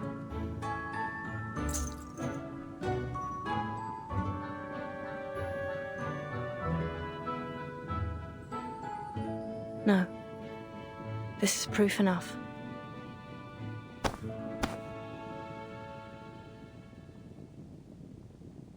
But that medal's for the winner of the qualifiers. Oh, please. They're just qualifiers.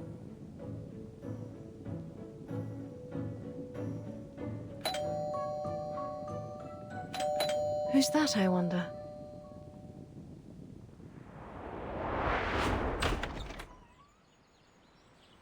Wow, what happened to the garden? It's beautiful. Ms. Willow's put a lot of care into it ever since she won first place in the qualifiers. Ah, Charlotte. Ever predictable.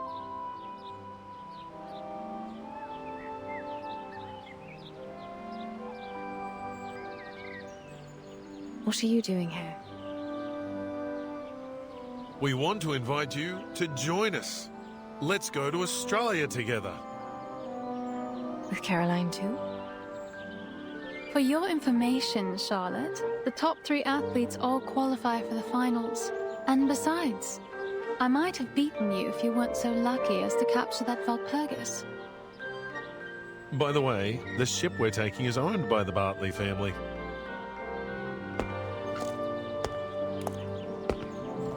What? So, Ms. Bartley said she'd arrange a presidential suite for us. A presidential suite? Like, for presidents?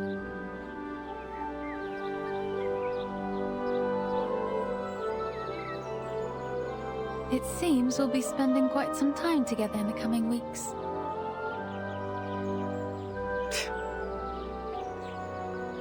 But which one of us is a president? It's Caroline, ain't it? It must be. Would you shut your mouth? You can't scare me anymore.